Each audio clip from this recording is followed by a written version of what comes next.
Chapter 42, Elemental Refinement. Forging Association. Inside a forging room, Feng took out a stack of stone, placing it on the table. A stack of stone had 100 pieces in total. They immediately filled up the round table, some even fell to the ground. Time to see how good you actually are, Feng smiled as he retrieved the crimson-red Philosopher's Stone. If the Philosopher's Stone were seen by someone else, the consequences Feng would face would be immense. Hence, Feng rented a forging room. Without his permission, nobody could enter the room. Feng took a piece of stone from the table and used the Philosopher's Stone on its system. Do you wish to use the Philosopher's Stone for elemental refinement? Feng immediately chose, yes. Following which, the Philosopher's Stone started emitting a faint red glow. A mysterious power flowed into the stonepeng. The stone the size of a fist suddenly turned into yellow sand, scattering to the ground. The result was a failure. However, Feng revealed a calm smile at the result. It did not perturb him in the slightest. Afterward, he picked up another stone and tried again. Ore was very precious. A normal copper ore sold for 2 coppers, they were only worth 1 copper coin if sold to an NPC. A stack of 100 copper ore could be sold for 200 copper coins to guilds, and they would still fight over them. Compared to a stack of stone, which only sold for 10 copper coins, copper ore was just too expensive. Elemental refinement extracted the metal element out of the stone. However, some stones did not possess any metal element. So, it was only natural that they turned to sand. Such failures were just too common. Peng. There was still no ore after 10 consecutive tries. Feng started becoming depressed. The success rate was just too low. Feng even started to suspect that these stones were picked from a desert to result in all the yellow sand. Relax. There are still many stones left. Feng sucked in a deep breath, reassuring himself. He picked up another piece of stone, trying elemental refinement once more. This time, the stone still scattered into a pile of sand. However, in the middle of the yellow grains, there was a piece of metal that had a purplish-red luster. It was copper ore. With the first piece of copper ore in his hands, Feng let out a relaxed breath. His hand started moving at a faster pace. All the stones above the stone table turned into yellow sand within moments.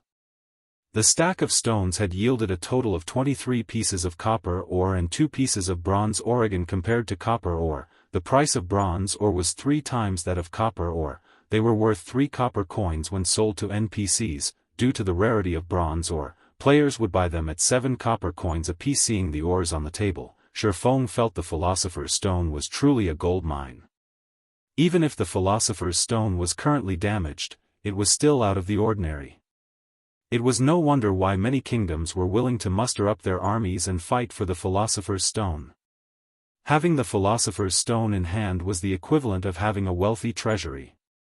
At that time, a kingdom would find it hard not to become prosperous. Feng kept the ores on the table and brought out another stack of stones. Stack after stack of stones disappeared, whereas the amount of yellow sand had piled up into a small hill. Fortunately, the forging room could be cleaned of rubbish with just a click of a button. After pushing the clean button, the small hill of yellow sand vanished from sight. After spending an hour's time, Feng had refined 40 stacks of stones. He had obtained a little over 7 stacks of copper ore and a little over 1 stack of bronze ore.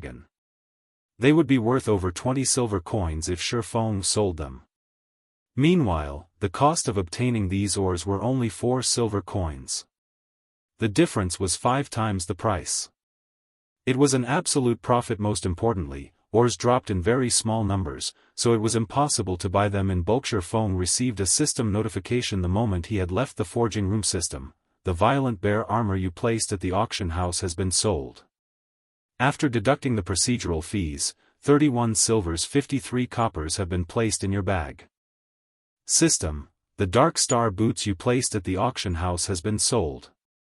After deducting the procedural fees, 3 silvers 21 coppers have been placed in your bag.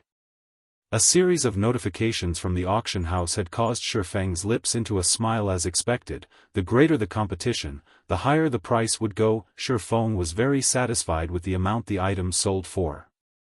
He never imagined that a mysterious iron plate armor for shield warriors could actually be sold for over 30 silver coins.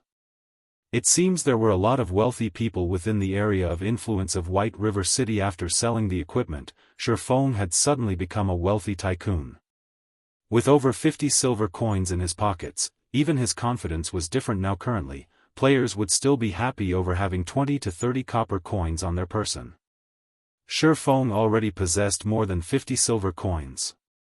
Including the silver coins Gentle Snow owed him, if Shifeng were to sell off the copper or he would instantly become wealthy with gold. However, he would not sell the ores.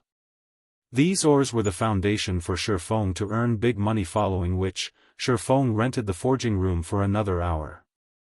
He turned the remaining stones into ores. His luck was better this time around. From 45 stacks of stones, he obtained 10 stacks of copper ore and 2 stacks of bronze ore. With this, Shifeng had a total of 17 stacks of copper ore and 3 stacks of bronze ore again. It would be quite some time before Shifeng could use them all up with money in hand. Now, Shifeng once more arrived at the central area of the Forging Association, at the administration area. Currently, there were quite a few forger players, that were groomed by guilds, renting forging rooms. This is just evil. It actually costs 5 coppers for an hour. My guild just gave me 30 coppers. That's not enough at all. That's considered good already. At least the equipment is all there. Look at the forging equipment. Even the most common required a few silvers. An entire set would cost over 30 silver coins. It's just a blatant rip-off. You still haven't seen the intermediate forging room. It costs 1 silver an hour, but the room only increases your success rate by 3%. Even a first-rate guild would not be able to handle such a price. A few forgers continuously complained. They bitterly detested the prices set by the Forging Association. However, there was also a hint of bragging carried in their voices. After all, they had the support of their guilds, whereas normal players wouldn't even be able to rent a forging room, not to mention increasing their forging level. Shifeng circled these players, walking towards the manager of the association, saying, "I want to rent an intermediate forging room. May I know how long you wish to rent it for?" The ashen youth who was the association's manager excitedly asked. Currently, a majority of the adventurers were poor blokes. Every one of them only rented the basic forging rooms, and even then, they rented with unwillingness.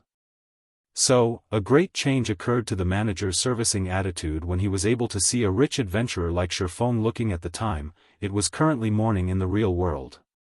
When using the virtual gaming helmet, a person could not stay within God's domain for too long. 2 hours then.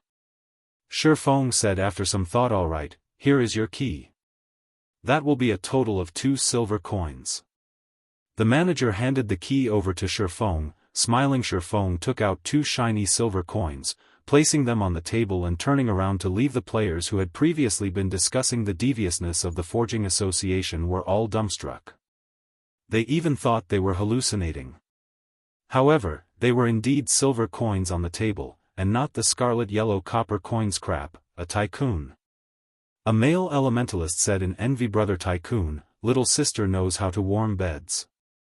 Another pretty and flirtatious female player winked at Shifeng, flattering him. "Isn't it just some dirty money?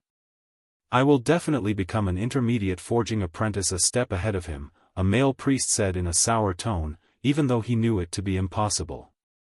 The facilities of the intermediate forging room were much better than the basic one. On the surface, the room itself only increased the success rate of forging by 3%. However, including the facilities that came with the room, the success rate was increased by at least 5% to a forger. A difference of 5% success rate was like the difference between heaven and earth. Chapter 43, Book of Forging. Shifeng took the key to the intermediate forging room and went up the second floor, ignoring the flirting young lady. The first floor of the Forging Association only had basic forging rooms, whereas intermediate forging rooms were located on the second floor. When compared to the first floor, there were far fewer people on the second floor. There were only NPCs walking around.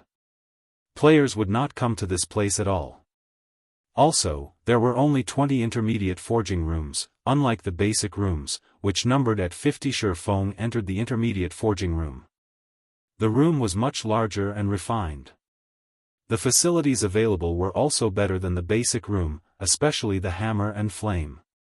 These two items were not simple at all. Shi Feng held up the silvery white hammer that was placed on the iron-woven felt 100 refinement hammer, bronze rank. Forging items. When forging, the success rate is increased by 3% requirements, strength 4. Just this 100 refinement hammer alone was hard to obtain by players. The best hammers NPCs sold were common hammers. Those hammers did not increase the success rate of forging. As for stealing this 100 refinement hammer, it was an impossible task.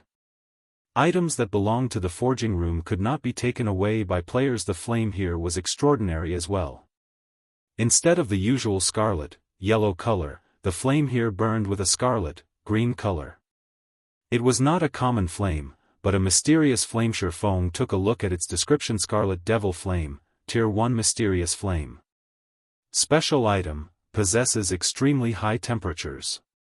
Items smelted with the flame will have higher purity. When refining potions or forging items, there will be a definite increase in success rates. Mysterious flames were rare and powerful flames. These flames had varying strength, and they could be categorized into 9 tiers. The first tier was the weakest, whereas the 9th tier was the strongest. However, even a first-tier mysterious flame was not something that could be easily obtained by players due to the mysterious flame's rarity. Its price within God's domain was extremely high. Including the fact that both potion making and forging required mysterious flames, the prices of mysterious flames had become even more shocking. There was once a Tier 4 flame that caused tens of first-rate guilds to fight over it. After the death of millions of players, the flame finally ended up in the hands of the world dominators. Not long after, a master potion maker in World Dominators rose to become a Grandmaster Potion Maker, increasing the influence of the World Dominators by a large leap. Shi Feng had a great yearning within him when he looked at the burning mysterious flame. It was the thirst of a forger. Just when Shi Feng was in deep thought, he suddenly recalled a matter. On the second month of God's domain's operation, the third-rate guild, Glorious Light, had discovered a Tier 2 mysterious flame, Ice Blue Devil Flame. The flame was found in the 100 Ghosts Forest, and its discovery induced great envy into the other guilds. At that time, there were a lot of lifestyle players who had applied to join Glorious Light, allowing the guild's power to abruptly increase and becoming the tyrant of a small city. However, there were also many guilds who gathered information in secret, wanting to obtain a mysterious flame for themselves. Naturally, Shadow was no exception to this. Shadow had discovered the location and method of obtainment of the mysterious flame from Glorious Light's inner circle.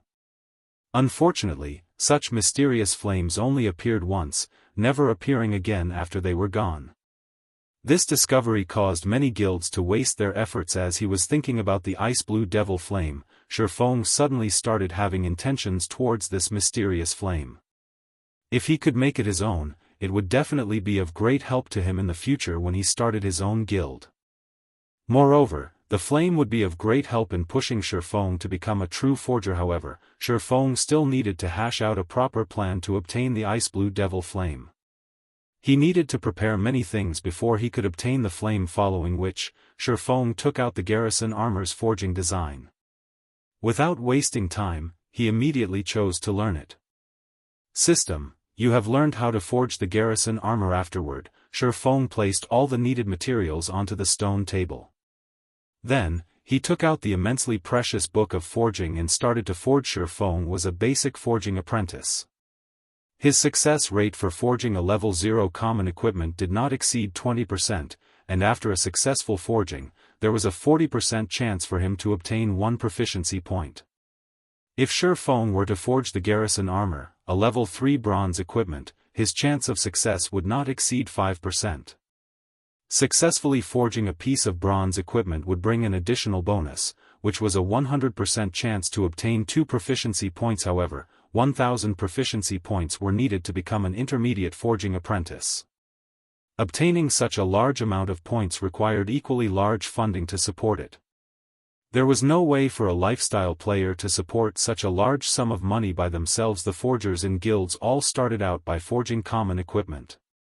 There was not a single guild who would allow these lifestyle players to forge bronze equipment right off the bat. To begin with, they didn't even possess a forging design for bronze equipment, and even if they did, they wouldn't carry out such an action. The success rate of a basic forging apprentice was just too low, and the materials needed were just too expensive. A single failure would cost 1 silver coin or more. It was a loss that not even guilds could handle. Moreover, they couldn't even collect that many materials to make the equipment. However, Shifeng did not have such worries.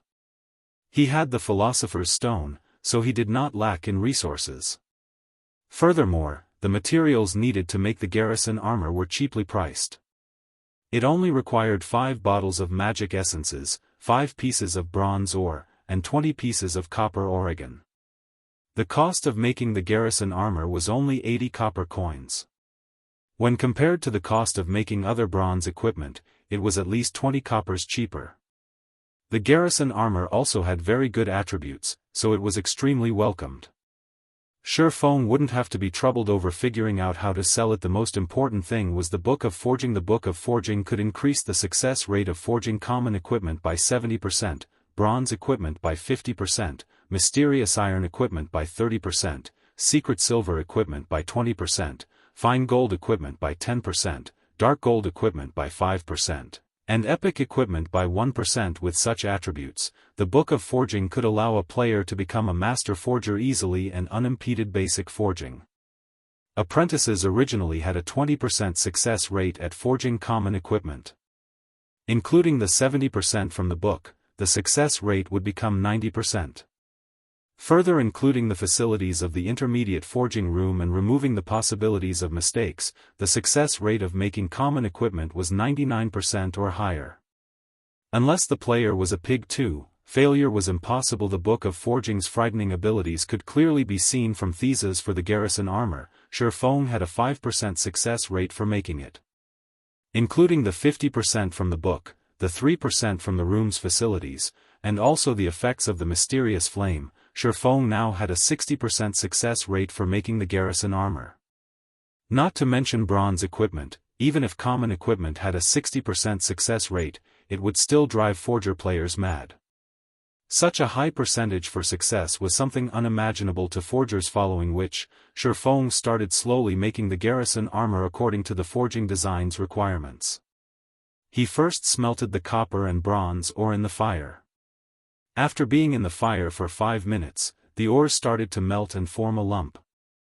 Afterward, Shifeng added in the magic essence, letting it burn for another minute before removing the red-hot ore and placing it onto the metal felt. The ore's scorching hot temperature caused Shifeng to sweat.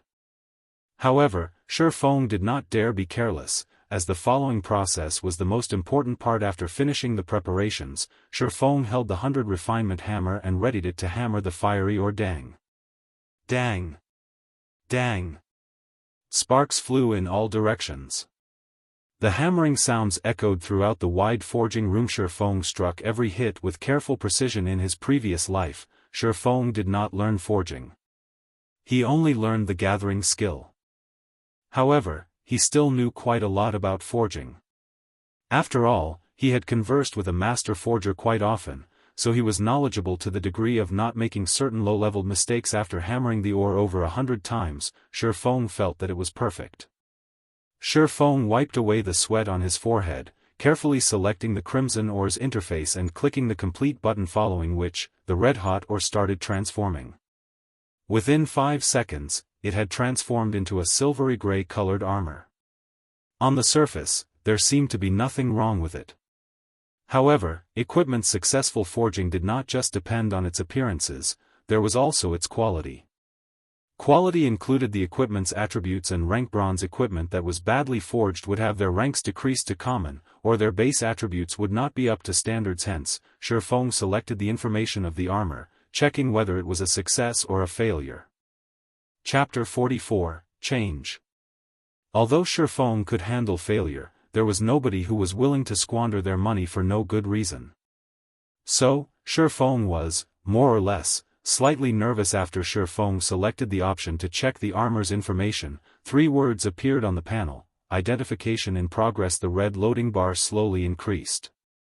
The system was currently determining the statistics of the equipment. After 3 seconds had passed, the system finished identifying the armor and revealed the armor's information: Garrison armor, bronze rank plate armor. Level 3.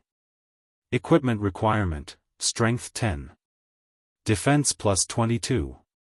Strength plus 2, Endurance plus 2. HP plus 150. Durability 35/35. Additional ability. Defensive power, reduces damage taken by 3%, restricted to Shield Warriors and Guardian Knight system. Garrison armor has been successfully forged. Forging proficiency increased by 2 points. Obtained 800 EXP. Great. It even has an additional ability, defensive power. Shifeng was extremely happy when he saw the additional ability on the Garrison armor. He never imagined his first try at forging a piece of bronze equipment would be a success. He even obtained so much EXP. It was no wonder why the master forgers in his previous life never went out to grind, but their levels were not a bit low. Not only had the Garrison armor forged met the standard attribute values, but it also possessed an additional ability. Originally, the Garrison armor did not possess defensive power. However, when the forger exhibited extraordinary skill, coupled with the presence of the mysterious flame, there was a chance for an additional ability to appear on the equipment. In such occurrences, the price of the equipment would be increased to another level. Shifeng took his time sizing up the Garrison armor, feeling the texture of the silvery gray metal and admiring its eye-catching design. The average piece of bronze equipment was absolutely no match for it. Shifeng was very satisfied with his creation. Currently, common equipment was still the mainstream equipment for players. Even if players were to reach level 6 in the future, it would not be a surprise to find them wearing only common equipment. After all, it was too hard to obtain bronze equipment. As for the elite parties, just having 1 to 2 pieces of bronze equipment was considered being blessed. The Garrison armor could be used by both Shield Warriors and Guardian Knights. If Shifeng were to sell the armor, the elite parties would definitely welcome it. After all, the quality of an MT's equipment could ease the difficulty of conquering a dungeon a lot. Even if Shifeng were to set the price at 4 silver coins, these parties would still buy the armor, regardless. The costas for the defensive power of the Garrison armor, its benefits towards a party's MT went without saying. Shifeng would not accept anything lower than 5 silver coins for this armor. With his first experience at successful forging, Shifeng continued forging Garrison armors. However, Shifeng took out the 100 refinement steel this time. He wanted to know what effects the steel would have when it was used to forge equipment. Within 10 minutes, the second Garrison armor took form. However, the color on this Garrison armor was different than the previous one. Instead of having a silvery gray color, it was pitch black now. After going through 3 seconds of identification, the system displayed the statistics to Shifeng: Garrison heavy armor, bronze rank plate armor. Level 3. Equipment requirement: Strength 14. Defense plus 25. Strength plus 2, Endurance plus 4. HP plus 150. Durability 40/40. Additional ability. Defensive power, reduces damage taken by 5%, restricted to Shield Warriors and Guardian Knight system. Garrison heavy armor has been successfully forged. Forging proficiency increased by 2 points. Obtained 1000 EXP system. Due to your forging genius, forging proficiency has been increased by an additional 2 points. Currently, Shifeng had completely forgotten about the additional proficiency points that his forging talent gave him. Instead, his eyes were fixated on the Garrison heavy armor. The attributes on the armor were already comparable to a piece of level 3 mysterious iron equipment. The price tag on it was at least 10 silver coins. Shifeng never imagined that the 100 refinement steel would create such large changes. Shifeng had no choice but to admit that the item given by a master forger was not ordinary. Unfortunately, Shifeng only had 9 pieces of 100 refinement steel remaining. Naturally, now that Shifeng knew the effects of the 100 refinement steel, he would not simply squander them away. He would set them aside and use them when he had good equipment to forge. 2 hours quickly passed by. Shifeng forged Garrison armors without stopping during this time. He had obtained a total of 23 pieces of Garrison armor, but he also failed to forge 4 pieces. Shifeng was very satisfied with the result. A single, successfully forged Garrison armor could easily remedy the loss of the 4 failures at the same time. Shifeng himself had also risen to level 3. His current level was not that far from the expert players. Moreover, his forging proficiency had increased to 44 points. Such an increase was at least 4 to 5 times faster than those forgers that belonged to guilds, following which, Shifeng left the intermediate forging room and arrived in front of the auction house. He immediately auctioned off the 11 pieces of Garrison armor that did not possess defensive power, their base prices set at 4 silver coins. As for the Garrison armors and Garrison heavy armor that possessed defensive power, Shifeng placed them aside for now. He wanted to let these guilds and elite parties have a taste of the armor first. That way, the remaining Garrison armors could be sold at an even better price afterward. Shifeng set up a stall in the trade area, casually yelling out. Following which, many players ran over to Shifeng, selling their stones and magic essences to him. After purchasing the materials for half an hour, Shifeng took a look at the time. It was near nightfall in God's domain. The monsters at night became much more powerful and killing them became much more difficult. This period was not suited for leveling, and Shifeng should rest as well. Currently, he was still using the virtual gaming helmet, not the virtual gaming pod, to play God's domain. The virtual gaming pod could provide the energy and nutrients required by the player's body at any time. It could also stimulate the body's muscles, preventing the body from weakening due to playing God's domain for long periods. Shifeng's finger tapped and clicked, calling out the system interface and choosing to log off. Currently, within the cramped rented apartment, the sunlight had long since seeped through the windows and scattered throughout the room. The temperature within the room was also starting to rise. Shifeng took off the gaming helmet. He lifted up his body and stretched. After more than 10 hours of inactivity and lying on the bed, Shifeng's body was numbed throughout. He needed to move around before he could return to normal. Shifeng started doing push-ups, sit-ups, and other forms of basic training. In this extremely materialistic age, body training had already become indispensable in one's life. After tens of years of constant research, scientists have managed to obtain a huge breakthrough in strengthening the human body and prolonging its lifespan. Mankind could now retain their youth for a longer period. The breakthrough also increased the average lifespan of a person to 100 years old. At the same time, scientists had pointed out the necessity of working out the body. Henceforth, the age of exercise had arrived in current times. Sports tournaments and fighting competitions were the attention of the public eye. Just in the university alone, there were already plenty of sports societies and martial arts societies, and they were very welcomed by the students in the current society. Those who did not possess a trick up their sleeves would be looked down upon. On the other hand, those celebrity athletes and martial arts experts were absolutely revered. In the university, there was never a lack of beautiful women surrounding the distinguished athletes and students who often participated in mixed martial arts competitions.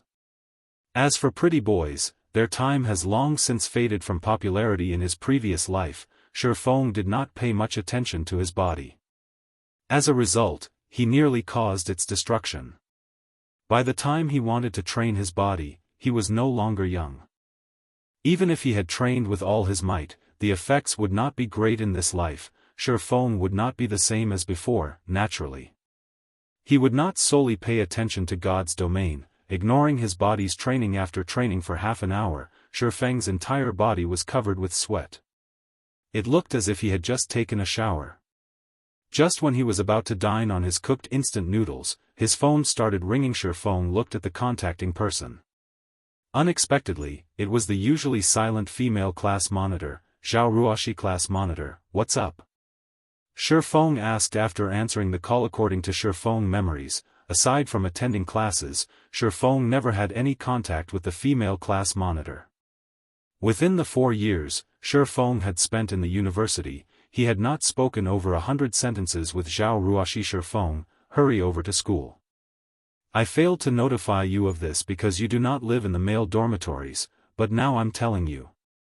At 11 o'clock, there will be an important matter being announced at Teaching Block 3, Classroom 401. Shi Feng looked towards the electronic clock on his table. It was already 10:30 right now. He answered, "All right, I'll go there immediately." Chapter 45, The Inferior Student of the Class. Cutting off the call, Shi Feng immediately ate his instant noodles and hurried to school. When he was on the road, Shi Feng finally recalled this incident. It was one of the reasons that caused his parents to fall gravely ill in Shi Feng's previous life. He and Blackie joined Shadow Workshop. When Zhao Ruoxi called him to go to the school, he chose to continue playing God's Domain instead of going. He joined Shadow Workshop after much trouble. If he wanted to rise in position within Shadow, he needed to have a good performance. How could he have the time to care about small matters that happened in the classroom? As a result, his university recommendation became non-existent. Although it was just a recommendation, it could allow students to find better jobs. The stress levels of the current society were extremely powerful, and jobs were not easy to find.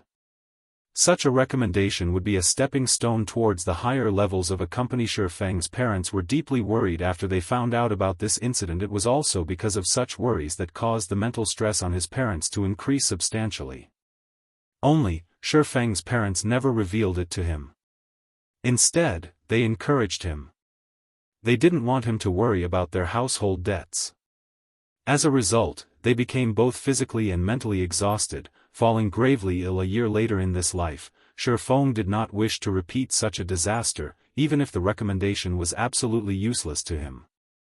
However, he also wished to know the reason that caused him to lose the recommendation. Shi Feng was considered average regarding results amongst his class. There were absolutely no problems with him obtaining the recommendation. He did not have a share in it. The only reason he could think of, for such a situation, was the incident that would happen today. After walking into the university, Shi Feng discovered a very interesting situation. The school was crowded. There was an abnormal number of students in the university today. Usually, there would not be that many people within the university grounds.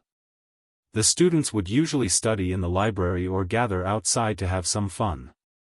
Worst case scenario, they would just stay in their dormitories and play games. Unlike the current situation, they wouldn't normally come out for a stroll. When Shi Feng walked towards Teaching Block 3, he discovered that the normally empty classrooms were packed with people.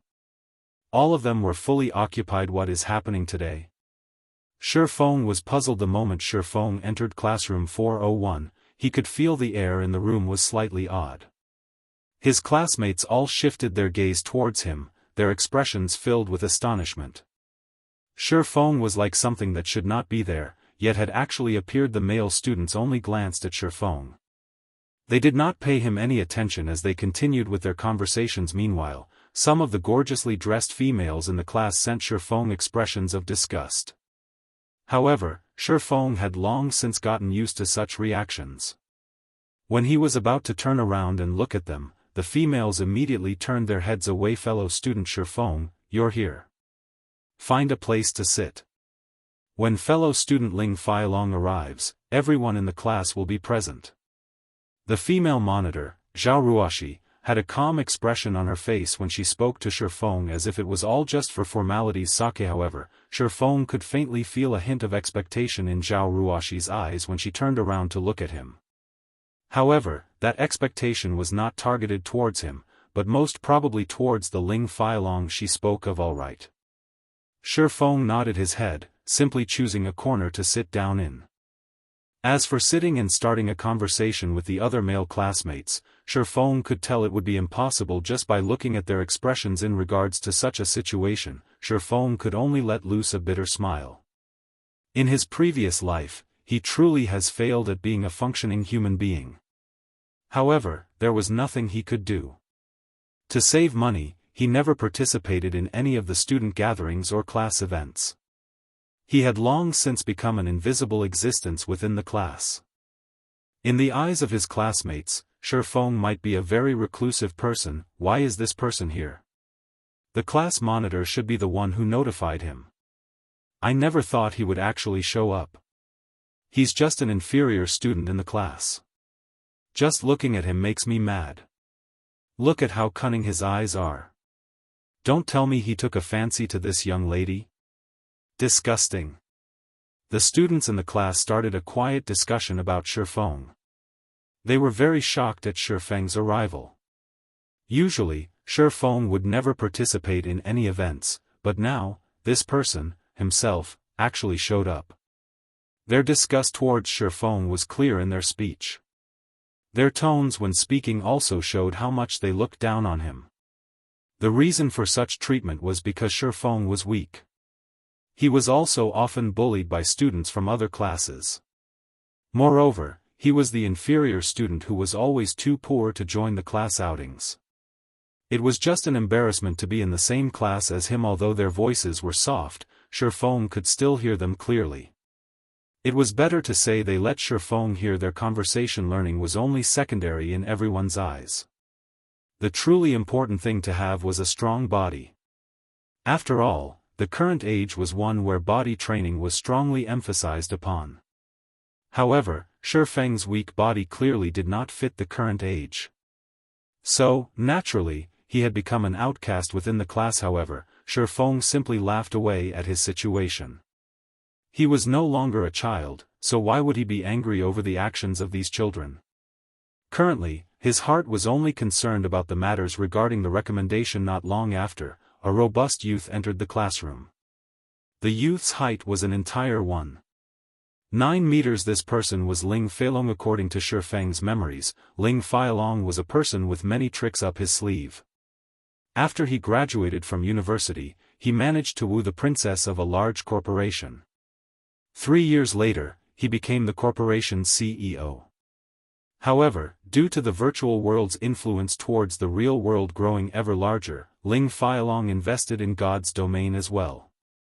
At that time, he looked for Shifeng, his classmate, wanting to collaborate in God's domain. At that time, Shifeng was the captain of Shadow Workshop. He was also the guild leader of the guild, Shadow.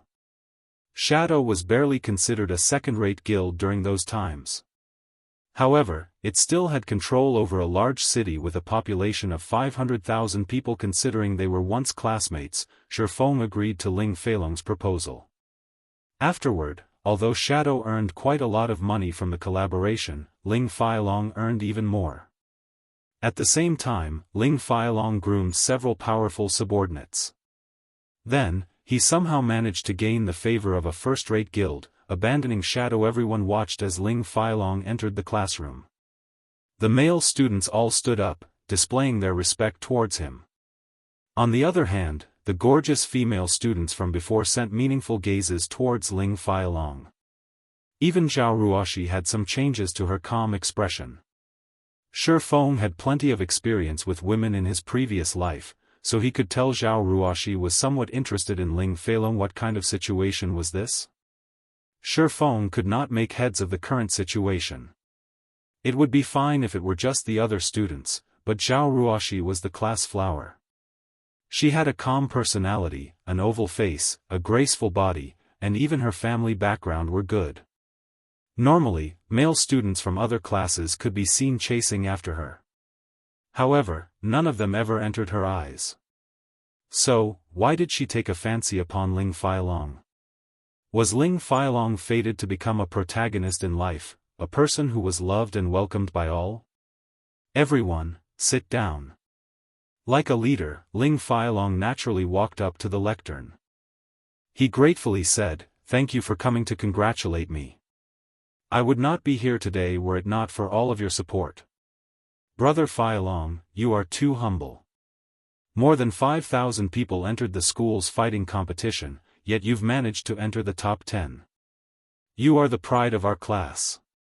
You now have the rights to enter Jianghu City's fighting competition without going through the pre-selections. This feat is not achievable by the average person. You mustn't forget about us once you've become a martial arts master in the future." "That's right, Brother Feilong. We're looking forward to you becoming the champion." The students in the class gave their congratulations one after the other. Some of the female students even thought of throwing themselves at Ling Feilong. However, Shifeng was an exception. He was truly dumbfounded. Originally, he thought a huge incident occurred, but it was just the school's fighting competition having just ended. They were only here to congratulate Ling Feilong for being able to enter the city's fighting competition. If it was before, Shifeng might have envied Ling Feilong. After all, there were just too many people who liked fighting competitions. Those who were able to participate in the city's fighting competition were much more appreciated than some big celebrity.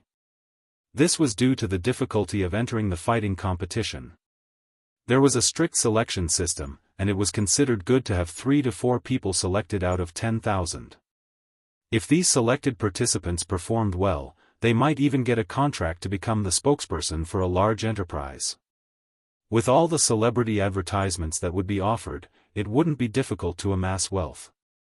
Their futures would have boundless prospects. However, along with the rise in popularity of God's domain, people became even more addicted to fighting battles and wars in the game. After all, being able to personally experience the fight was still the best experience. The lack of danger of fighting in the game only made it even more exciting. As a result, many experts became idols of the players in God's domain. Chapter 46, Meeting an Acquaintance.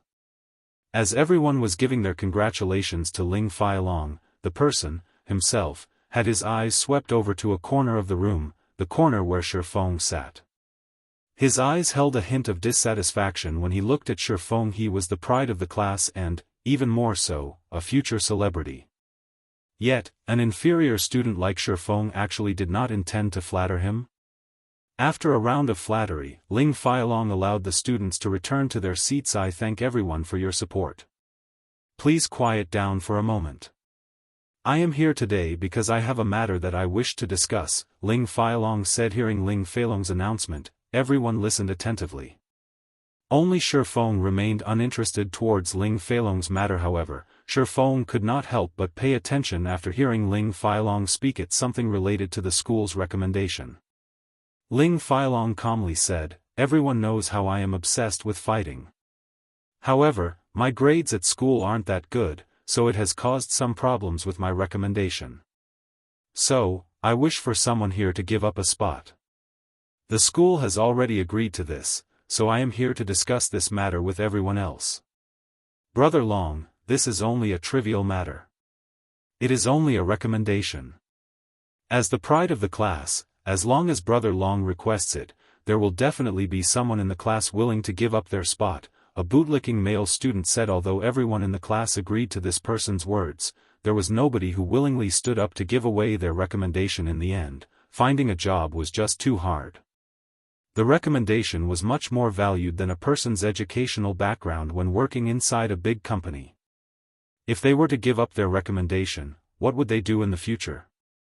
As for the ones who had no rights to the recommendation, to begin with, naturally, it was easier to be brave standing from a safe distance. They continuously incited the others like hot-blooded madmen. Ling Feilong's expression slightly darkened when he saw nobody taking initiative. Since everyone is reacting so proactively, it won't be good if I'm the one who does the choosing. How about this, let's raise our hands and vote, Ling Feilong suggested with a smile. That's a good idea. Brother Feilong is the smartest. Then let's start voting. The hot-blooded madmen all stood up one after another, their faces holding expressions of delight at the misfortune of other. Shifeng, who sat by the wall, was suddenly enlightened after looking at this scene. Crap. So it was these bastards who stole my recommendation. A wrathful flame ignited within Shifeng's heart. He was truly a fool in his previous life for actually working with Ling Feilong. Not in this life, however. If Ling Feilong wished to cause trouble for him in this life, he couldn't be blamed for reacting in kind. Maybe it was a continuation of his previous life, but the voting results did not change in the slightest. The students immediately sat Shifeng on the throne. Fellow student Shifeng, you are really lucky. I'm slightly envious of you. You'll get to have Brother Long cover for you from now on. You should be grateful to us. Everyone in the class started congratulating Shifeng as if Shifeng had just won a 5 million credit lottery. Fellow student, Shifeng, thank you, truly. After school is over today, I invite you to come with me for a drink at the Maple Leaf Bar." Ling Failong smiled a hypocritical smile. He did not place Shifeng within his sights at all. There was not a hint of gratitude in his tone, only disdain. Following which, he turned to look at the other students, saying, "Of course, everyone else is also invited. Let us enjoy ourselves today." "Hold on a moment," Shifeng suddenly said. Suddenly, everyone in the class turned their sights toward Shifeng. If Shifeng did not actively speak up, they might have long since forgotten about his existence. "May I know if fellow student Shifeng has something he wishes to say?" Ling Failong looked toward Shifeng, asking with a smile, "I will not agree with this, so why are you getting all joyous all on your own?" Shifeng shot a glance at Ling Failong, saying, "If any of you wish to give him your recommendation, then just give it to him. In any case, I won't be letting go of my recommendation. If there are no other matters, I'll be leaving." Suddenly, the entire classroom became dead silent. Nobody could imagine that Shifeng, a person constantly bullied by students of other classes, actually rebelled against Ling Failong. His current display was very abnormal. Was Shifeng not afraid of being taken out by Ling Failong? Ling Failong, as well, was shocked, not because of Shifeng's actions, however, but at Shifeng's foolishness. Did he actually think he could protect his recommendation just because he had refused to hand it over? This was a result voted by the entire class. It would be meaningless, even if Shifeng refused. When the time came, the university would still give him the recommendation. Even though the result was unchangeable, Shifeng still foolishly chose to stand against him. Should Shifeng be called foolish? Or did he have a few screws loose? Just when Ling Failong wanted to take action, an impatient voice sounded from outside the door. "Little Long, are you still not done? Brother Zhang doesn't like to be kept waiting." A tall blonde youth came in through the door. Following behind him was an alluring girl dressed in sexy and revealing clothing. The two together caused the male students to look on in envy. Shifeng shot a glance over, discovering that it was actually an acquaintance. The tall and blonde youth was coincidentally Flaming Tiger. His real name was Zhou Yuhu, and he was a fourth-year university student, similar to Shifeng. This person had great talent, and he managed to obtain a good result of third place in the university's fighting tournament this time around. Meanwhile, the enchanting female by Zhou Yuhu's side was also an acquaintance of Shifeng's. Her name was Qin Shuyu, and she was Shifeng's classmate during high school. She was also the flower of the class at the time. Shifeng was truly blind during those times. Young and dumb, he was actually enchanted by Qin Shuyu, even to the point of confessing his love to her. Naturally, the result was rejection. After entering university, Qin Shuyu had become Zhou Yuhu's girlfriend. Qin Shuyu even mentioned to Zhou Yuhu the matter of Shifeng's confession. As a result, Shifeng was often taken care of by students from other classes. After Shifeng joined Shadow, he was often sent to carry out senseless tasks, stunting his growth in God's domain. "Brother Hu, why have you come here?" "I'll immediately go after I'm done settling my business here." When Ling Failong saw the person who had arrived, he respectfully went up to welcome him with a smiling face. "How much longer do you need?" "I don't have that much time to waste," Zhou Yuhu wrinkled his brows, impatiently saying. He was parted from his duties as team leader today all because of that Yifeng character, and he had only recently risen to level 2. Afterward, he was even given a scolding by Brother Zhang. These occurrences caused him to become greatly irritated deep within his heart. 2 to 3 minutes should be enough. Ling Failong replied. He felt teaching Shifeng the ways to be a proper person should not be a big problem. "Good, then hurry up," Zhou Yuhu demanded. Currently, Qin Shuyu's eyes unintentionally landed on Shifeng. Her expression was suddenly turning sour. She had no good impressions of Shifeng. He had neither money nor power. There was not the slightest feeling of safety or strength coming from him. When compared with Zhou Yuhu, the difference between the two was hundreds and thousands of miles apart. Shifeng even confessed to her without knowing his own worth. It was just an insult to her person, and as a result, she was often made fun of by the other girls. Seeing the disgust on Qin Shuyu's face, Zhou Yuhu hooked up her chin with his robust hand, teasingly saying, "Baby, I'll take care of him for you immediately, lest he shows up in front of you again."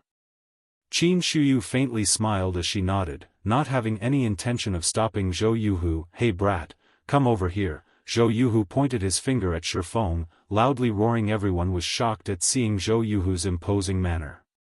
Who was Zhou Yuhu? He was ranked 3rd in the school's fighting tournament. He was much more powerful when compared to the 9th-ranked Ling Failong. A single hit from him was enough to send a person to the hospital for half a month. Ling Failong naturally understood what was happening before him. Zhou Yuhu was irritated by Shifeng and wished to take care of him. Originally, he too wanted to teach Shifeng a lesson and let the entire class know of his prowess. If he were to take care of Shifeng right now, not only would he be helping himself, but he would also be able to sell a favor to Zhou Yuhu. He would be killing 2 birds with 1 stone. Hence, Ling Failong stepped forward and volunteered, "Brother Hu, no need for you to personally take action. Originally, I already wanted to teach this kid a lesson.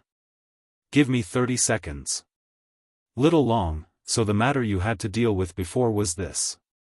Zhou Yuhu looked towards Shifeng in disdain. He licked his lips, saying with a cold smile, "Better to let me. I also wish to loosen my bones a little." Saying this, Zhou Yuhu walked towards Shifeng with a cold smile. Chapter 47, I think highly of you. Zhou Yuhu walked towards Shifeng in an imposing manner. He wanted to personally teach Shifeng a good, hard lesson this time. On previous occasions, he always sent others to handle it for him. However, Shifeng still did not learn to be good. Today, he wanted Shifeng to imprint this lesson onto his bones. The people present could all see the conclusion that was coming for Shifeng. In a society where the entire population underwent body training, fights between students were all too common. Even minor injuries were very common. As long as it didn't go overboard, it would not cause an incident. However, looking at Zhou Yuhu's current attitude, Shifeng would be staying in the hospital for at least a month. At that time, Shifeng would be wearing a cast while receiving his graduation certificate on the stage. "Hold it, Zhou Yuhu. This is our class. On what basis does an outsider like you have to come and bully someone from our class?" Zhao Ruoshi's delicate body suddenly blocked Shifeng. She was not the slightest bit threatened by Zhou Yuhu's imposing aura as she berated him. Zhou Ruoshi's actions unquestionably left everyone else in shock. They never imagined that the normally gentle and graceful Zhao Ruoshi would stand up for an inferior student. She was even challenging Zhou Yuhu. She had such a strong heart to be so brave. "Ruoshi, don't stir up trouble. Brother who only wishes to give Shifeng some pointers. This should be Shifeng's good fortune.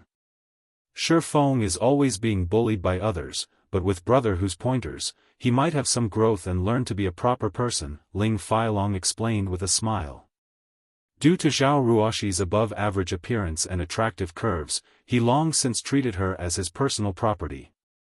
Never would he have imagined that she would stand up for Shifeng. Suddenly, the rage toward Shifeng burned even greater in his heart. However, it would not be good for him to reveal that rage, so he simply tugged at Zhao Ruoshi's delicate hand. He wanted to pull her away, stopping her from being a hindrance. "Fellow student Ling Failong, as the pride of the class, are you just going to watch as one of our classmates being bullied?" Zhao Ruoshi shook off Ling Failong's hand, looking at him and asking angrily. She originally thought Ling Failong was in possession of a good personality. He also performed exceptionally in the fighting competition. So, she thought he was a good prospect. However, she didn't think that he was just a hypocrite. "Ruoshi, how could you say such a thing about me? You are misunderstanding. It isn't my fault that Shifeng does not know how to be a proper person. Now that brother who is going to teach him how to become one, it would be beneficial to him in the future," Ling Failong said with a righteous expression as if everything occurring was for Shifeng's own good. Zhao Ruoshi was greatly angered by Ling Failong. She promptly turned towards Shifeng, saying, "Hurry up and leave. I'll hold him off. This little girl is interesting and very sexy. I like it." Zhou Yuhu's eyes started sizing up Zhao Ruoxi, liking very much what he saw. His lips could not help but curl up into an evil grin as his hand stretched to caress Zhao Ruoxi's delicate face. He was no longer paying any attention to Shifeng, however. Before his salty pig hand could touch Zhao Ruoxi, it was slapped away by another. Zhou Yuhu, since you wish to trade notes with me, I can agree. However, just trading notes would not have much meaning to it. How about we spice it up a little, Shifeng proposed with a calm smile. He took a step forwards, tugging on Zhao Ruoxi's jade-like arm and pulling her to a side. Zhao Ruoxi did not react to Shifeng's actions at all. Until she was dragged behind him, she only then began to look at Shifeng's average stature in stunning shock. When did Shifeng become so manly? However, she also felt Shifeng was very foolish. How could he trade pointers with Zhou Yuhu? Now, Zhou Yuhu would have an excuse to teach Shifeng a lesson. Zhou Yuhu rubbed the reddened back of his hand, enraged. He glared at Shifeng, suddenly discovering Shifeng's current appearance was very calm and stable. It was as if Zhou Yuhu was looking at an entirely different person. Before, Shifeng would easily be incited and get into fights with others. Now, however, not only was he not aroused, but he was also smiling happily. Was his brain damaged? Ling Feilong was deeply enraged when he saw Shifeng's stretched arm actually touching Zhao Ruoxi. He could not help but wish he could take action immediately. However, he still held it in. He was prepared to put Shifeng in his place in the future. Kid, you actually dare to challenge me. Truly interesting. Then I'll wager 1,000 credits. If you win, the 1,000 credits will be yours to keep. If you lose, then kneel and apologize to me, and also, compensate me with 1,000 credits. How about it? Do you dare to agree? Zhou Yuhu furiously smiled. He never thought Shifeng's brain was truly damaged, daring to even provoke him such a petty wager. Aren't you embarrassed from saying it out loud? Shifeng shook his head and snorted in disdain. Your guts sure have grown after not meeting for a few days. Say it then, what kind of wager do you want? Zhou Yuhu was angered into a laugh. He knew Shifeng was poor, and he could not even afford the 1,000 credits. Now though, he had actually dared to increase the bargaining chip. Was he complaining that he didn't have a quick enough death? It seems his brain was truly wedged between a door. Didn't you win a membership card for the Big Dipper training center from the school's fighting competition? Use that as the wager. If I lose, I'll pay 10,000 credits to you a month later. If you don't have the courage to wager, then forget it. Shifeng provokingly said.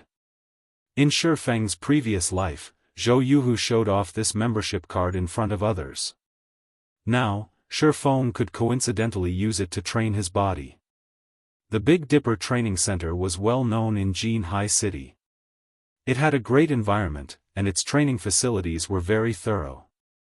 The average person was not allowed to enter the training center at all, not to mention obtaining a VIP membership there.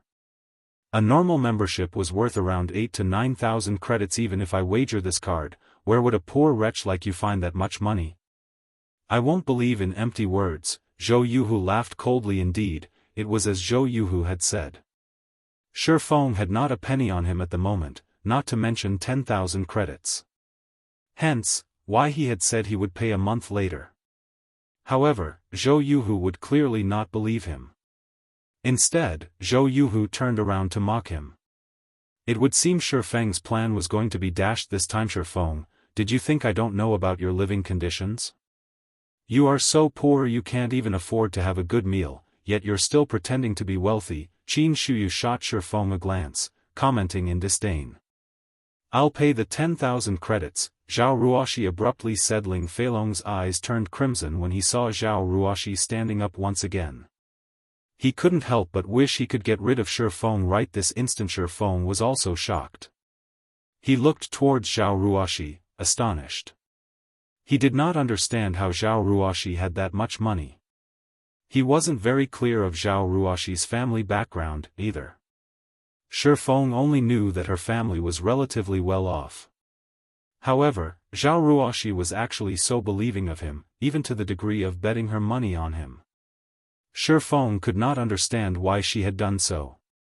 To begin with, the relationship between the two of them wasn't that great. Zhao Ruoxi looked at Shi Feng. She knew the reason for Shi Feng's astonishment. However, to not let him misunderstand, she quietly explained, "I'm only lending you the money because I can't stand Zhou Yuhu's arrogant attitude. I think highly of you, so even if you lose, lose with dignity." "Thank you. I will definitely return twice the amount to you." Shi Feng gratefully said this money was very important to him. Now, Zhou Yuhu would definitely agree to the wager. After Shi Feng obtained the membership card, he would be able to regularly train his body. It was better to start training earlier, rather than later. The earlier Shi Feng could train his body, the larger the benefit it would have to his future. Zhao Ruoxi had helped him greatly this time. When he started earning money in God's domain, paying Zhao Ruoxi an extra 10,000 would even be considered too little. However, Zhao Ruoxi did not take Shi Feng's words seriously. She only nodded with a smile.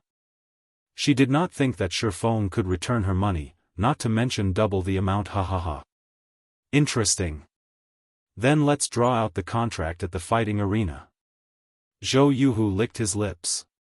He was even more interested in Zhao Ruoxi now. Although his luck in God's domain was bad today, his luck in real life was truly good.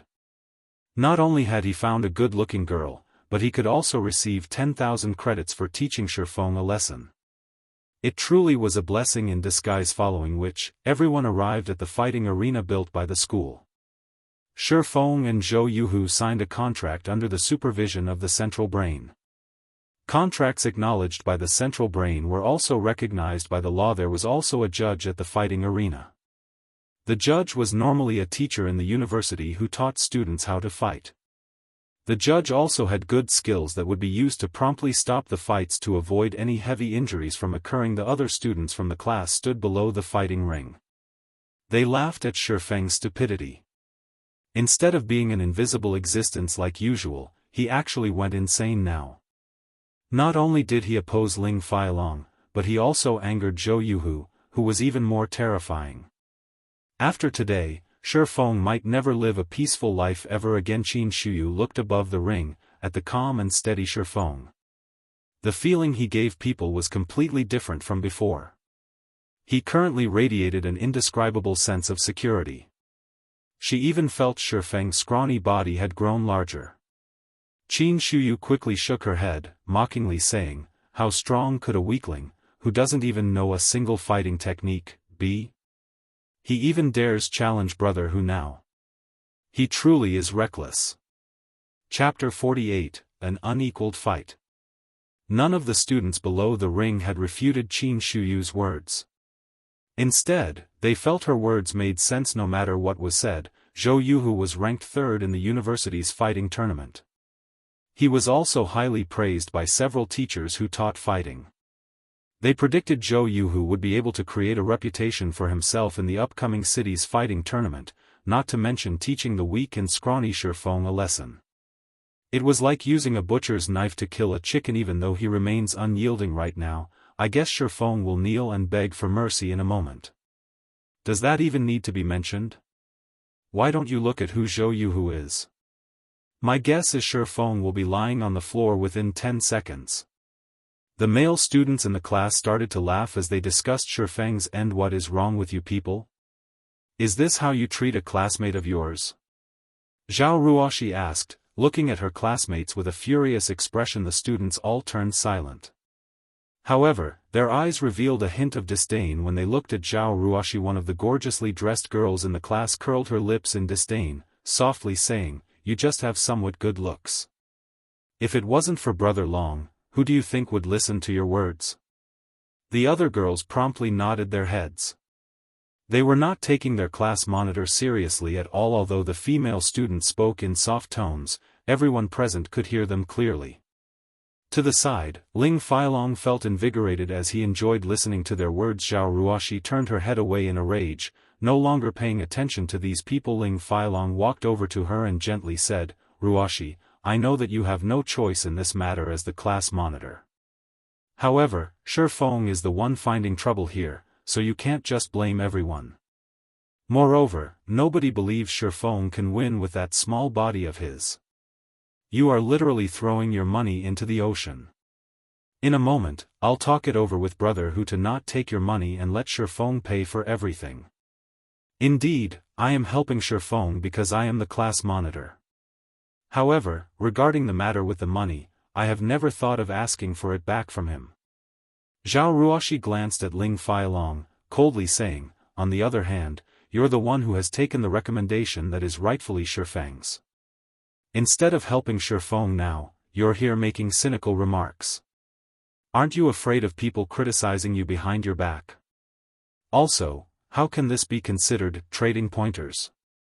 One is ranked third in the school, while the other is a student who doesn't even know any fighting techniques. Do you not feel any shame when you speak of this? Zhao Ruoxi's every word caused Ling Failong piercing pain. In addition, her elegant and refined complexion gave off an indescribable sense of strength that struck at Ling Failong's heart. Ling Failong was speechless as he turned pale from anger. Just as Zhao Ruoxi had said, every class had a fixed number of spots for the recommendation. Only students with results amongst the top 20 in the class were qualified for this recommendation. However, Ling Failong had managed to obtain the qualifications to participate in the city's fighting competition after much difficulty. If others were to know that he was a university student without a recommendation, it would be an absolute humiliation. The school had previously considered such reputational problems, as well. Hence, they had made it so that the top 5 contestants of the fighting tournament would receive a recommendation, even if their studies were not good. However, Ling Failong was only 9th ranked, so naturally, he could not obtain it. Hence, he had suggested such a matter to the school.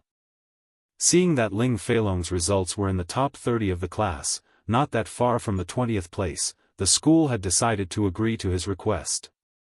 However, the condition was someone had to willingly give up their recommendation. As for how he would get someone to give up their spot, that all depended on Ling Failong himself. Shifeng was just a weakling.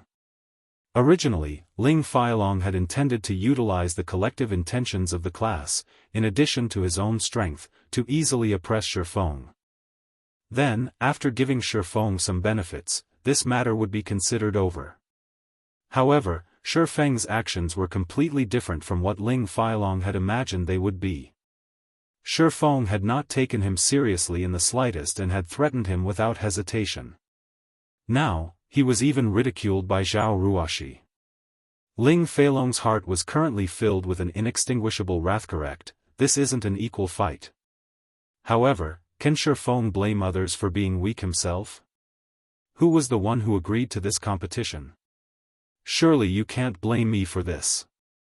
Ling Failong looked at Zhao Ruoxi with blood-red eyes.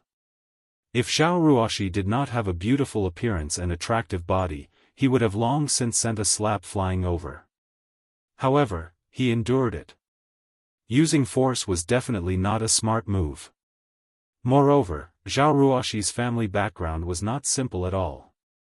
If he caused an incident now, his entire life would be over. Also, when Ling Failong thought about how he could toy with Zhao Ruoxi in the future, the rage in his heart calmed down slightly. Brat, after making me take such a loss, just you wait and see. Ling Failong glared at Shifeng, silently swearing above. In the fighting ring, Shifeng only smiled in disdain when he felt the hostility coming from Ling Failong. However, he had to agree to one of Ling Failong's words. This was indeed an uneven fight in Shifeng's previous life, although his physique was not comparable to those first-rate fighters, he could still beat them into submission. The thing he relied on to win was the life-or-death battles in God's domain. What was a 100-battle hero? After living through 100 wars, it would be hard not to become an expert hero. It was the same with many martial artists. Their training usually involved pushing themselves to the edge, using the feeling of having their lives hanging by a thread to train and improve themselves. However, such a method was too dangerous. The average person would definitely not do such a thing.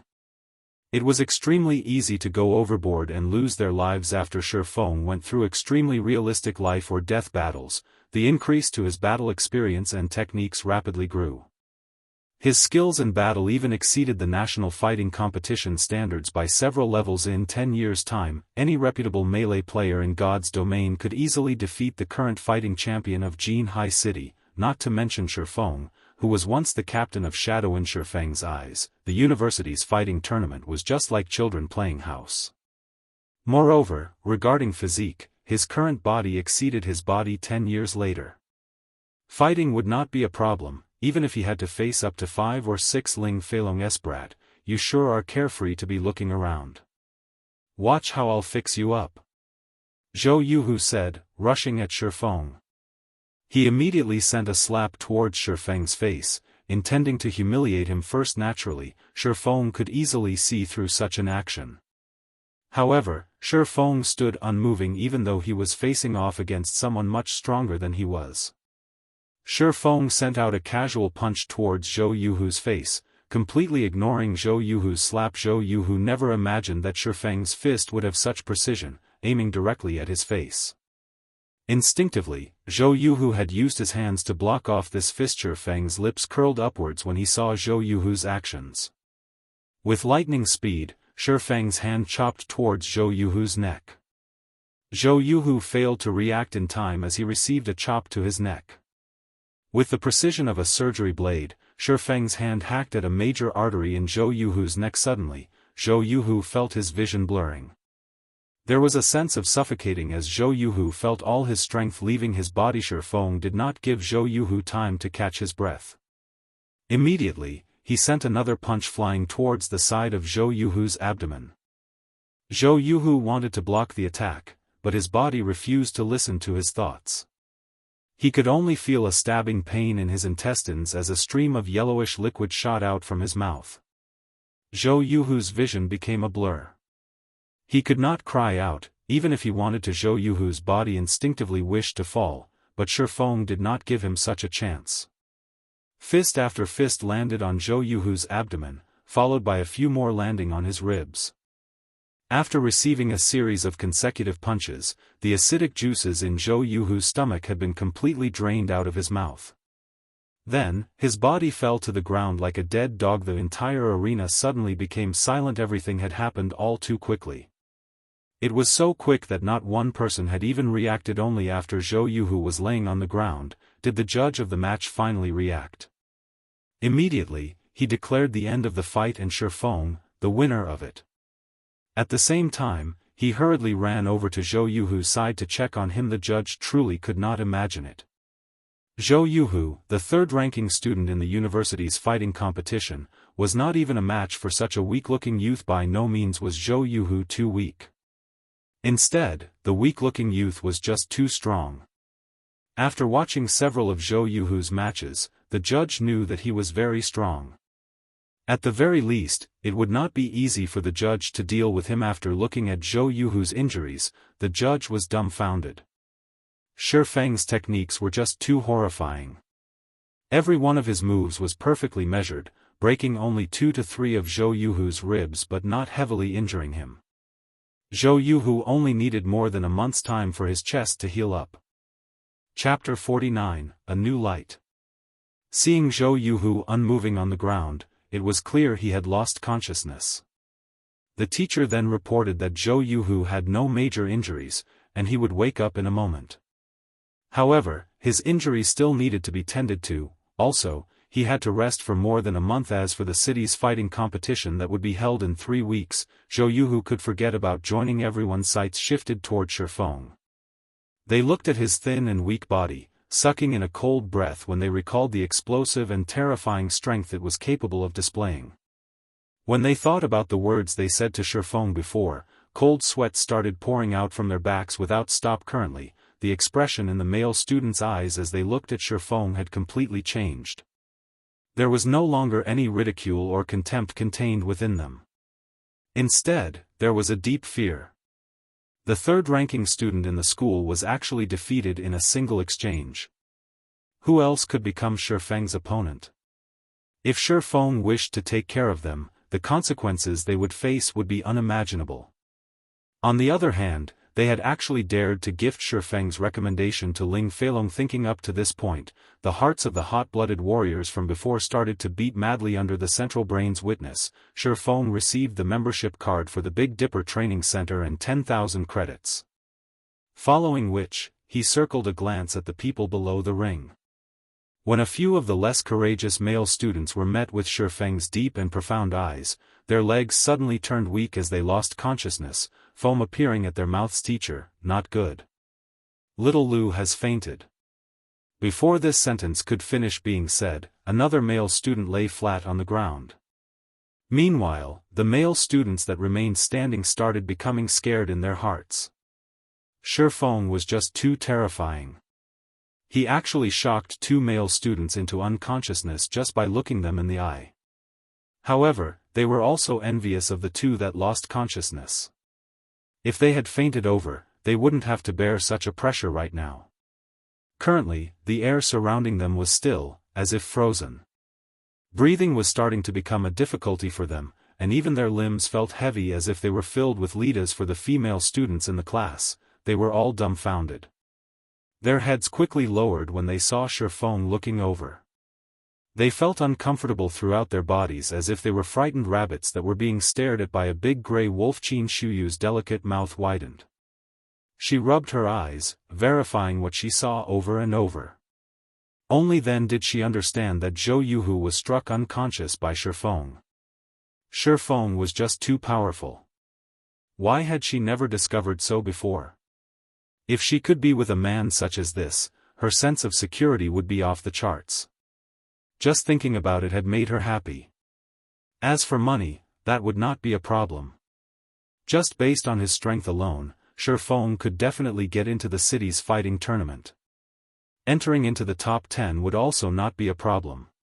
When that time came, there would definitely be many requests for him to become a celebrity spokesperson. When Qin Shuyu saw that Shifeng was looking over, she slightly tidied up her clothes and hair, appearing neat and moving. She also revealed deep cleavage, feebly saying, "Brother Feng, it's noon already. I know a good restaurant that has a great environment and good tasting food. I'll treat you, so, let's go there and have a try." However, Shifeng did not pay Qin Shuyu any attention. Instead, he was looking for Zhao Ruoshi. When he found Zhao Ruoshi, he immediately walked over, completely ignoring Qin Shuyu. Seeing Shifeng's cold and indifferent eyes, Qin Shuyu suddenly felt she had lost something very important. It was as if a knife stabbing at her heart.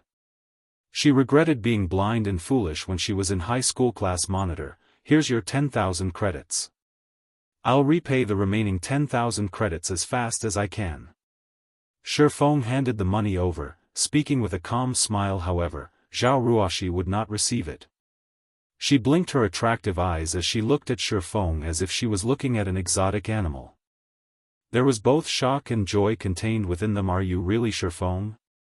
Zhao Ruoshi asked in a quiet and uncertain tone. Throughout Zhao Ruoshi's 4 years in university, her impression of Shifeng was one of an introvert.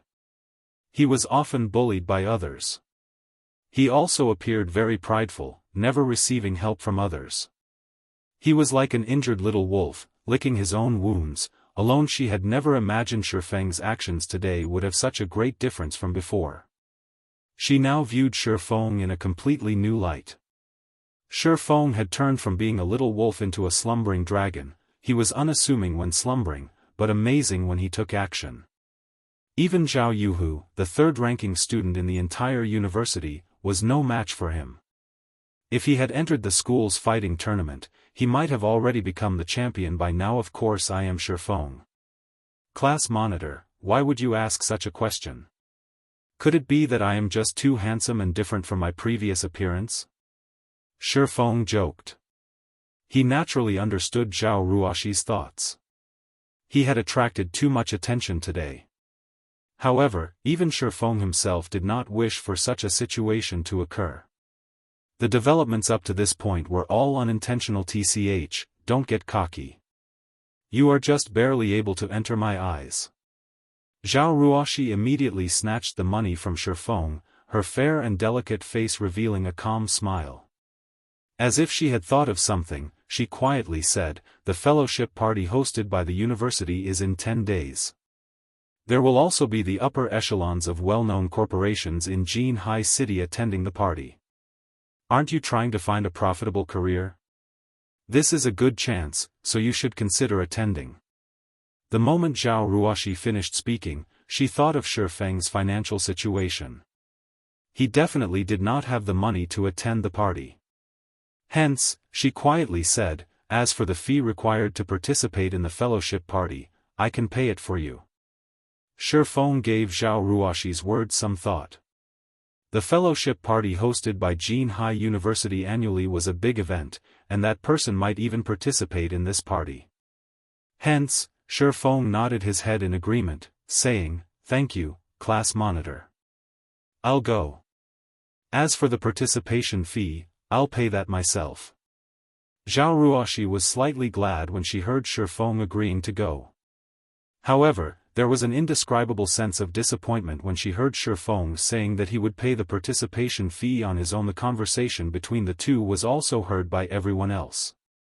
However, everyone doubted their hearing when they heard their class monitor, Zhao Ruoxi, actively invite Shi Feng to the fellowship party.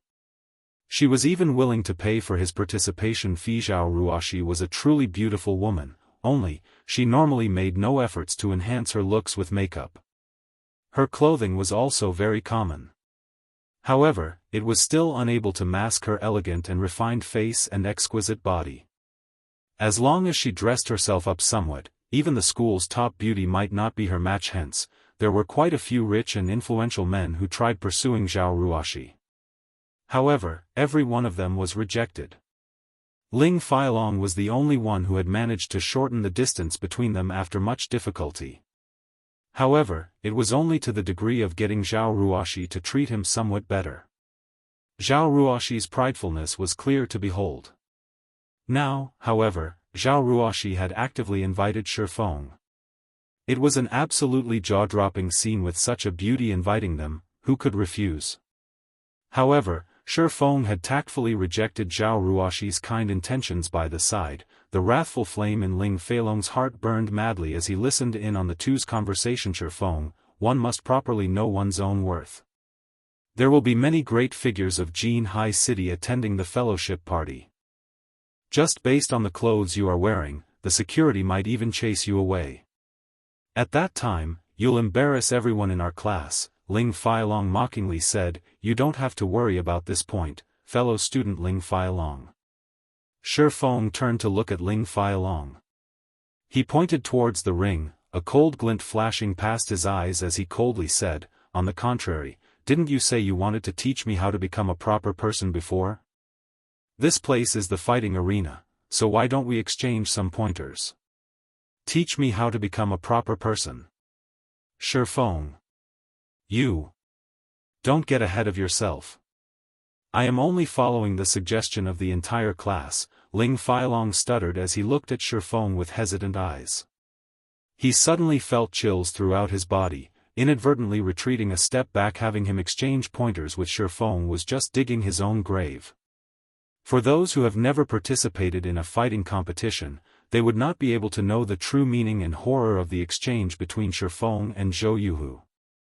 Zhou Yuhu was very powerful, and even Ling Feilong himself knew he was definitely not a match to Zhou Yuhu. However, Zhou Yuhu was still dispatched by Shi Feng within a moment.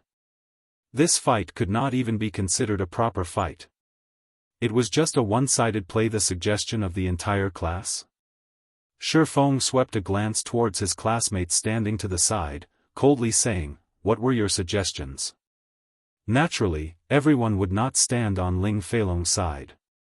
Even an idiot could tell how afraid Ling Feilong was of Shi Feng. Fine, I admit defeat. It was I who was blind. You tell me what's to be done.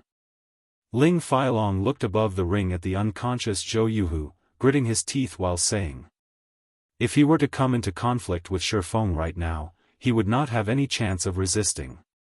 He also did not believe that Shi Feng would show mercy. If he had continued offending Shi Feng, he would definitely be laying on a hospital bed for at least a month.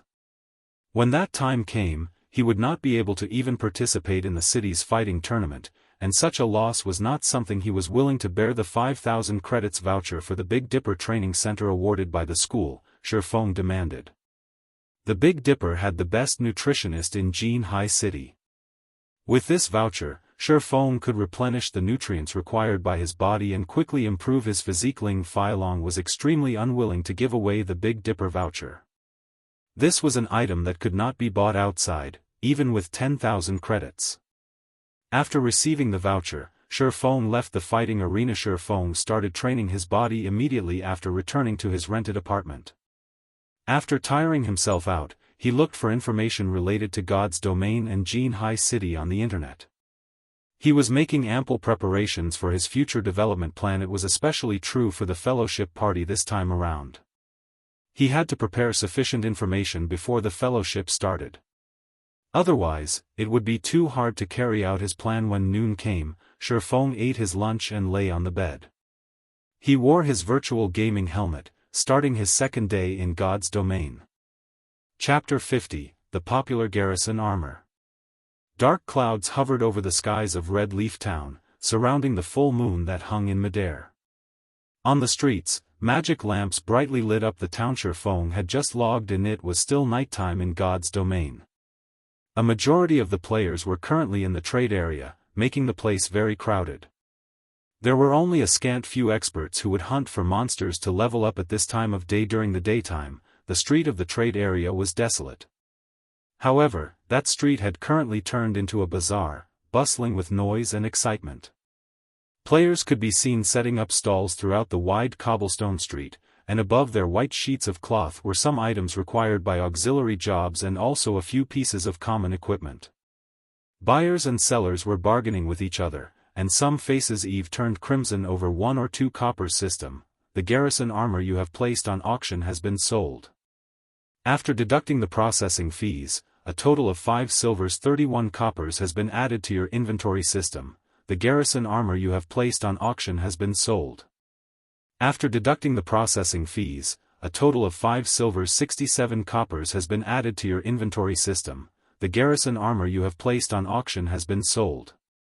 After deducting the processing fees, a total of 5 silvers 98 coppers has been added to your inventory.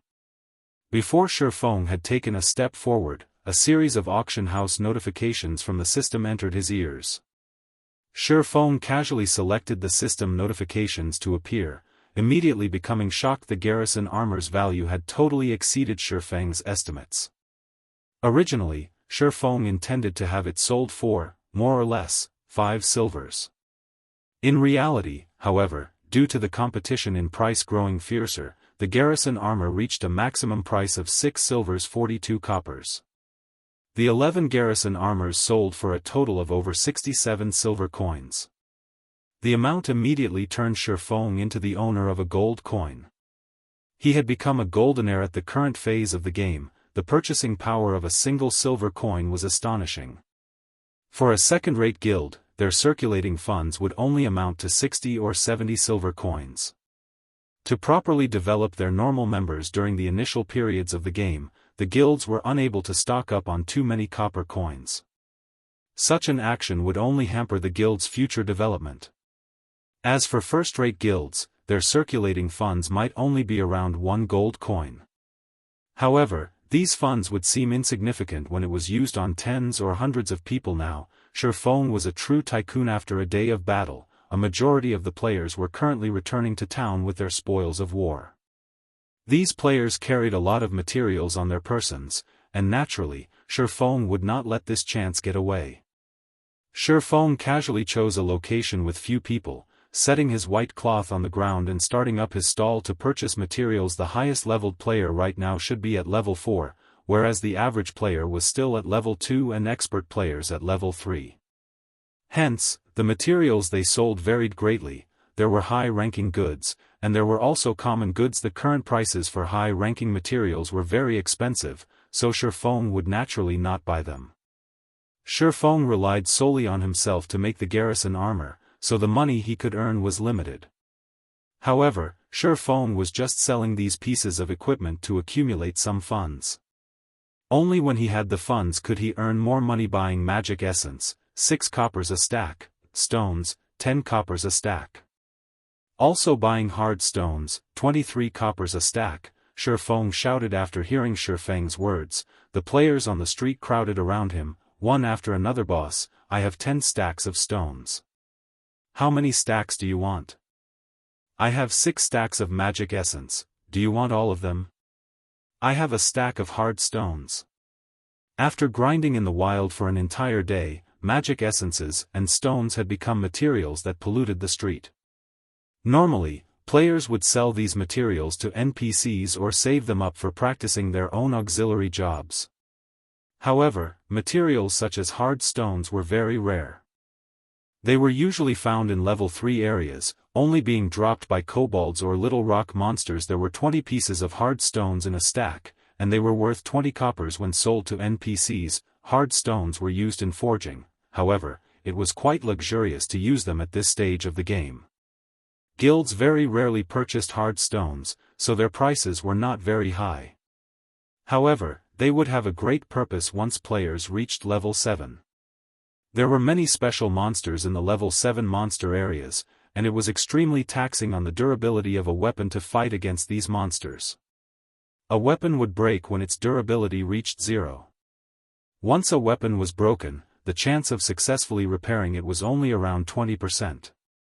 If failed, it would turn into scrap. Meanwhile, hard stones could be used to make whetstones. When used on a weapon, it could temporarily increase its damage.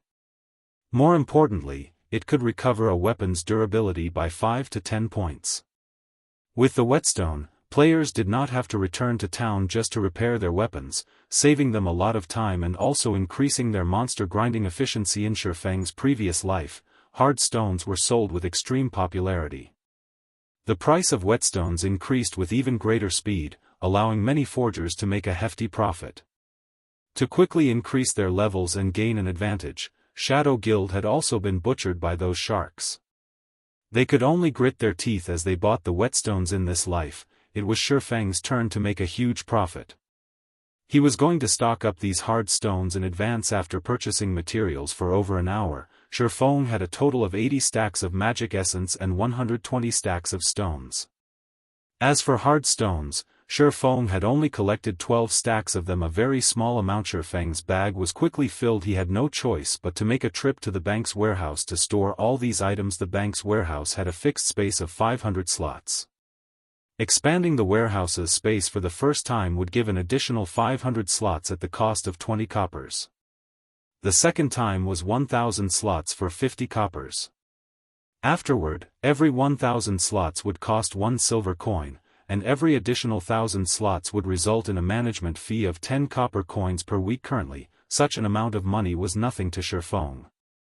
Immediately, Shi Feng expanded 3,000 slots, and in the future, he would have to pay a processing fee of 30 coppers every week. After storing all the materials, Shi Feng ran towards the auction house. The auction house linked together all the small towns under the influence of White River City.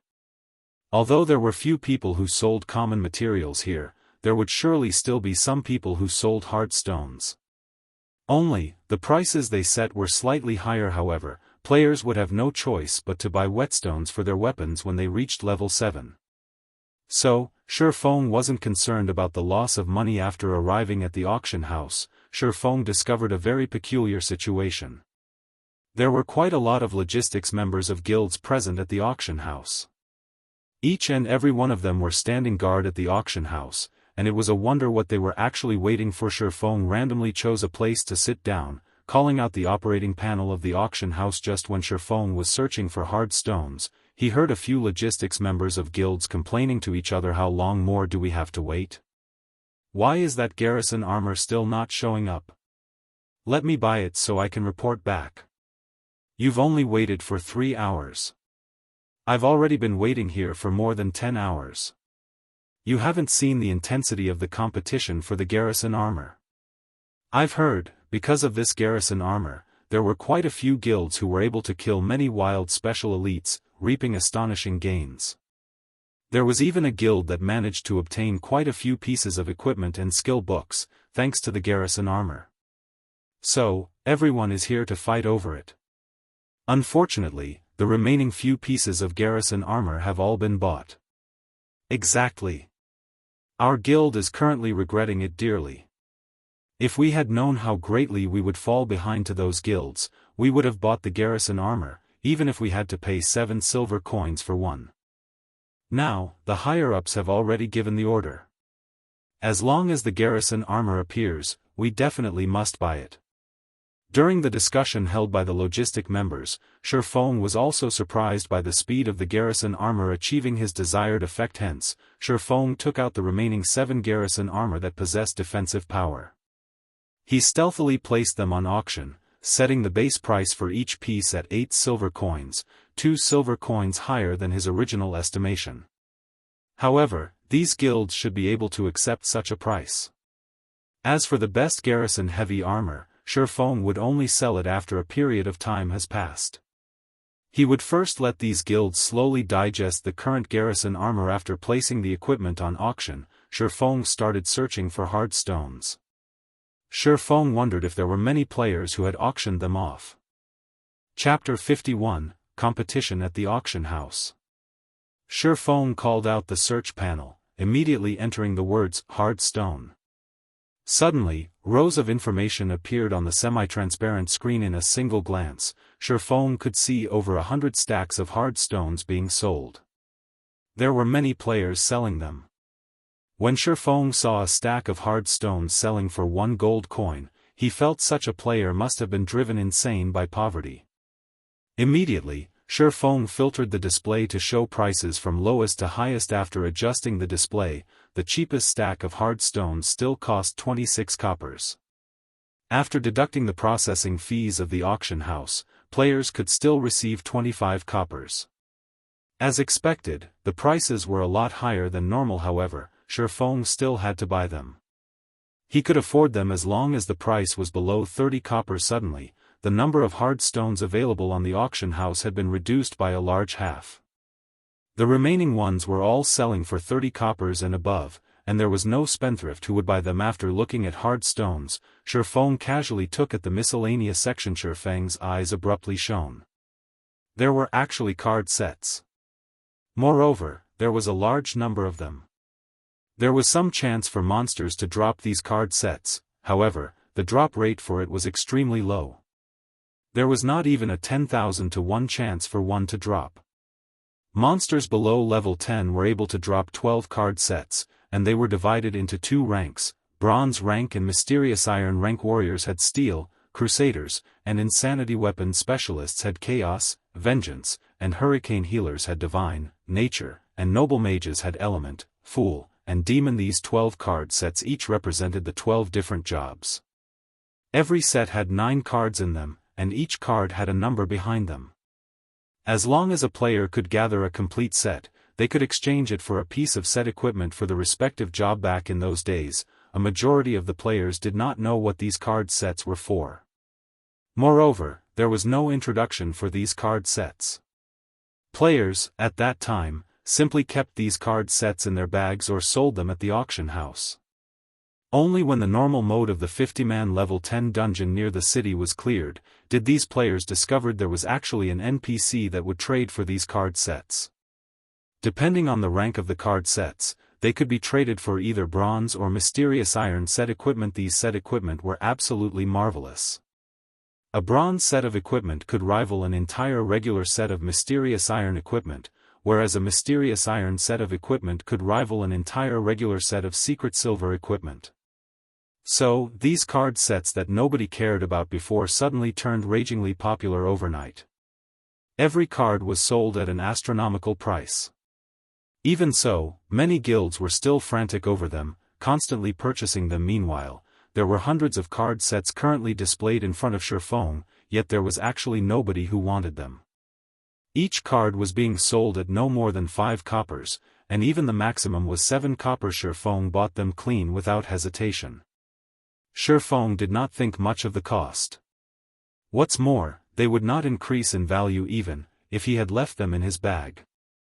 Using the money to grow money, now that was the way of the king. After Sherfong was finished with collecting hard stones and card sets, he was left with no more than 14 silver coins, following which, Sherfong searched for skill books through the search panel. To determine a player's strength in God's domain, other than looking at their equipment, the number of skills they had learned was another factor. If a player possessed many skills, they could have a large variety of attack patterns to use in battle. An expert swordsman could usually utilize more than 20 skills in battle, whereas first-rate experts could use more than 40 skills in battle. As for the top-tier experts, they did not need to be mentioned. Shifeng was a first-rate expert, yet, he possessed less than 10 skills. His condition was truly pathetic. However, there were very few skill books currently being sold. Under normal circumstances, players would usually use skill books on themselves or trade them for a skill they were able to use. Shifeng went through more than 10 pages in one go. As long as he saw a skill usable by swordsmen, he immediately bought them. When Shifeng arrived at the final page, his mind turned blank. Are you kidding me? Even defensive blade is being sold? Shifeng went wild with joy. The defensive blade was a swordsman's powerhouse skill. It was also a sure kill skill when dealing with mages. However, the skill also had a damnable drop rate. Even in his previous life, Shifeng only managed to get his hands on the skill after he was well over level 40. Shifeng truly did not imagine he would be able to see it now. Although the selling price was slightly high, 6 silvers was still acceptable to Shifeng. Shifeng immediately placed a bid of 7 silver coins, not wanting to waste too much time. Very quickly, Shifeng bought the skill for 7 silver coins. With the current purchasing power of 7 silver coins, Shifeng could buy 5 to 6 basic skill books. However, Shifeng spent them all on defensive blade without batting an eyelid. In addition to buying the rare skill, defensive blade, Shifeng also purchased 3 common skills, observing eyes, windwalk, and earth splitter. On another note, while Shifeng was joyous over his purchase, the situation at the auction house started turning frantic. The logistic members of the various guilds were all crimson to their ears, their rage soaring to the skies. Crap, 9 silver coins still isn't enough to get this equipment? Which rich guild is it that bade 10 silver coins? You animals, why don't you take a look at my side? Someone's already bid 10 silvers and 65 coppers. These people are absolutely insane. I've only brought 10 silver coins with me. What should I do now that I can't complete my task? Abominable. They're hiding their names and placing only these few pieces of equipment on auction. How can I even snatch one? These people were the logistics members of unrated guilds. They were on the brink of insanity when they saw the larger guilds bid, each higher than the other. The most abominable person, however, was the creator of the equipment. Every time, this person only auctioned a few pieces of equipment. Previously, the competition over the equipment was already sufficiently intense. However, the Garrison armor being auctioned right now had even better attributes, and their numbers were even less. The money they brought along to bid was absolutely insufficient, so how were they going to fight for the equipment? It can't be, right? Are there that many tycoons? Someone actually bid 11 silvers. Shifeng's joy reached the tips of his brows when he looked at how the Garrison armor's price continuously increased. Within moments, the money he spent before had all been recovered, to the extent that it was more than before. Suddenly, Shifeng thought of the defensive blade.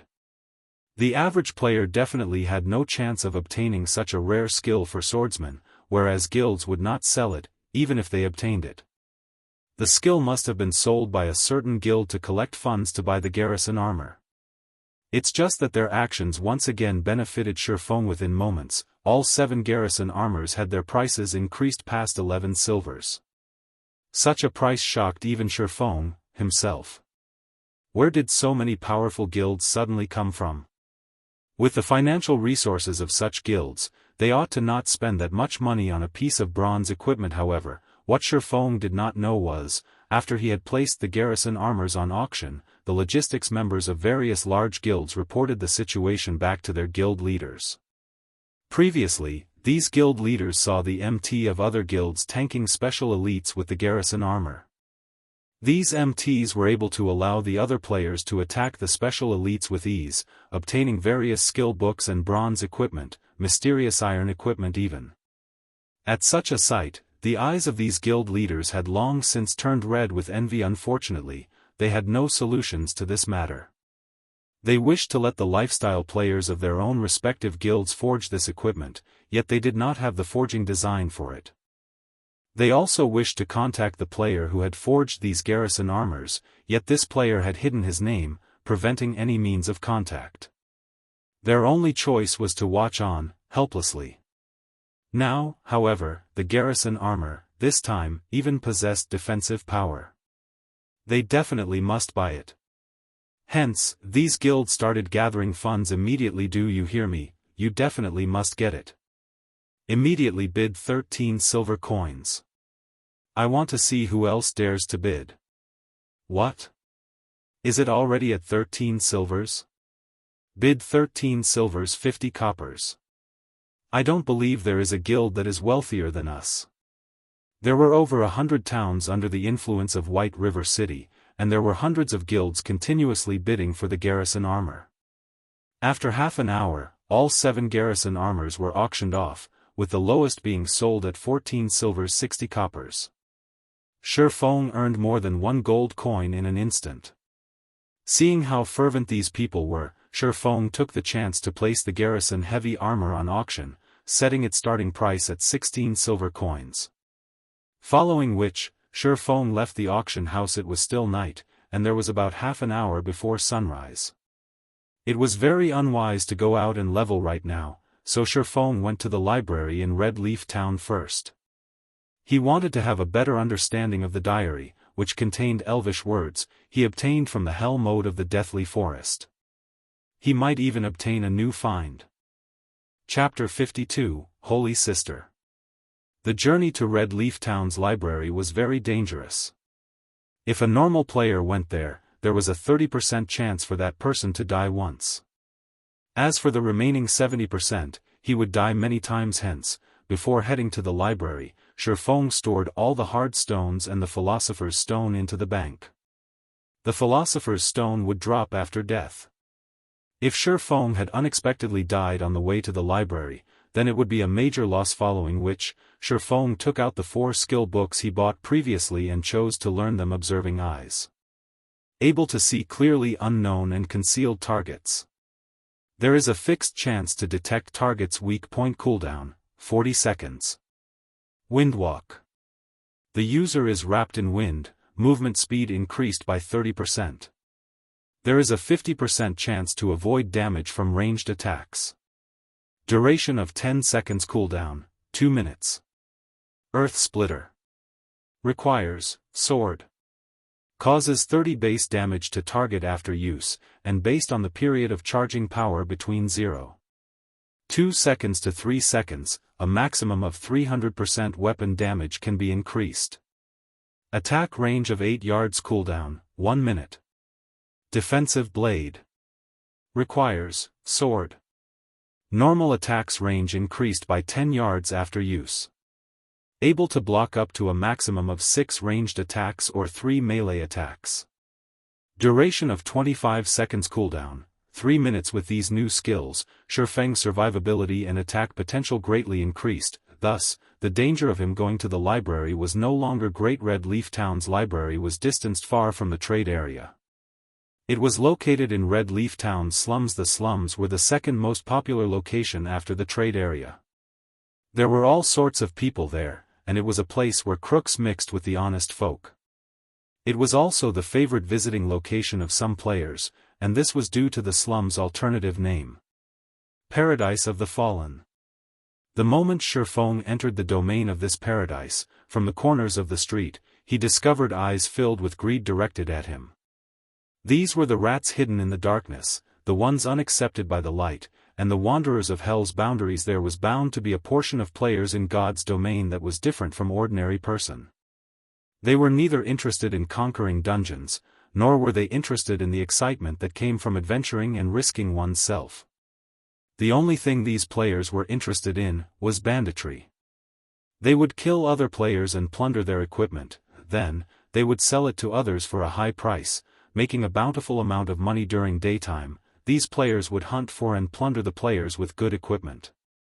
At night, they would return to the slums to dispose of their stolen goods, then party with the money they just earned. They would brag about their harvest to display their own strength, using the chance to elevate their position in the slums. Ordinary players would never set foot in this place. If they did not possess sufficient strength, the only result would be a return via death. The reason being this location was not protected by the guard. Shifeng simply glanced at the players hidden at the corners of the street. He discovered the indicators for all of these players were colored red. It was clear to see that they had done many kill and plunder deeds. Within God's domain, red players were not allowed to enter guarded areas. The equipment drop rate upon death for these players were also increased, and the penalty for death may be increased up to a maximum of 300%. Moreover, they would be apprehended and jailed by the guards if they were to enter guarded areas, and the duration they were jailed depended on their crime value. However, even with all these disadvantages, there were still many players who had chosen to go down this path. After all, the rewards came very quickly this way. Red players also had a place they could stay in Red Leaf Town. For example, the slums. Moreover, if one wished to receive a good quest in the slums, one had to be a yellow player or even a red player. Regarding these players who lived on the edge of a knife, Shifeng paid no attention to them. He immediately headed towards the main road of the slums. On both sides of the street, there were quite a few flirty ladies dressed in revealing clothes. When they noticed the clothing Shifeng was dressed in, they started flinging coquettish glances at his direction. They wanted to spend a pleasant night with Shifeng, earning some coin along the way. Little brother, are you here for some fun? Come over here to Big Sister. Big Sister guarantees that you will have a pleasant night. An alluring lady dressed in vibrant red leather clothing blocked Shifeng's way. Shifeng immediately used observing eyes. Charlene, elite rank. Level 8. HP 1200/1200. Hahaha, Charlene, you're trying to sneak a bite again. How can you not invite us to such a happy occasion? A group of robust and fiendish men walked over, each of them carrying a cold grin on their faces. Is this a robbery? Shifeng took a look at his surroundings, calmly asking. He discovered himself already surrounded by NPCs. There were also a few red players by the corner of a broken house, sneers on their faces. In God's domain, it was very common for players to be robbed by NPCs. Moreover, it was also not Shifeng's first time being robbed by NPCs. The incident that left the deepest impression on him was when he was at Creation Mountain Range. It was there that he was robbed by an NPC warlord. At that time, Shifeng could only helplessly pay out a road toll. Currently, before him, there was a level 8 elite NPC in addition to a group of level 7 common NPCs. It was a scene very commonly to the slums, but Shifeng had nobody to blame but himself for coming to this place. Brat, since you look like an upright person, we won't trouble you too much. Hand out 5 silver coins, and we'll let you pass. Otherwise, we'll personally take action, a scarred man said with a sneer. Then come over here and get it, Shifeng sneered as he pulled out the abyssal blade. If you were to pay the road toll, then congratulations. Not only would you lose your money, but you also had to lose your life. You would lose at least a piece of equipment that was on your person. This was the reason why normal players had a 30% chance of dying once in the slums. If you wanted these NPCs that wandered the boundaries of darkness to uphold their promise, there was definitely something broken with your brain. Charlene's attractive face revealed a trace of malevolence. Brat, you are courting death. A level 7 blade-wielding man rushed at Shifeng. Shifeng stabbed the abyssal blade towards the man without hesitation. Double chop, chop, thundering flash, earth splitter. Sword slash after sword slash pierced through the man's neck and heart. With a body fully geared with bronze equipment, combined with the abyssal blade's attack power, Shifeng's attacks had immediately reduced the man's 750 HP down to 0. Still want to continue? Shifeng glanced at the surrounding NPCs, sneering. The NPCs were all shocked by Shifeng. They all parted and gave way to Shifeng, one after another. Meanwhile, the players hiding in a corner were also shocked. Shifeng had killed off a level 7 NPC in just a few moves. This player was just too strong. Naturally, these players would not find trouble with a player whom they knew was strong. In the slums, strength was everything. Stealthily, these players left the scene of the incident. Only Charlene stayed behind with an interested expression. Little brother, you are really powerful. You've made Big Sister truly admire you. I wonder where you are headed? Big Sister can guide you there and save you a lot of trouble, whereas you only have to pay a very small price. Charlene walked toward Sherfong, offering with a calm smile, no need to trouble yourself. I'm familiar with the way to the library. Sherfong did not wish to get entangled with these NPCs. He only wished to search for clues regarding the Elven Diary. Charlene smiled with even more joy when she heard Sherfong decline. I am the librarian, Charlene. You can ask me matters regarding the library. There is no one more familiar with it than myself. Charlene puffed out her prided twin peaks, smiling sweetly. I sent Red Leaf Town's librarian a holy sister? Sherfong did not believe her. Oh? Are you talking about this? Charlene took out a set of nun's clothing and changed into it within an instant. Suddenly, her wild demeanor completely vanished. She was like an angel that had descended to the world, incomparably divine. Her presence made others desire repentance before her.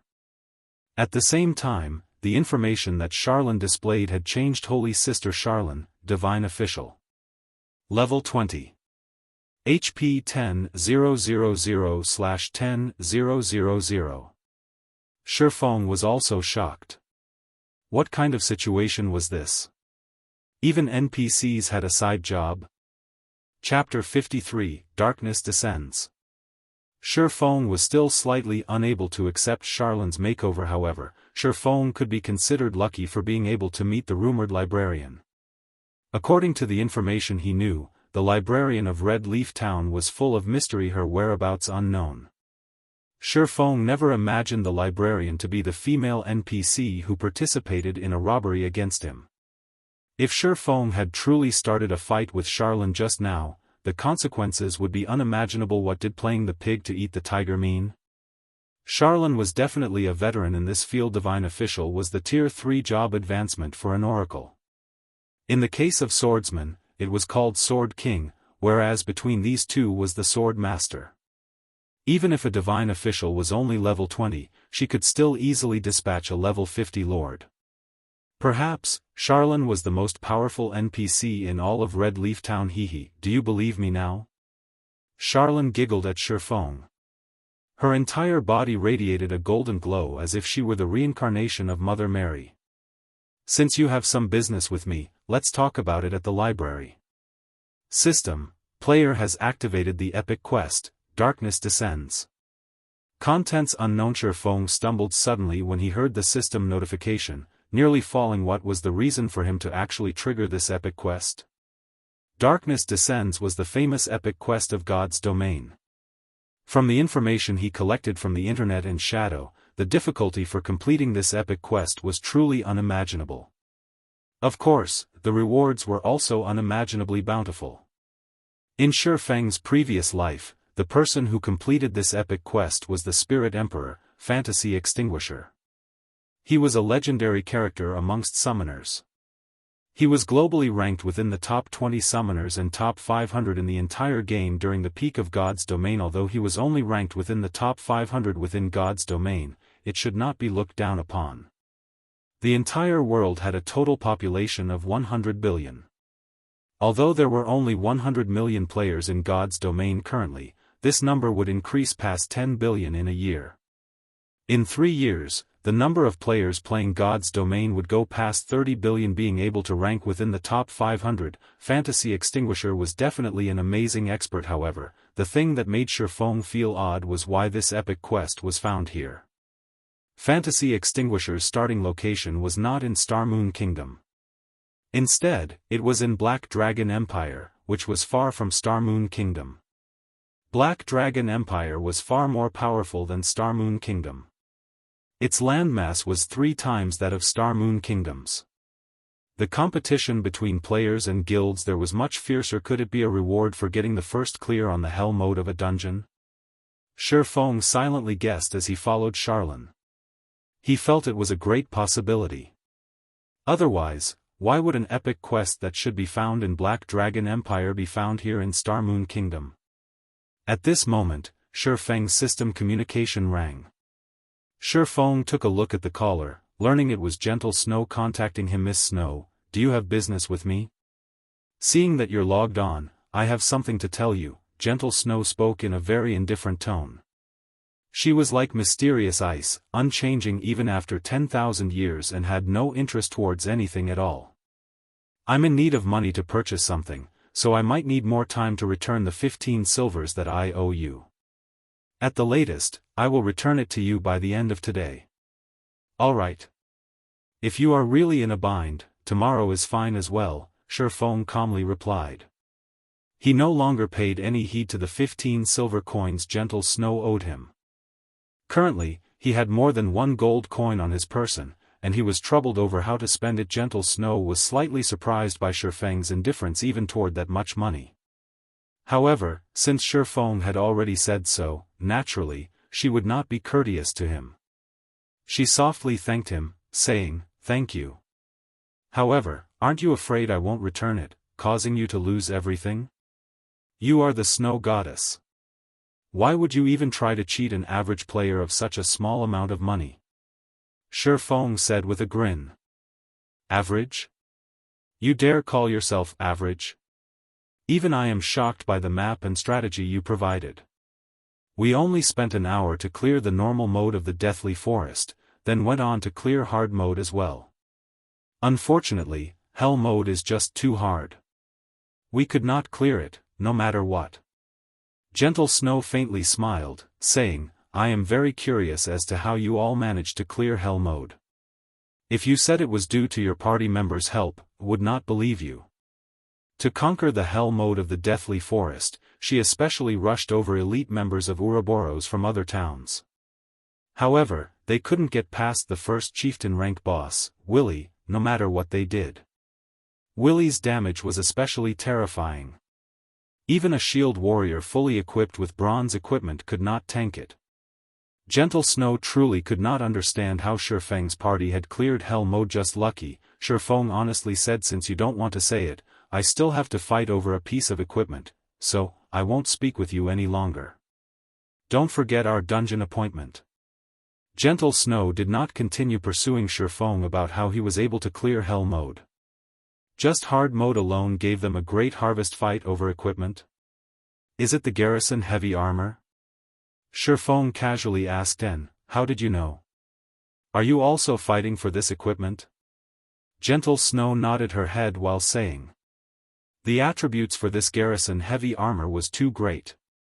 If they had this piece of equipment, there would not be much trouble when they entered the level 3 Wolfman dungeon. Shifeng knew he had said too much, but he remained calm as he replied, yes, but I didn't think there would be that many people competing for it. I've already given up on it by now. Indeed. The price has already reached 23 silver coins, and only a guild with strong funding will be able to buy it. I won't speak with you any longer. I still need to sell some items. Gentle Snow disconnected the call after finishing her piece. Meanwhile, Zhao Yueru, who sat beside Gentle Snow, pouted her delicate lips. She kicked up a fuss, complaining, Snow, why must you let that bastard join our team, no matter what? That bastard was just lucky, and his skills are just average.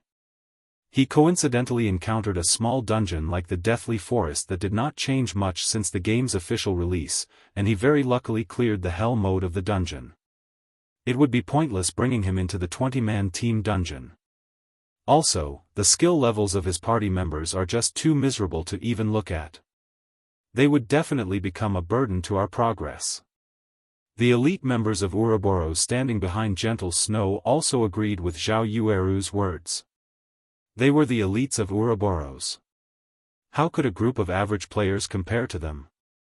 I feel that Big Brother Yifeng is not that simple. He was definitely humble when he said he cleared the dungeon due to luck.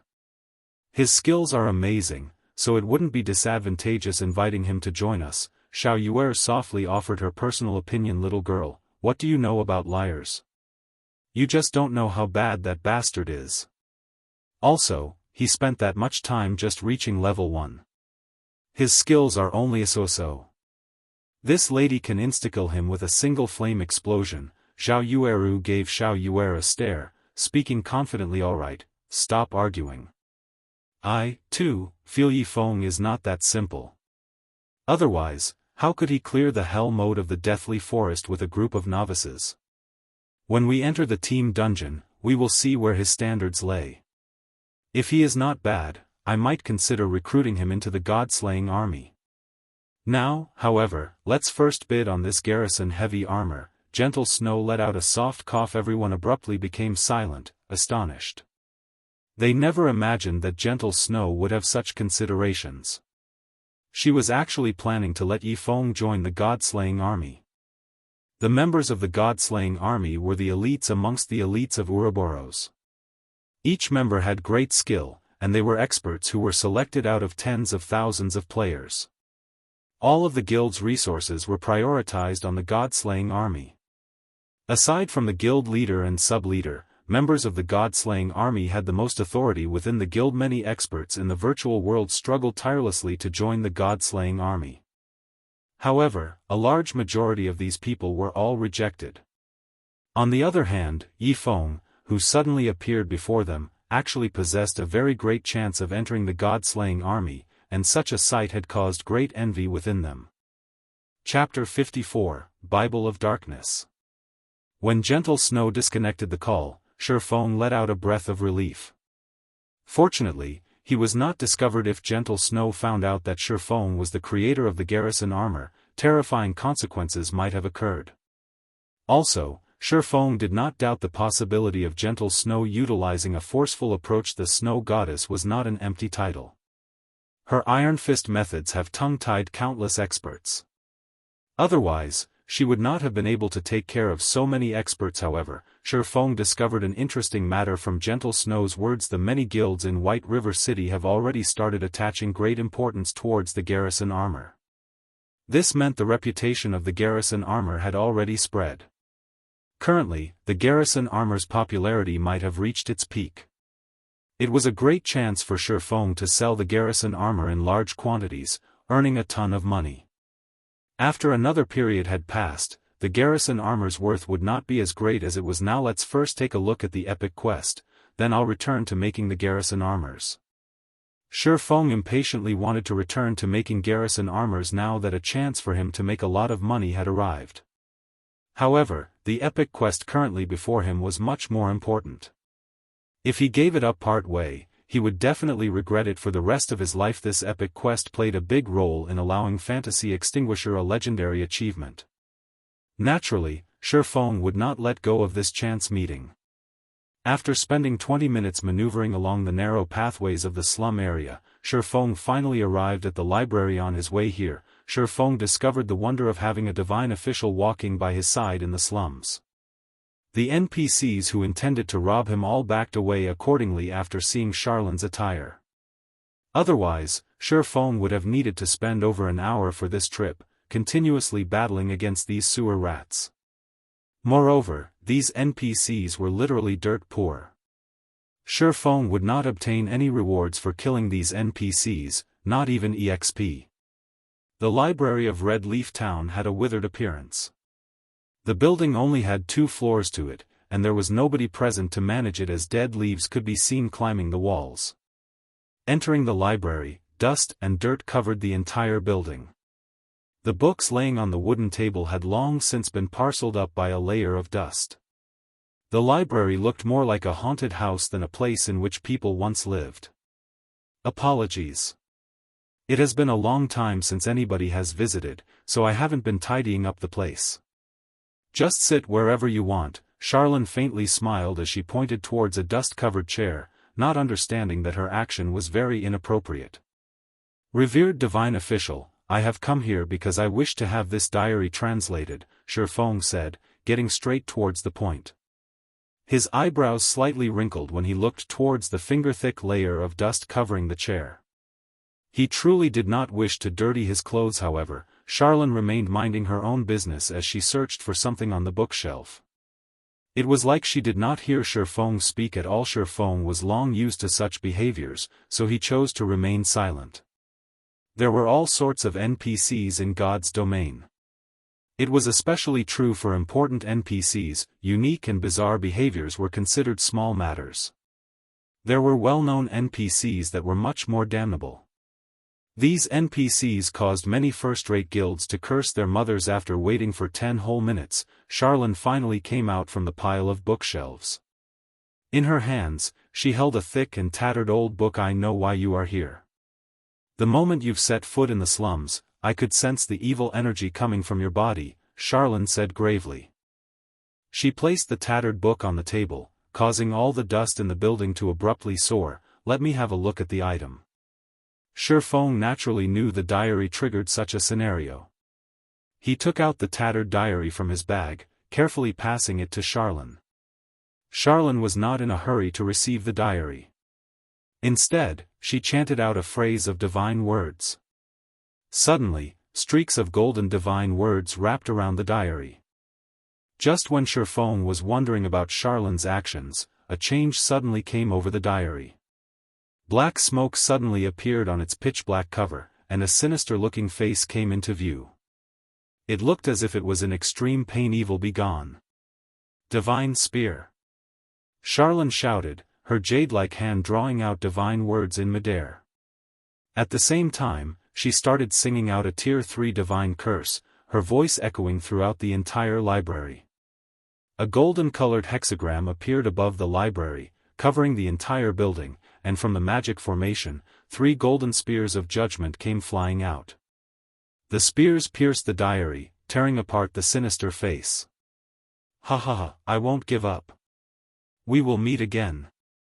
The sinister face loudly laughed as it spoke the bone-chilling words. Both of its eyes were firmly affixed toward Shifeng as if the words it spoke were meant for him. Within a moment, the black smoke above the diary dispersed. Meanwhile, Charlene's forehead was covered in sweat. Her complexion was deathly pale, and she currently looked extremely weak. System, you have been cursed by a great demon. All attributes reduced by 50%, experience received from killing monsters reduced by 95%. System, you have been eyed by a great demon. The phantom of the great demon will come for you in 30 days. If you are killed by the phantom, your body will be taken over by the great demon. Crap. Make it more ruthless, why don't you? Regardless of how self-restrained he had been, Shifeng could not help but curse when he saw this notification. When compared to human standards, a great demon was the equivalent of a Tier 4 job. It was on the same level as a Sword Emperor. Although it was just a phantom, it would still require Charlene, who had a Tier 3 job, to handle it. However, instead of aiming for Charlene, the great demon actually went for a bystander and a minor character like Shifeng. With this curse around, how would he be able to level up? Not to mention the 50% reduction in attributes. It had caused his attributes to sink down to the level of an average player. It would be a problem if he wanted to kill monsters of a higher level. He also had to face the phantom of the great demon. Miss Charlene, are you alright? Although he was cursed, Shifeng still spoke politely. Charlene shook her head slightly, speaking with a smile, nothing too bad. I never imagined that you would actually bring such a terrifying item. You've weakened me quite a bit. However, the problem has been resolved now. If you had dragged on for a few more days, your body might have been possessed by the great demon, and your body would suffer in hell for all eternity. Thank you, Miss Charlene. If it weren't for you, I might have already been dead. Although Charlene's words felt somewhat wrong, Shifeng had still thanked her. He rejoiced at the fact that he had come to the library without delay. Otherwise, he would truly be finished. However, the problem right now had yet to be resolved. No need for thanks. This diary is not as simple as it seems. It is a key. In it records the method to unlock the curse on a gate.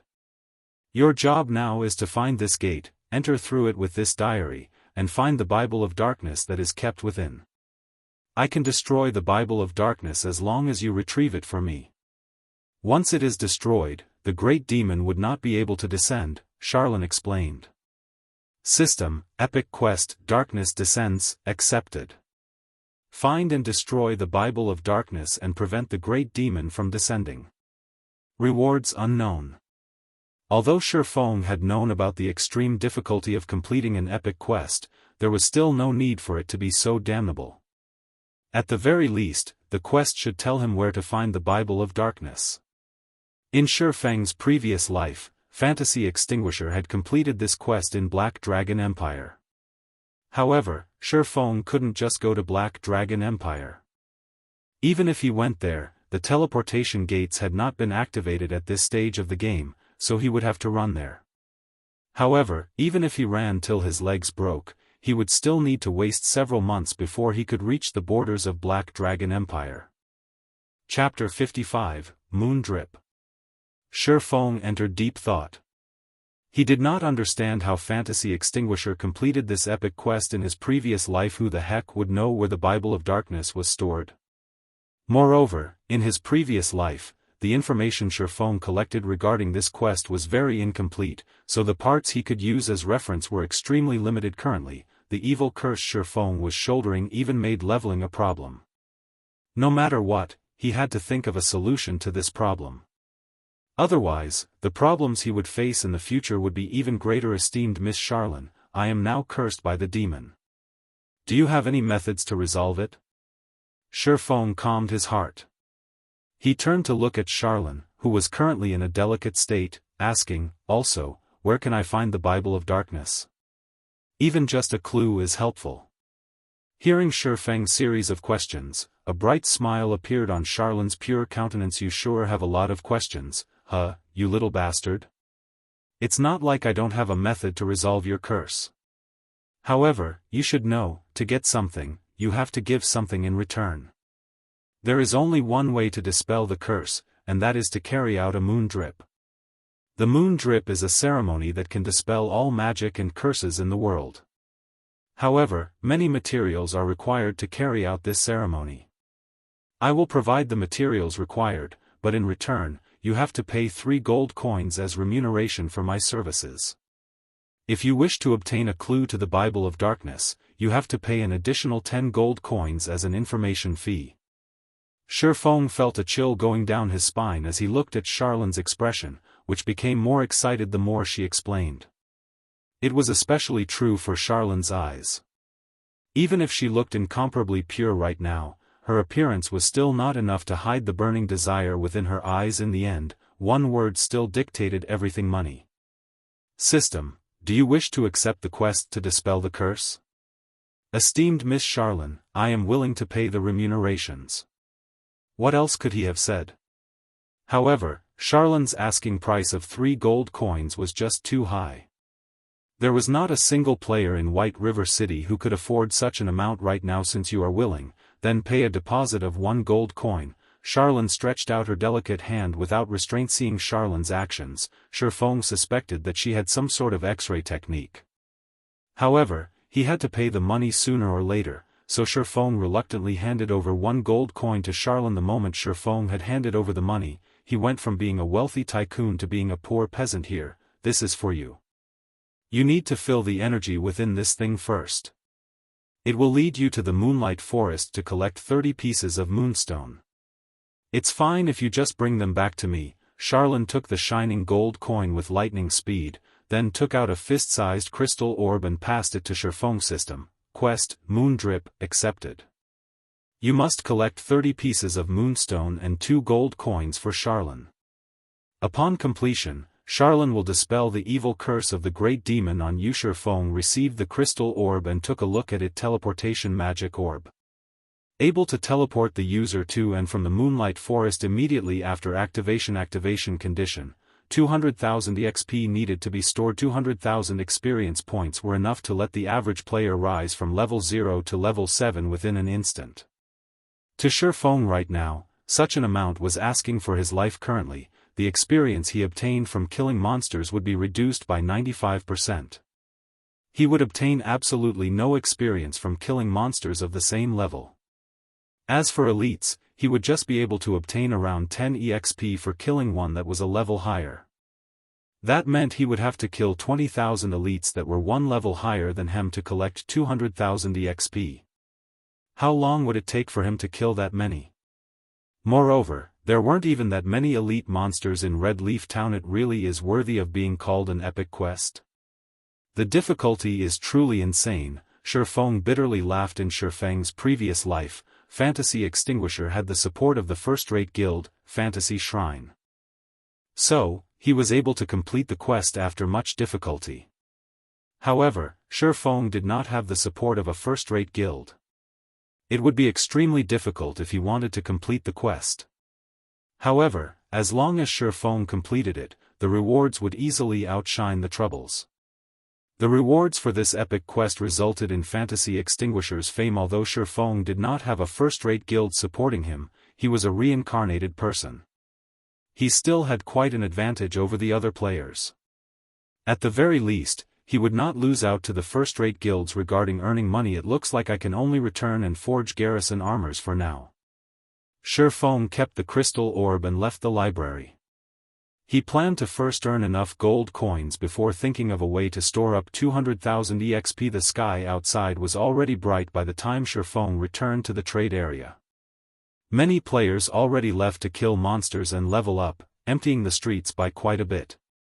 Shifeng immediately went to the bank to retrieve the forging materials and the Philosopher's Stone. Just when Shifeng was headed to the Forging Association, a notification came from the system. The Garrison heavy armor you have placed on auction has been sold. After deducting the processing fees, a total of 31 silvers 53 coppers have been added to your bag space. Is it worth that much? Shifeng was shocked. The level 3 Garrison heavy armor was just a piece of equipment that had similar attributes to a mysterious iron equipment. At most, it was worth 20 silver coins. Now, however, it had been sold for over 30 silver coins. One could just imagine how frantic these guilds were towards the Garrison heavy armor. Shifeng's enthusiasm was further boosted with the arrival of this information. He could not help but wish he could immediately forge 100 pieces of Garrison armor, selling them and making a big profit. Hence, Shifeng activated Windwalk as he rushed towards the Forging Association. Without hesitation, Shifeng reserved an intermediate forging room for 20 hours. If he did not reap the money of those guilds right now, he would not be doing justice towards his own reincarnation. Inside the forging room, Shifeng refined all the stone he collected, going all out as he forged the Garrison armors. When the first Garrison armor was successfully forged. System: Garrison armor has been successfully forged. Forgery proficiency increased by 2 points. Obtained 800 EXP. System: do you wish to store the experience obtained in the teleportation magic orb? Suddenly, Shifeng halted the work he was doing. He called out the system interface, taking a careful look. I obtained 800 EXP from forging. Shifeng placed a hand on his chin, pondering. Suddenly, he said with a smile, how could I forget about this in a panic? The curse is only aimed at the experience obtained from killing monsters. It has no effect towards experience that is rewarded. Although a lot of time was needed to forge a piece of equipment, it was a different story if the success rate was very high. Shifeng's leveling speed at that time would be a lot faster than the average player, even with the 95% experience reduction state he was currently under. With such an opportune method in hand, the difficulty of the epic quest had been greatly reduced in an instant. Moreover, Shifeng had the Book of Forging. It could increase the success rate of forging the Garrison armor up to 60%. With it, Shifeng's leveling speed would greatly surpass even the expert players. It would not be long before he would finish collecting the 200,000 EXP. In such a way, Shifeng could earn not just money, but experience as well. It was killing 2 birds with 1 stone. It was absolutely great. Fantasy Extinguisher most likely did not imagine there was such a quick method to dispelling the curse. Thinking up to this point, Shifeng immediately adjusted for the system to distribute 100% of the experience he obtained to be stored in the teleportation magic orb. Then, he picked up an ore and started happily forging equipment. Because of his improved mood, Shifeng's hands became much more nimble. The 100 refinement hammer in his hands was like a musical instrument, rhythmically beating out a moving melody. By the time Shifeng regained his sense of self, he was suddenly dumbfounded by the Garrison armor before him. Chapter 56, Glimmer Chestplate. The current Garrison armor before Shifeng was largely different than the previous ones. Its design had largely changed, and even the color had become a pale gold. This was absolutely not the Garrison armor crap. Shifeng understood he had failed before. He was too absorbed into his own excitement while he was forging the equipment. He smashed the hammer in whichever way he wanted, giving the Garrison armor a completely different appearance. He even felt good about it still. The appearance of this new plate armor looked extremely cool. It would definitely look majestic while worn, following which, Shifeng chose to identify the equipment's information. The system took a whole 10 seconds before giving a conclusion, this time unnamed: bronze rank plate armor. Level 3. Equipment requirement: Strength 12. Defense plus 23. Strength plus 3, Endurance plus 3. HP plus 120. Durability 35/35. Additional ability. Healing power. Healing effects received are increased by 10%, restricted to Shield Warriors and Guardian Knight system. Unnamed equipment has been successfully forged. Forging proficiency increased by 3 points. Obtained 1100 EXP system. Congratulations. You are the first player to forge an entirely new piece of bronze equipment in God's domain.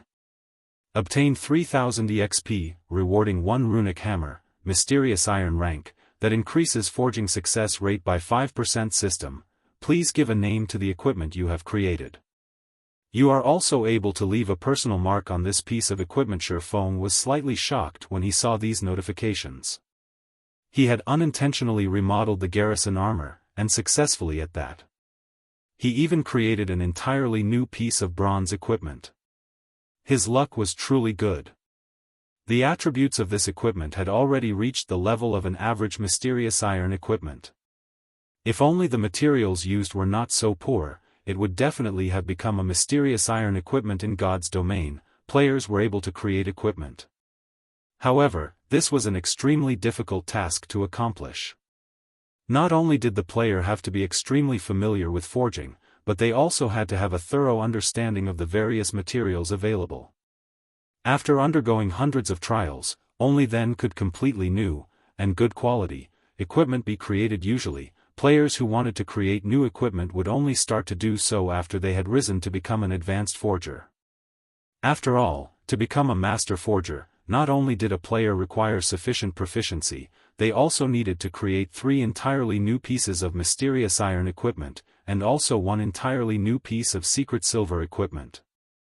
Only after all those conditions were achieved could a player become a master forger. Due to this condition, the players who became master forgers were extremely rare. Meanwhile, Shifeng unintentionally created an entirely new piece of bronze equipment.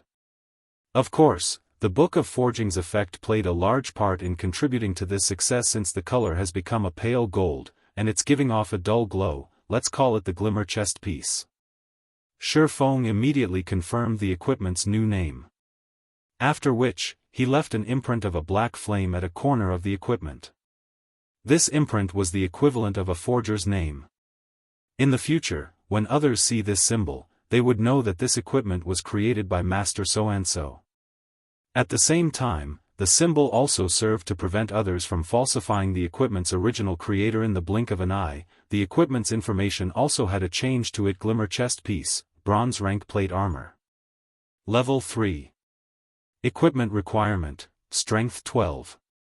Defense plus 23. Strength plus 3, Endurance plus 3. HP plus 120. Durability 35/35. Additional ability. Healing power. Healing effects received are increased by 10%, restricted to Shield Warriors and Guardian Knights. On the right breast of the Glimmer chest piece, the mark of a black flame appeared. The flame constantly faded in and out of existence, further enriching the aesthetics of the Glimmer chest piece system. Black flame imprint has been successfully registered. This imprint has been bound to your gaming account, and nobody else is able to use its system. Naming successful. Forging design for the Glimmer chest piece has been automatically generated. Player can now voluntarily draw the forging design for the Glimmer chest piece, allowing others to learn the forging design. Suddenly, an additional window appeared in Shifeng's lifestyle panel. It was called Forging Design Creation, and it allowed players to create their own forging design. Feng felt endless ecstasy when he saw this new window. This was the benefit of creating something original. As long as Feng had a pen and drawing paper, he could fabricate as many forging designs for the Glimmer chestplate as he wanted. This was the treatment that was only available for original creations. Forging designs were much more valuable than the equipment itself. In Feng's previous life, countless master forgers constantly researched various materials and used all sorts of methods to develop new equipment. Other than trying to become a grandmaster forger, their main goal was to obtain an original forging design. This item was the reason why some master forgers were extremely rich. The process of fabricating a forging design was very simple, and they could easily make tens to hundreds of them any time they wanted. Otherwise, how much money could they make, even if they exhaust themselves by forging equipment every single day? With the Glimmer chestplate forging design, earning 10 gold coins was a small matter. At that time, it was even possible for Feng to earn up to 30 or 40 gold coins. After all, there were a lot of players in White River City and no shortage of guilds. Afterward, Feng continued forging Glimmer chestplates, no longer forging Garrison armors. Both of them required the same materials to make. However, the Glimmer chestplate had a cooler-looking appearance and even came with an additional ability. There was another benefit for an original creation. When forging your own creation, the success rate for it was increased by 10%, and the equipment would also have a higher chance to come with an additional ability. As long as the Glimmer chestplate's fame spread, Feng would have no trouble selling its forging design. Time passed. Bit by bit Feng was completely unaware of his surroundings as he forged equipment. His heart was filled with the thoughts of money. 1 gold coin. 2 gold coins. 3 gold coins. Piece after piece of shining golden equipment piled up in the entire forging room. When 10 hours had passed since Feng rented the forging room, a loud notification had come from the system. Only then had Feng suddenly realized 10 hours had already gone by. His gains were even more shocking, however. He successfully made a total of 142 pieces of equipment, and the materials he had bought were nearly depleted. Amongst the attributes of the equipment, there were some that were good, and some that were bad. The difference between them was the healing effects. The bad ones had 5%, while the good ones had 12%. There were a total of 76 pieces that had their healing effects below 7%, 48 pieces that had their healing effects between 7% and 9%, and 18 pieces that were between 10% and 12%. These pieces of equipment filled up over half of Feng's bag space at the same time. Feng's proficiency also had a big increase, reaching up to 514 points. Feng was now halfway to becoming an intermediate forging apprentice. Feng took out the teleportation orb to have a look. The experience it had currently stored up was close to 150,000. As long as Feng continued putting in an effort for several more hours, he would be able to store up the 200,000 and immediately go to the Moonlight Forest. The speed at which Feng gained EXP was at least 2 to 3 times faster than the guild leaders of first-rate guilds. After leaving the Forging Association, Feng ran to the auction house. Currently, a majority of the average players should have already risen to level 3, whereas many veteran players should have risen to level 4. Only expert players would be closing into level 5. After all, a lot of experience was required to rise from level 4 to level 5. The amount needed was at least 3 to 4 times the amount needed to rise from level 3 to level 4. Right now was the perfect time for Feng to sell the level 3 bronze equipment. The various guilds should also have amassed quite an amount of wealth after more than 10 hours had passed, so it was a good chance for Feng to make a big catch.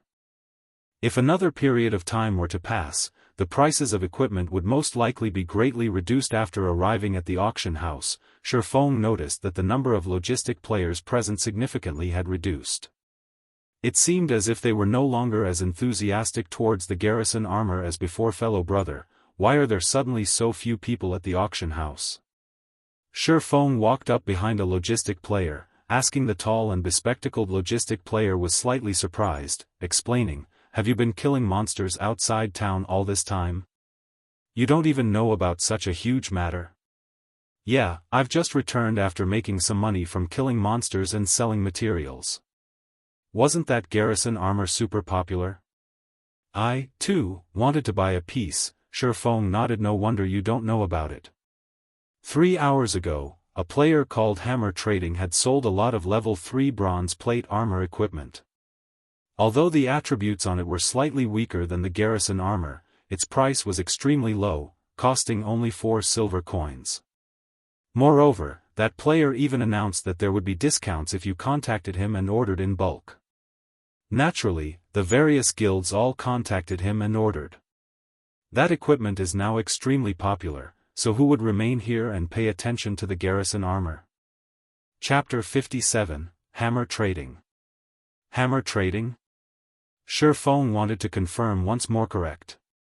He even posted a thread on the forums criticizing the Blackheart forger that made the Garrison armor.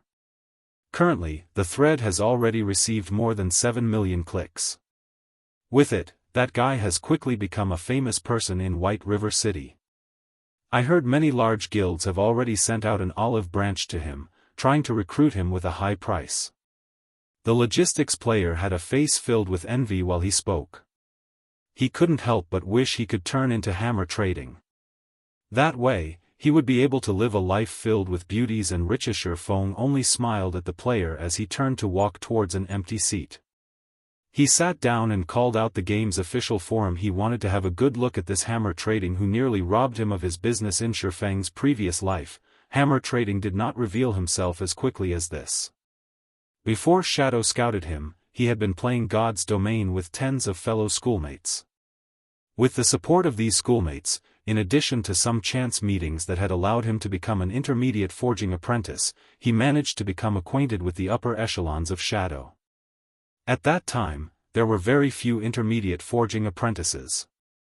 The bronze equipment that was forged at the time was also very popular. Seeing such a situation, Shadow also wanted a share of the profits. So, they paid a large price to hire Hammer Trading. Along with the continuous support of Shadow Workshop, Hammer Trading grew to become a shocking figure, becoming a relatively famous forger and earning Shadow a lot of money afterward. Hammer Trading also obtained the forging talent in addition to the great support from Shadow, allowing him to become a master forger. During those times, he did not have the slightest hint of respect for Shifeng, who was the guild leader of Shadow at that time. In the end, with the strong support of Hammer Trading, along with several master forgers and master potion makers, Lanhua financial groups gladly agreed to World Dominator's acquisition of Shadow. Otherwise, Lanhua financial groups would not have agreed to the decision without hesitation and dismissing Shifeng at the same time. Shifeng opened the forums for Starmoon Kingdom, his heart lamenting over how fate was toying with him in this life. Just when the Garrison armor was beginning to sell like hotcakes, Hammer Trading appeared to break off his road to wealth. Shifeng couldn't help but admit that he and Hammer Trading were rivals in life. Shifeng stole the forging talent from Hammer Trading, whereas Hammer Trading turned around to break off his road to wealth. Browsing the forums of Starmoon Kingdom, Shifeng quickly discovered a thread marked in red, positioned at the top of the forum. Upholding justice starts from us. We absolutely cannot let this Blackheart forger do as he pleases. I am a forger with a kind heart. These large, bright red words caused Shifeng's brows to furrow. What kind of trouble is he trying to cause here? The number of clicks exceeded 10 million. Out of curiosity, Shifeng had opened the thread. Shifeng looked at the eloquently written condemnation that had over 10,000 words. The article had justifiably mentioned that the cost of making a piece of bronze equipment did not even exceed 1 silver coin. However, the Blackheart Shifeng sold his equipment for up to 30 silver coins. He was ripping off other players. Hence, Hammer Trading wanted to oppose Shifeng. He was even willing to sell level 3 bronze equipment without limit. Only, due to the failure rates, he had no choice but to sell them at 4 silvers apiece to reclaim his cost of making. This article received the support of a lot of players. They had all declared that they would no longer purchase the Garrison armor and that they would support Hammer Trading's actions of kindness. Shifeng was speechless after reading the entire article. The entire article was just trying to put a smear on his reputation while heightening Hammer Trading's own self. At the same time, Hammer Trading wanted to state that he, too, could forge bronze equipment. He was clearly trying to use Shifeng as a stepping stone to raise his own worth and fame. He wanted to let the many large guilds extend an olive branch to him, and in turn, raising his own worth. However, Shifeng had to admit that hammer trading had succeeded. Not only had his fame risen in a burst, but many second-rate guilds had also sent him an invitation. There were even a few first-rate guilds who were willing to discuss matters of cooperation with hammer trading. Crap, not only has he broken off my path to wealth, he still wants to use me as a stepping stone?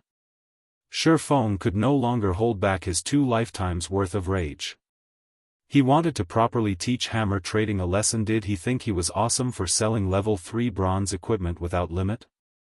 Shifeng did not wish to have any relation with hammer trading if he did not try to use Shifeng as a stepping stone.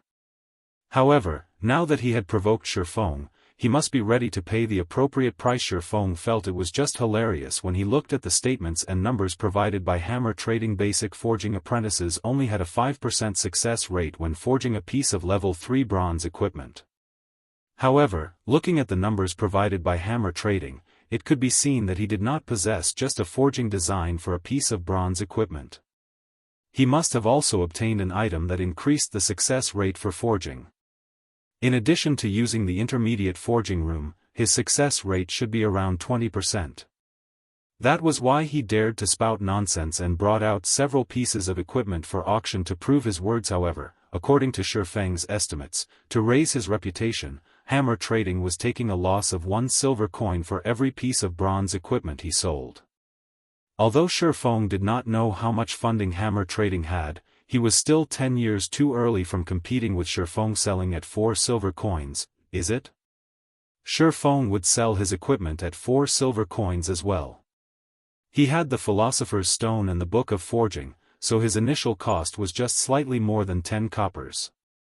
Including his terrifying success rate, Shifeng was looking forward to seeing who had the last laugh. Without holding anything back, Shifeng immediately posted a thread on the forum anonymously.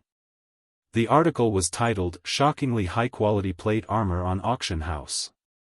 Afterward, he called up the interface for the auction house, placing 20 pieces of the worst Glimmer chestplate on auction. The healing power on the Glimmer chestplate had a remarkable effect on MTs when inside a dungeon. It was even better when compared to the Garrison armor. When compared to hammer trading Savage chestplate, it was more than 2 times better. Players would naturally know which equipment to choose when they saw the Glimmer chestplate. Hammer trading, didn't you want to be famous? I'll let you become super famous. I'll turn you into a celebrity. Shifeng revealed a cold grin as he closed the interface. He turned around and left the auction house, setting up a stall outside to purchase stones and hard stones. 2 minutes after Shifeng had posted his thread, a few players noticed Shifeng's post. Average players were still very attentive towards high-quality equipment. Currently, the average player did not even possess a piece of bronze equipment, not to mention high-quality equipment. So, naturally, they wanted to get a glimpse. The moment these players arrived at the auction house, they were stupefied by what they saw. The attributes on the Glimmer chestplate was just too good, especially the healing power. It was definitely the most beloved ability for an MT when inside a dungeon. After they finished looking at the attributes, the players chose to try wearing it. They looked at their own appearance when wearing the Glimmer chestplate. Streamline mold, dashing figure, and even a faint radiance coming off their bodies. There was also a flickering black flame on their left breast. They looked absolutely awesome. It was as if they had become the heroes from Legends while wearing the Glimmer chestplate, valiant and powerful. Then, they looked at the selling price. It actually only required 4 silver coins. These players did not dare believe their eyes. Such high-end equipment was only selling for 4 silver coins. If they did not buy it, they would be doing a disservice to their own lives. Even if they did not have much money on their persons, they were willing to sacrifice everything they had to buy the Glimmer chestplate. Within a short 15 minutes, Shifeng's post had become the topic of the forum. There were even players who posted the information and appearance of the Glimmer chestplate, the equipment instantly arousing everyone's exclamation. Shield warriors and guardian knights could not help but wish they could obtain this high-end equipment right that instant. However, when they wanted to go to the auction house and buy it, there were only 4 pieces of the equipment remaining. Moreover, every one of those pieces had their prices bade up to more than 6 silver coins. One MT from an elite party had reluctantly chosen to borrow money from all over the place. In the end, he successfully won a piece for 7 silver coins. When the Glimmer chestplate arrived in his hands, he no longer minded the money he owed for it. With such attributes and dashing appearance, he would not have any troubles earning money in the future. Thinking up to this point, the smile on this shield warrior spread widely. Chapter 58, Equipment Competition.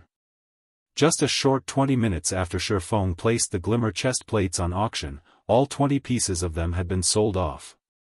The Glimmer chestplate's popularity was far better than the Garrison armor. There were even quite a few players showing off their purchases on the official forum previously. These players had to beg, using various methods, to join a party.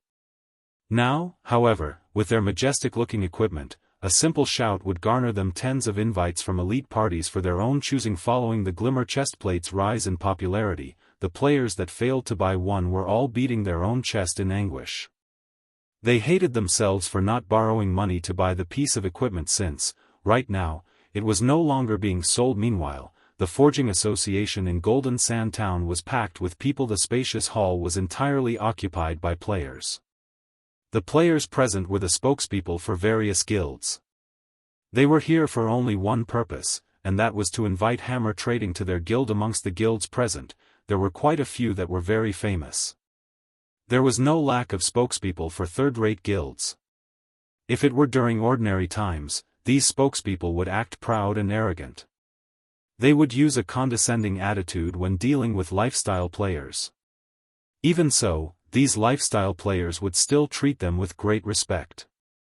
They would even shed tears of emotion, pledging their loyalty to the guild as they quickly signed the contract, becoming a part of a large guild. However, the current trend of the game had changed.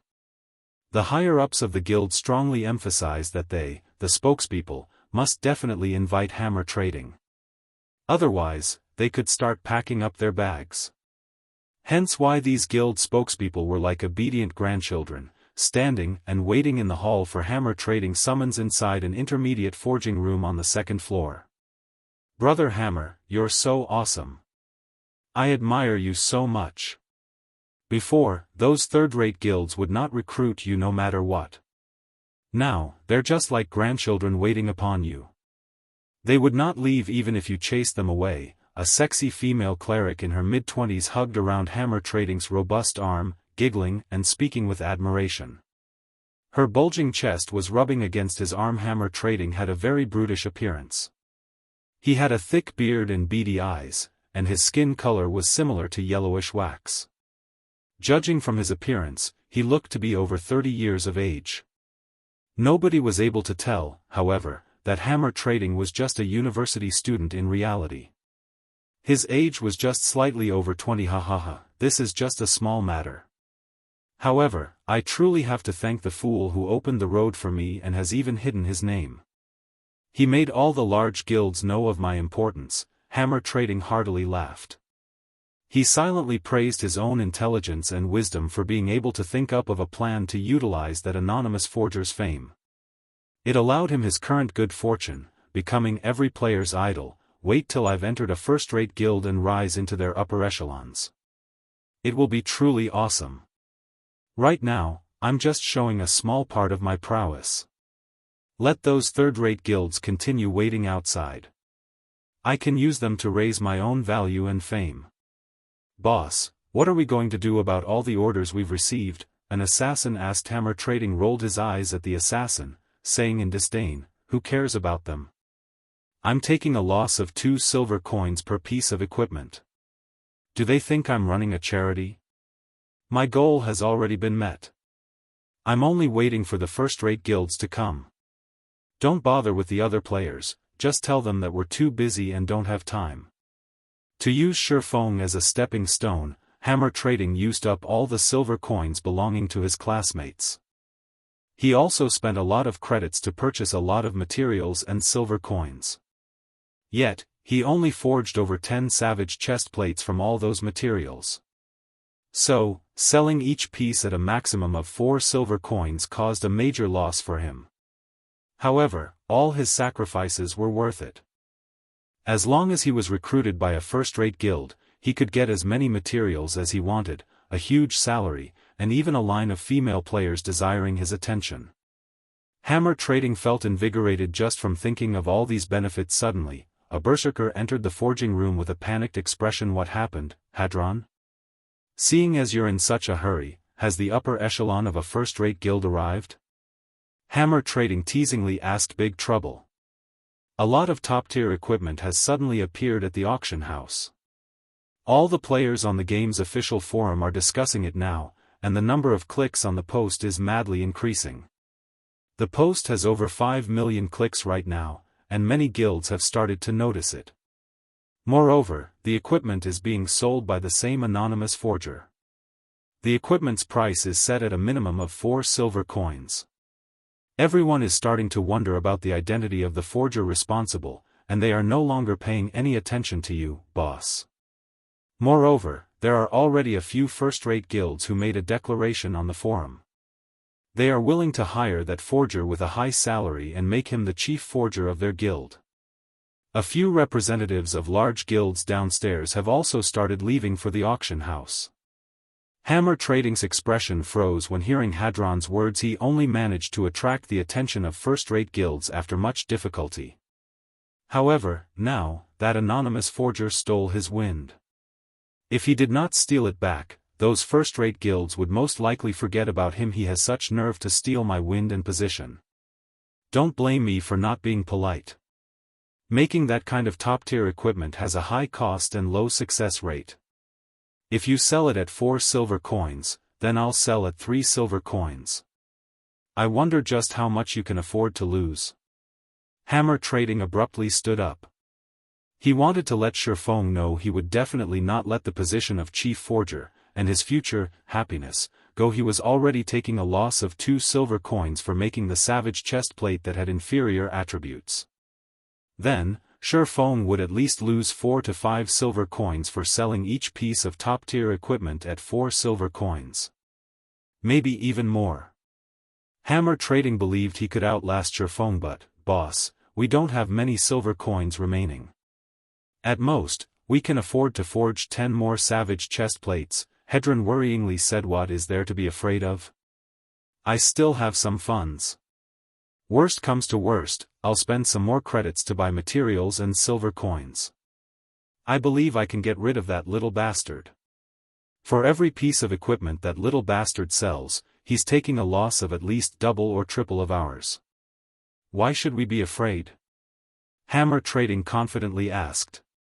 He assured himself that Shifeng, too, was trying to attract the attention of first-rate guilds by doing such lossful business. However, he would definitely be the final champion. An hour later, a few additional savage chestplates appeared on White River City's auction house.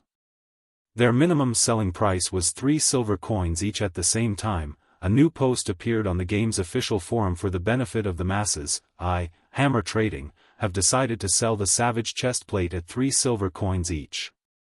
I will make a stand against this Blackheart forger to the end. Requesting support. Requesting encouragement.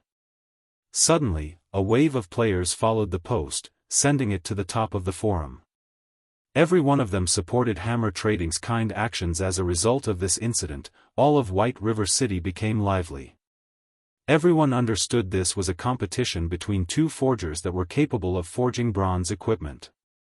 Every player in White River City watched on with anticipation. The ones who would profit from this exchange, in the end, would definitely be them, the players.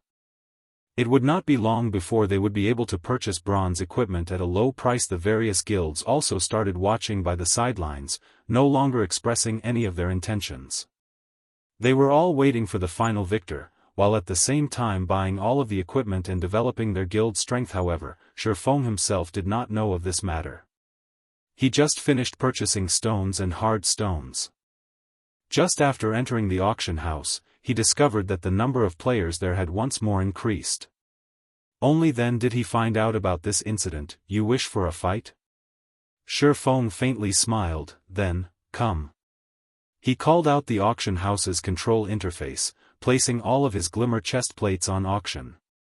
He assigned 20 pieces to be sold every hour, selling a total of 120 pieces of Glimmer chestplates. Such a number was definitely enough to torment Hammer Trading afterward. Shifeng used the money earned from selling Glimmer chestplates to buy hard stones and card sets. After purchasing all these items, Shifeng suddenly discovered that he still possessed a little more than 1 gold coin. From time to time, Shifeng would receive a notification from the system. It would state that another Glimmer chestplate had been sold, and some amount of silver coins have been deposited into his bag. Shifeng felt, the more silver coins he spent, the more silver coins he had.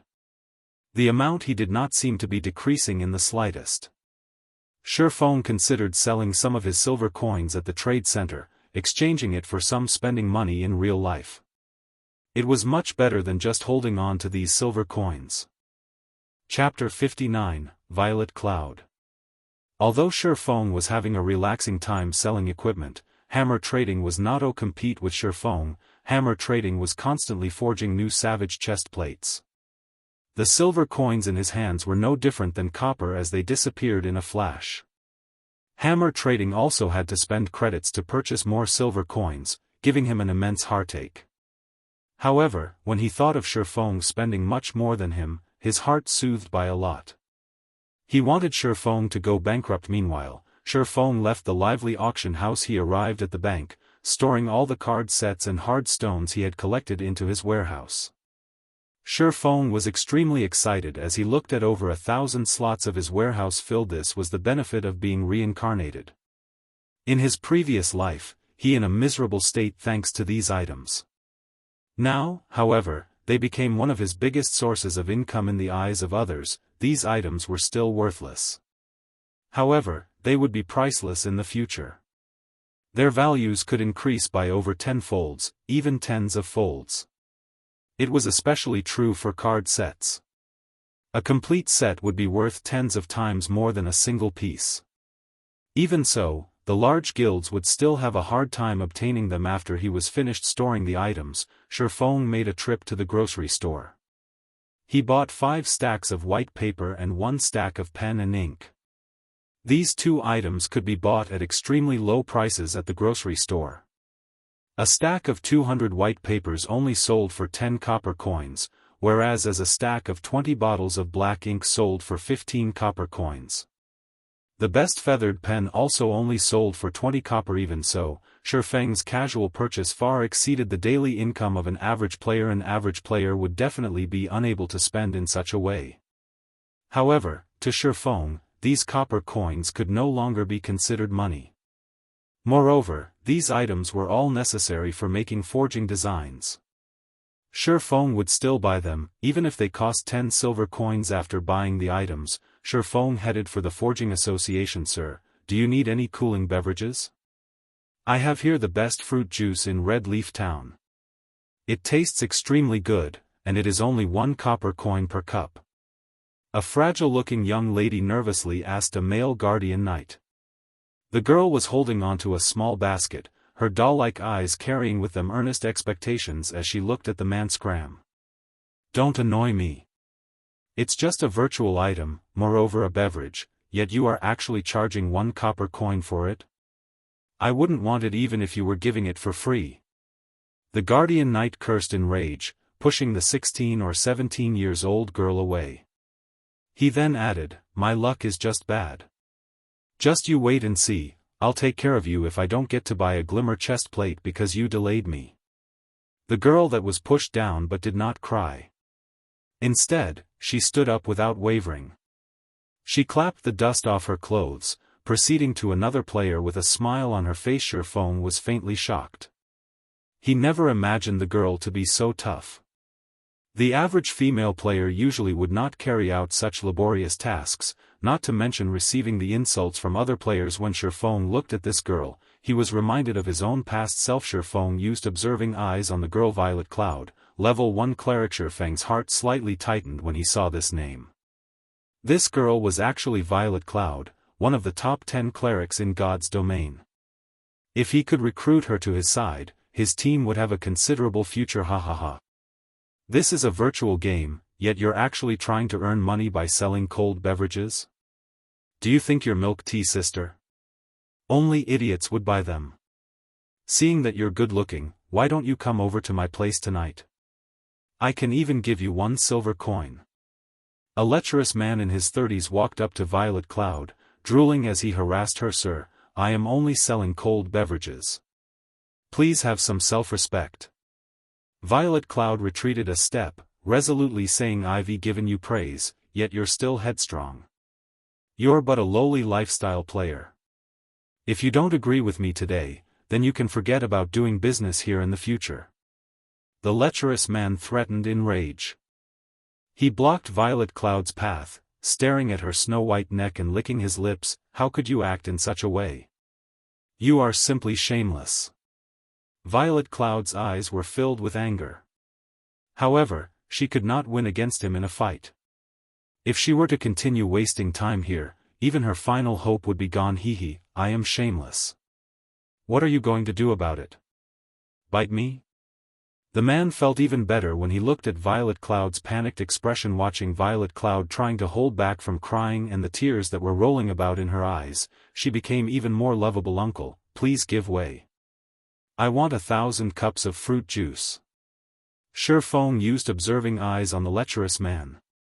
His name was displayed as Drifting Blood, and he was currently level 3. At this stage of the game, his level was considered relatively good. Drifting Blood turned toward Shifeng, sending him a glare, saying, Brat, this girl is mine. If you don't wish for something to happen to you, then scram. You want 1,000 cups? Then I want 10,000 cups.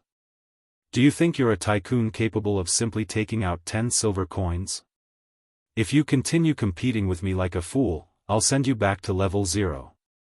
If fighting were not prohibited within the town, he would have long since gotten rid of Shifeng.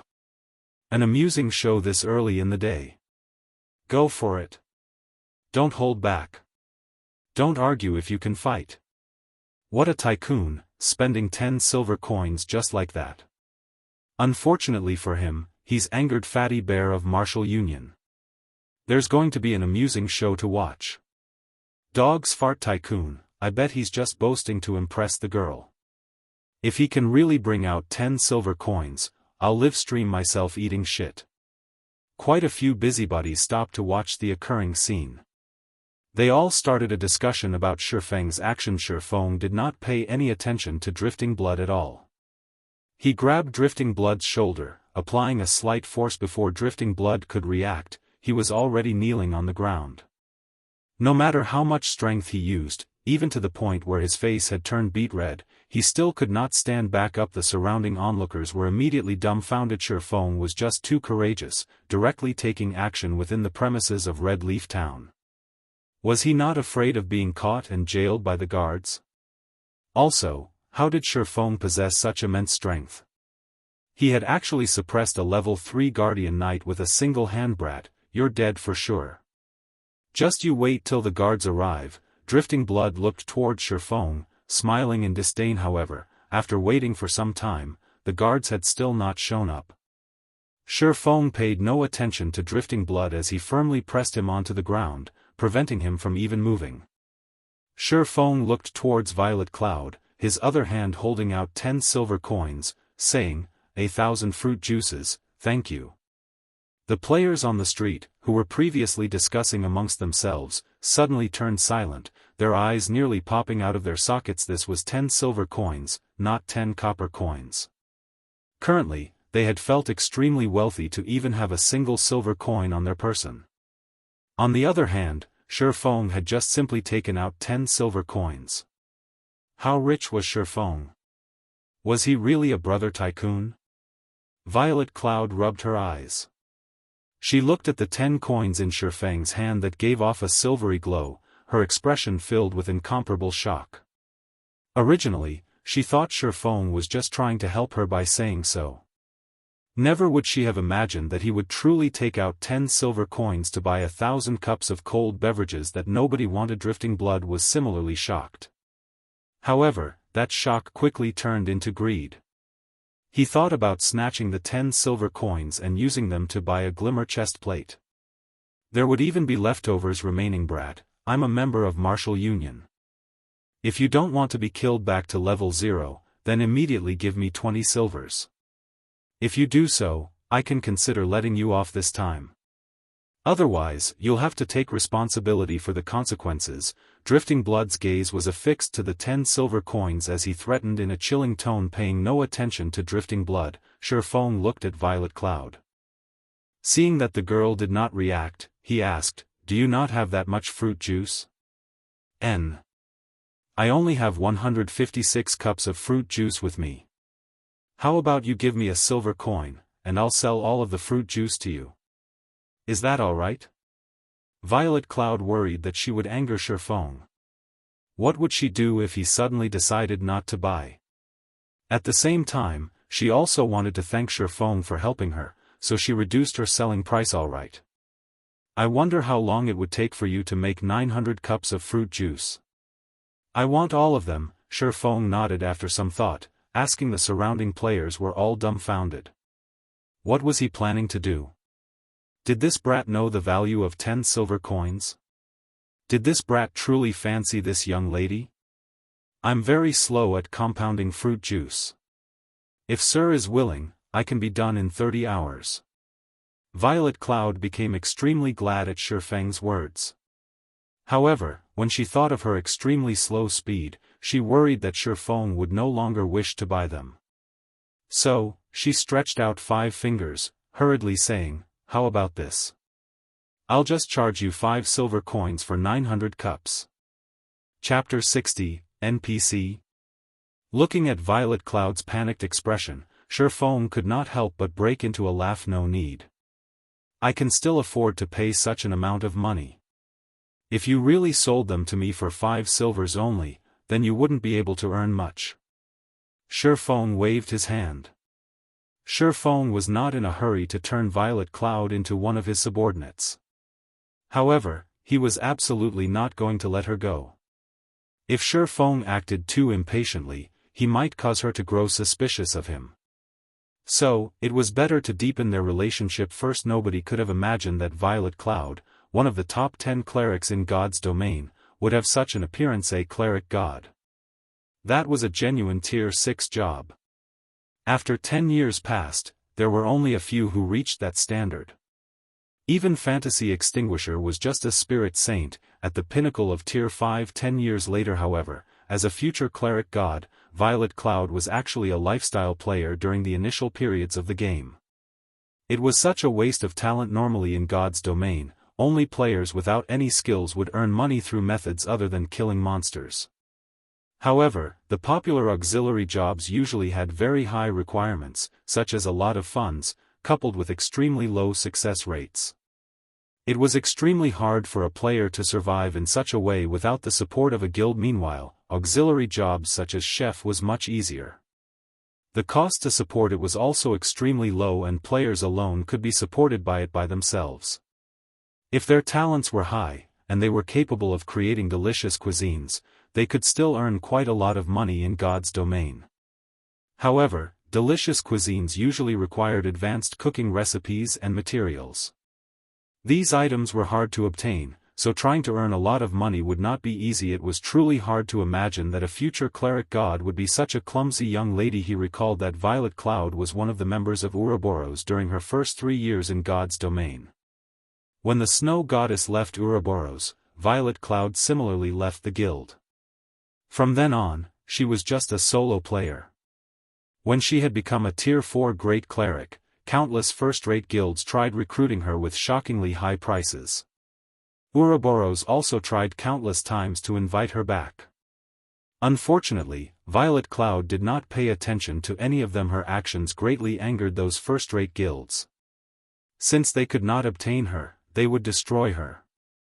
Hence, they sent many experts to assassinate Violet Cloud. Unfortunately, not only did Violet Cloud not get destroyed, instead, she became even stronger.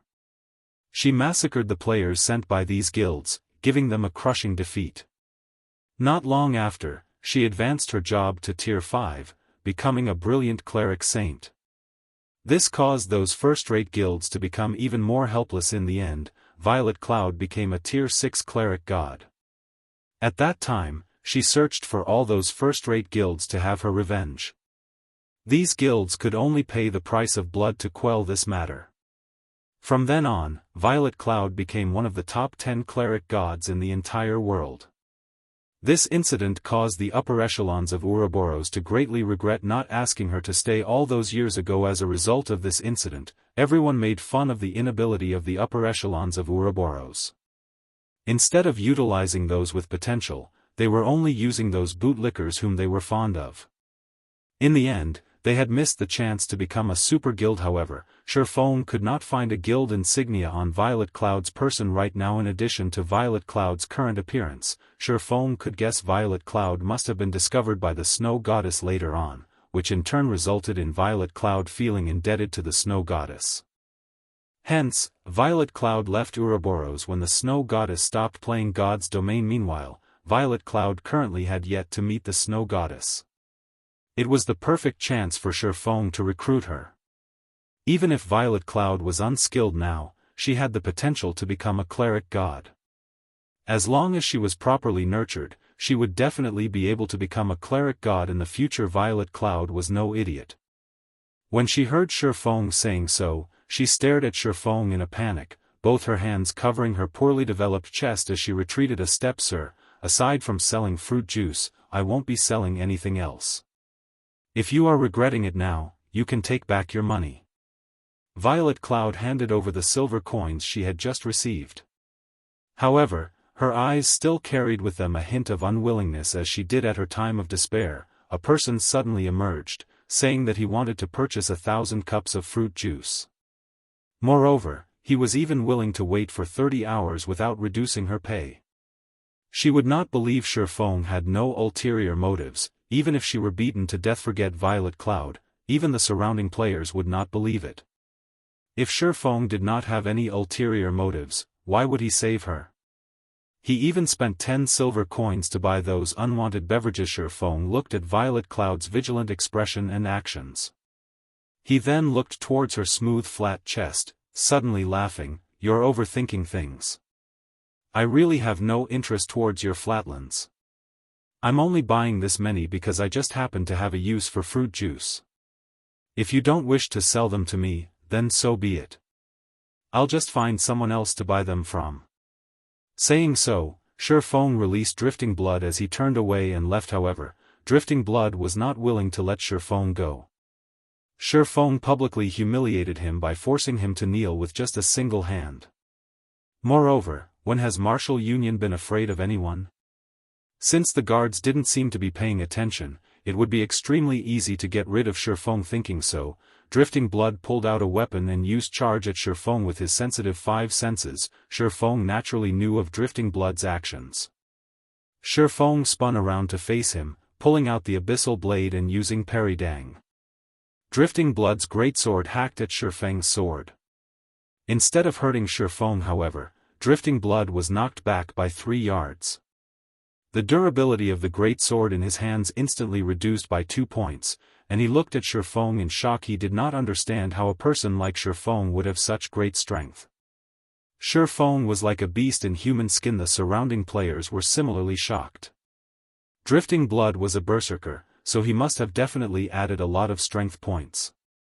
He was also at level 3, similar to Sherfone, so how could the gap between them be so great? These players did not know, however, that this was still only half of Sherfeng's real strength. After all, Sherfone could obtain 6 free attribute points for every increase to his level. It was 1.5 times that of an average player. Not to mention Sherfeng's body was protected by bronze and mysterious iron equipment. There was even the powerful magic weapon. Even with just half of these aspects, Sherfeng's strength far exceeded the average player. If Sherfeng's strength had not been reduced by half, just by activating the strength hidden basic skill and the strength provided by the magic weapon, Sherfone could destroy that basic greatsword without a problem. Brat, you're courting death. See how I'll take care of you. Drifting Blood naturally would not believe that Sherfone was his match. He immediately stood back up, lifting his greatsword as he looked at Shifeng idiot.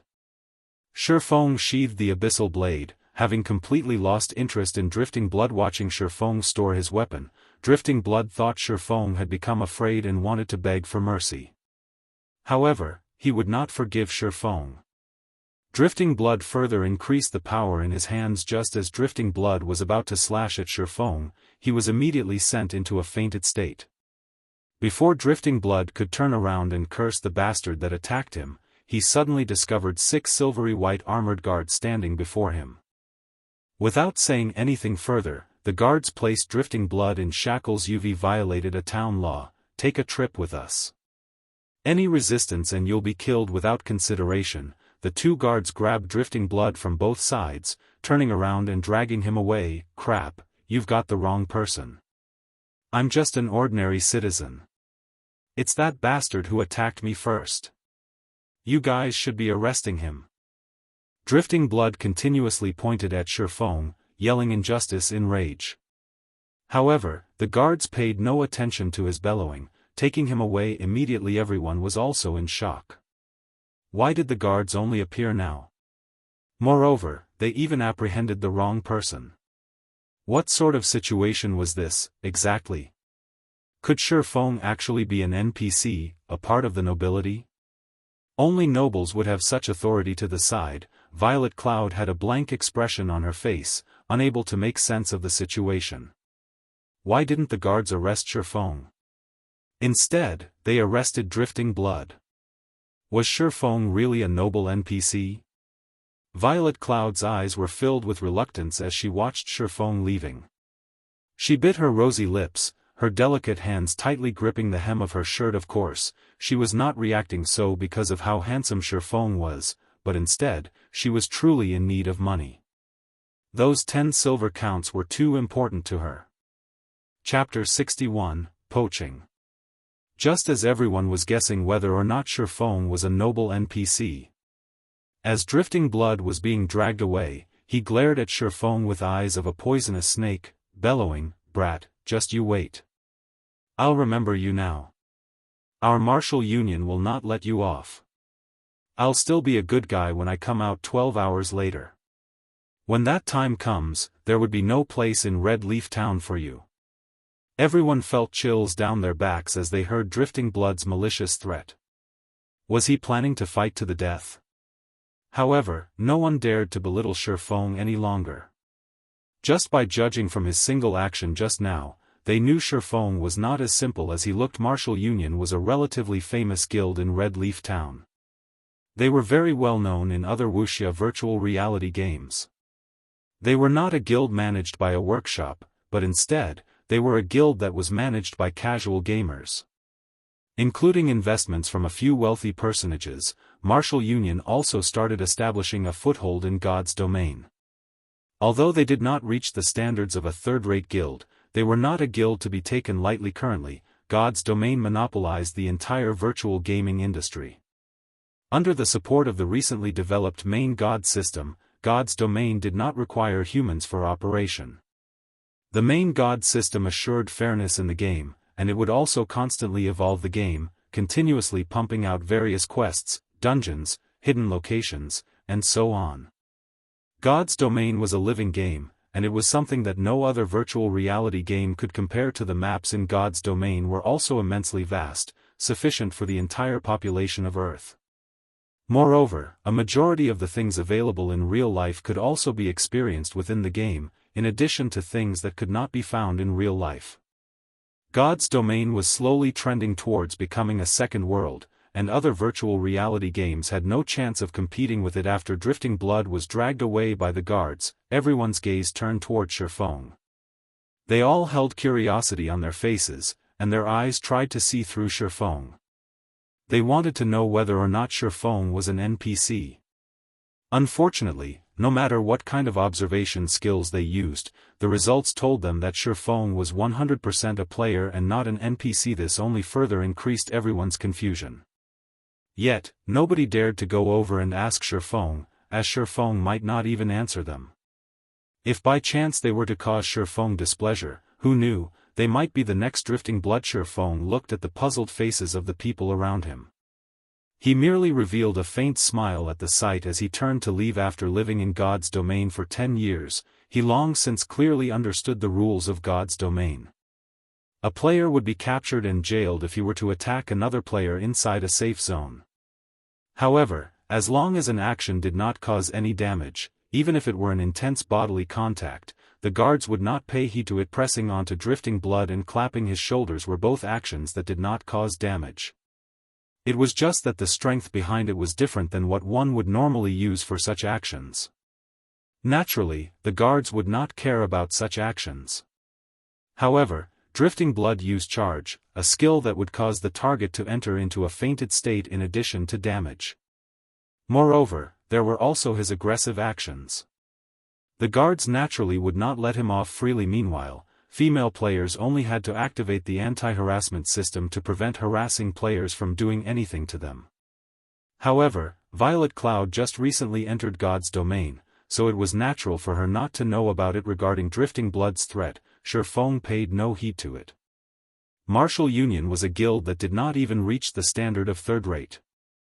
Shifeng previously used to lead the weak shadow to stand off against many first-rate guilds, and these first-rate guilds were helpless dealing with them. Martial Union, a leisure guild that only had several thousand players, was not worth even mentioning. If they wished to find trouble with him, he would just deal with them. As a reincarnated person with a magic weapon in hand, what was he afraid of? As for deepening his relationship with Violet Cloud, Shifeng could only leave it aside for now as he searched for another way. The girl's vigilance was just too heavy for him to get through. However, Shifeng understood her reasons. If it were the snow goddess standing in his place, Violet Cloud might have a different reaction. Shifeng bitterly laughed, shaking his head as he left. "Sir, please hold on a moment," Violet Cloud finally said, no longer able to endure it. The enticement of 10 silver coins was just too great. This was her biggest chance. If she were to miss it, what would happen to her sick mother? "Oh? Did you change your mind?" Shifeng turned around to look at Violet Cloud's troubled expression, smiling as he spoke. Violet Cloud stayed on guard as she looked at Shifeng's eyes, trying to discern any bad intentions within them. However, no matter how she looked at them, she could not discover any special emotions within them. Instead, she could feel a vast ocean hidden within the depths of Shifeng's eyes. However, she still asked in caution, "You truly want only the fruit juice and absolutely won't have other requests?" Shifeng was sweating profusely in his heart. For her to seek confirmation over and over, just how unreliable was he? He would have left long ago, were it not for her potential to become a cleric god, as even he was unable to endure being thought of as a lecherous bastard by others. In any case, I'm in need of a chef to make some things for me. How about this? We'll set up a contract, and I'll hire you to be my chef. I'll give you the same treatment as a lifestyle player in a third-rate guild. You should be able to relax with the main god system's guarantee. If you don't have any problems, then follow me. If you still can't feel reassured, then just stay here. Shifeng let out a sigh, speaking unhurriedly. Violet Cloud was dumbfounded. The man before her was actually hiring her, and he was even giving her an ordinary job. It should be known that chef was a lifestyle job that nobody thought highly of. No one ever hired chef players. She had heard before, from her best friend, the treatment of a lifestyle player in a third-rate guild. At that time, her friend even showed off that her boyfriend was a lifestyle player in a third-rate guild and how great the monthly treatment he received was.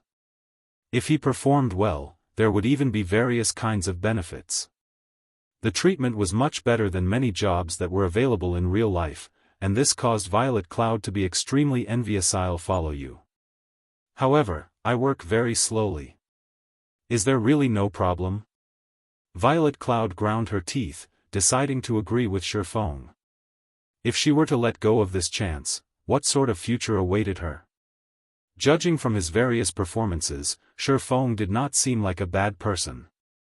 Moreover, she was just a very ordinary female player. There was absolutely no need for him to conspire and trick her. This was a virtual world. If she did not reveal her address in real life, Shifeng would not be able to track her at all. Moreover, Feng would have to bear a great risk in doing so. Follow me then. I still have some things I need to buy. Feng nodded his head, appearing to be very calm. However, inwardly, he was in ecstasy. He had swindled a cleric god into his hands, just like that. As for the snow goddess, Feng could only apologize and say, first come, first served. Subsequently, Violet Cloud left with Feng. Feng brought along Violet Cloud, returning to the grocery shop once more. He bought an assortment of equipment used by chefs such as pots, spatulas, knives, and so on, spending less than 2 silver coins in total. Afterward, he went to the Chefs' Association, spending 1 silver coin to purchase 2 sheets of basic cooking recipes. One was a recipe for cooking wolf meat, the other for making an energizing drink. At the same time, he spent an additional 5 silver coins purchasing plenty of materials that were required by these recipes, as well as the materials for the fruit juice. Violet Cloud was shocked by Feng's actions. He actually spent so much money, buying so many things. He was just too rich. Her previous notion of Feng being unreliable completely changed now. The materials and recipes Feng had spent so much money buying were sufficient to allow her to promote herself to an advanced apprentice chef. This was a treatment not even the lifestyle players of first-rate guilds would receive. However, what Violet Cloud did not know of was that Feng felt that these items were very cheap. It was truly easy to nurture a chef. All the materials required by the recipes could be bought from the NPC, and it only took 10 silver coins to nurture an advanced apprentice chef. Such an amount of money would not even be enough to squander for nurturing a forger or potion maker. Feng then rented a basic kitchen, bringing Violet Cloud to it. After you sign the contract, all these materials and recipes will belong to you. You only need to create 900 cups of fruit juice first. Then, use everything remaining for these 2 recipes. You will receive a 20% share when these items are sold. At the same time, depending on your results, I'll decide your base salary every month. If you try to run away, you'll have to compensate me 10 times that amount. Sign it if you don't have any problems. Feng brought out a standard employment contract for lifestyle players from the main god system. Aside from having different treatments, these contracts were the same as others. There were no loopholes in them, and the law held effect over it. Chapter 62, Moonlight Forest. Violet Cloud was in a daze for a long time after reading the contract. She believed she was in a dream. She heard before the treatment lifestyle players received in third-rate guilds.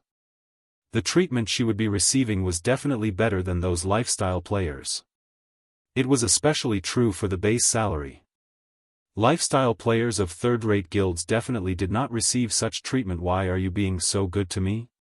Violet Cloud looked at Feng with wide, teary eyes, asking. She wanted to know the reason. Don't misunderstand, I'm only in need of a chef. I've only hired you because I can see you're a very hard-working and earnest person. If you try to take advantage of the situation and fail to hit my requirements, then you can get lost. I'm not interested in nurturing someone useless. Feng suddenly spoke in a grave tone. He wanted Violet Cloud to know that it was not easy to become his personal chef. That was because people were bound to become wasteful when they constantly received things without effort. Violet Cloud was frightened after being told so by Feng. She lowered her head, no longer daring to ask any more silly questions. Judging from Feng's attitude, it was clear that he was indeed looking for a chef, and that she had just been chosen by chance.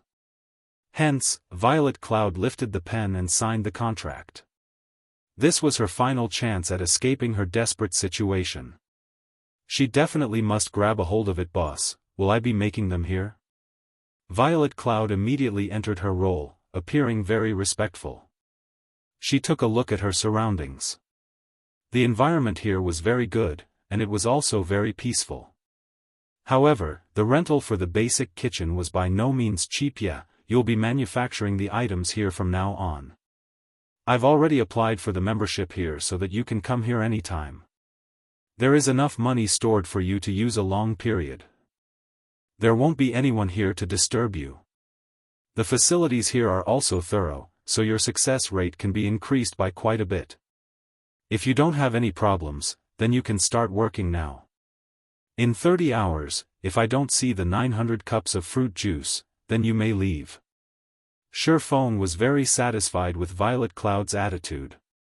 He turned and left after finished saying his piece.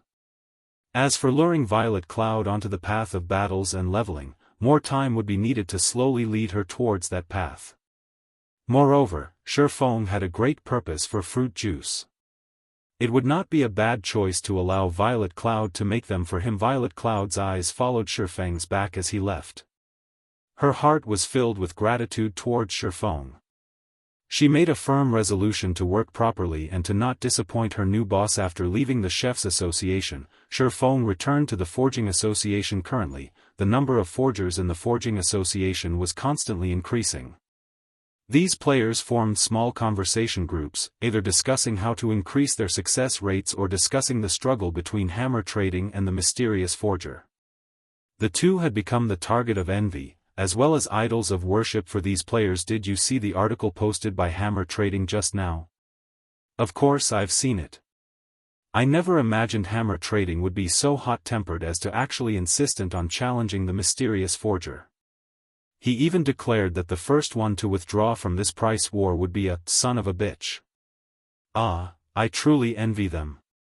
They had actually obtained a bronze forging design. How great would it be if I could have one as well? At the very least, I could join a third-rate guild if I had one. What do you even know?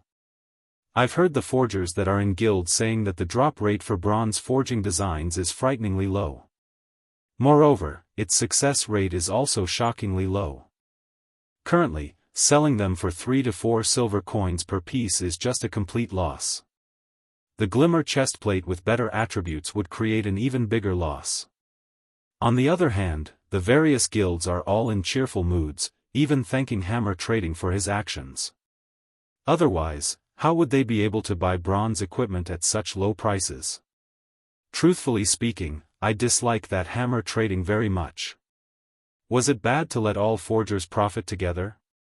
Why must he insist on challenging the mysterious forger to the very end, causing both sides to suffer? Hearing the discussions of these players, Shi Feng entered deep thought. After a moment, he revealed a faint smile. Judging from Hammer Trading's actions, it was clear that he was currently having a hard time. The silver coins in his possession were definitely insufficient, and he must be wantonly purchasing silver coins from the market right now. This would lead to a great increase in prices for silver coins, so it was the perfect chance for Shi Feng to sell them. Shi Feng wanted to thank Hammer Trading. If it were not for him, the market for equipment would not be as lively as it is now. Currently, there would be a large amount of silver coins entering his pockets every so often. Meanwhile, although Shi Feng had spent quite a lot of it, the amount of money he possessed was still madly increasing.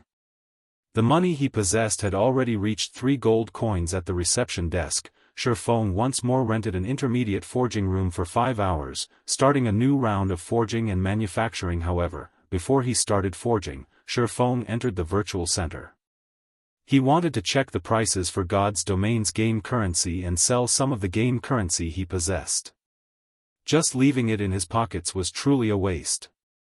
Shi Feng was in the dark when he did not check, but the moment he did, he was shocked. Although there was a large number of players in God's domain, the number of players who were selling the game's currency did not exceed 100. More importantly, the selling prices were astonishing. A single silver coin was selling for 60 credits. The price was at least double of that during Shi Feng's previous life. However, the number of silver coins sold by these players were very small, mostly around 2 to 3 silver coins per player. Aside from the sellers, there were also players who were buying God's domain currency in bulk. The lowest buying price was at 55 credits per silver coin, while the highest was at 58 credits per silver coin. That meant that a single silver coin in God's domain was enough for Shi Feng to eat in luxury for 2 days. It was because of this competition that caused the prices of silver coins to be so expensive at the current stage of the game. So long as a person had a brain, they would know not to sell any of their game currency. On the other hand, there were many guilds who were purchasing game currencies in bulk, at a reasonable price. There were only a scant few money-farming groups and workshops who would sell some of their currency. However, the amount they sold was extremely low. Moreover, their prices were extremely high. Only as a last resort would the various guilds buy currency from these groups. However, these guilds knew the price competition for equipment was a great chance for them to reap some benefits. So, they would definitely purchase game currency in bulk. However, there was not that much game currency available for sale. They could only purchase the game currency sold at the virtual center. Moreover, where did the large amount of game currency flow to? A majority of it was definitely in Shifeng's pockets, while a minority was at the material merchant's side. That meant Shifeng was currently a big shot at selling game currency. Even a 100-man money-farming group was far from being able to compare with Shifeng. Without hesitation, Shifeng immediately placed 3 gold coins up for sale, selling each silver coin at 60 credits. Shifeng still needed to collect the money to buy 2 virtual gaming helmets, so how could he be polite with these tycoons? Although the price was slightly high, to obtain equipment, the many guilds in White River City will definitely buy them. When that time came, all these game currencies would eventually return to his hands. After settling this matter, Shifeng started focusing on forging equipment and manufacturing forging designs. 5 hours went by quickly. Shifeng once more forged more than 80 Glimmer chestplates and 50 forging designs for the Glimmer chestplate. The 200,000 EXP required by the teleportation orb had been filled, and his own experience had also increased by quite a lot. He was just 22% away from level 4 now, and he was just short of slightly more than 200 proficiency points before becoming an intermediate forging apprentice. In this forging session, the forging designs made were the most valuable when compared to the equipment made. Looking at the current popularity of the Glimmer chestplate, the various guilds were definitely in a rush to obtain their own bronze equipment forging design. They wanted to nurture their own forgers and create their own bronze equipment. After all, the drop rate of bronze equipment was extremely low. There were also not that many elite monsters available to hunt. In regards to the millions of players in White River City, the amount of equipment sold by Shifeng and hammer trading was insignificant. There were still swarms of players requiring the equipment. After leaving the forging room, the amount of money in Shifeng's pockets once more increased by a lot. Hence, Shifeng made a trip to the trade area, once more purchasing stones and hard stones. He then cleared out the card sets and hard stones that were sold at the auction house, and in turn, placing the over 80 Glimmer chestplates on auction. However, the selling price for the equipment this time was slightly different. The minimum price was no longer at 4 silver coins but 3 silver coins. Hammer trading was quickly nearing insanity from the competition. When hammer trading saw Shifeng had once again lowered his selling price, hammer trading even spat out blood. Now that Shifeng reduced his selling price, naturally, hammer trading had to reduce his as well. Did Shifeng want him to sell a kidney? Must he be so merciless? The person himself, however, did not put much consideration into such matters. Shifeng only wanted to advertise the Glimmer chestplate. After leaving the auction house, Shifeng stored the Philosopher's Stone and materials in the bank. Afterward, Shifeng went to the pharmacy to purchase 2 stacks of basic regeneration potions. He then went to the magic shop, purchasing over 10 types of magic scrolls. He bought 5 pieces of each kind, and each piece cost around 20 to 40 coppers. Now that the experience required by the teleportation magic orb has been fully collected, Shifeng could go to the Moonlight Forest. However, the Moonlight Forest was not an easy and relaxing place to stay. On the contrary, crises came one after another there, making the place extremely dangerous. Players dubbed the map as the Land of Eternal Rest. Without proper preparations, players would definitely die 10 out of 10 times there. The scrolls Shifeng bought were all necessary tools for him to survive in the wilderness. Before, he did not have that much money, so he did not bother with purchasing the magic scrolls. Now that he did, he naturally would not be courteous. At the very least, these scrolls could improve his survival chances there, rather dying 9 out of 10 times. Following which, Shifeng searched for a deserted location and activated the teleportation magic orb. Feng then transformed into a streak of white light, vanishing from Red Leaf Town. Chapter 63, Mountain Beast Fighter. The sky was a dull gray. A full moon shone, scattering faint silvery rays throughout the tranquil forest. From the crystal-clear lake, one could hear the croaking of frogs. Fireflies were dancing throughout the forest. The scene was like a fantasy from a children's fairy tale. This place was the Moonlight Forest, also known as the Land of Eternal Rest, by players. The moment Feng arrived at this place, the first thing he did was take out an isolation scroll. Immediately, he activated the magic contained within the scroll. The dazzling magical runes written on the scroll came rushing out, and Feng's body suddenly became blurry. If looking from a far distance, it was very hard to notice Feng's existence. Each isolation scroll cost 40 copper coins. It was practically the entire fortune of an average player. Although the price was high, its effects were remarkable. The isolation scroll could greatly decrease a player's sense of presence, making it hard for surrounding enemies to discover them. The scroll had a duration of half an hour, and it was a must-have tool when exploring dangerous areas. Although it was not as effective as an assassin's stealth, it was better than nothing for jobs that did not possess stealth. When the isolation scroll was used, within a 30-yard radius, players would not be easily discovered by common monsters below level 15. Unless, of course, said player was courting death and attacked the monster, following which, Feng infiltrated the forest. He headed towards the central region of the Moonlight Forest in search of moonstones, wanting to remove the hateful curse even a little faster. The Moonlight Forest was a level 9 monster area. Its location was not in Starmoon Kingdom, but an isolated space. Every city had a teleportation gate directed towards the Moonlight Forest. In Feng's previous life, over 90% of the level 9 players in God's domain would grind for treasure here. However, even if a player were already level 10, the place would still massacre them. That was because the monsters here usually stayed in groups of 3 to 5, and they possessed powerful skills. A single misstep could cause a party wipe. Even so, players would still persevere, rushing to their deaths over and over as if they were possessed. As a result of the constant deaths, the Moonlight Forest was referred to by others as the Land of Eternal Rest. Meanwhile, the reason these players would persevere to such a degree was mainly that the monsters here dropped gemstones. Moreover, the drop rate was relatively high. The number of treasure chests here was also high. As long as one found a treasure chest, there was an 80% chance to obtain gemstones. Gemstones were very valuable in God's domain. The reason being, they were able to increase the attributes of a piece of equipment. Depending on the color of the gemstones, the attributes they increased were also different. Red increased strength, yellow increased agility, blue increased endurance, purple increased intelligence, and green increased vitality. A tier 1 gemstone could increase an attribute by 2 points. However, such an amount must not be belittled.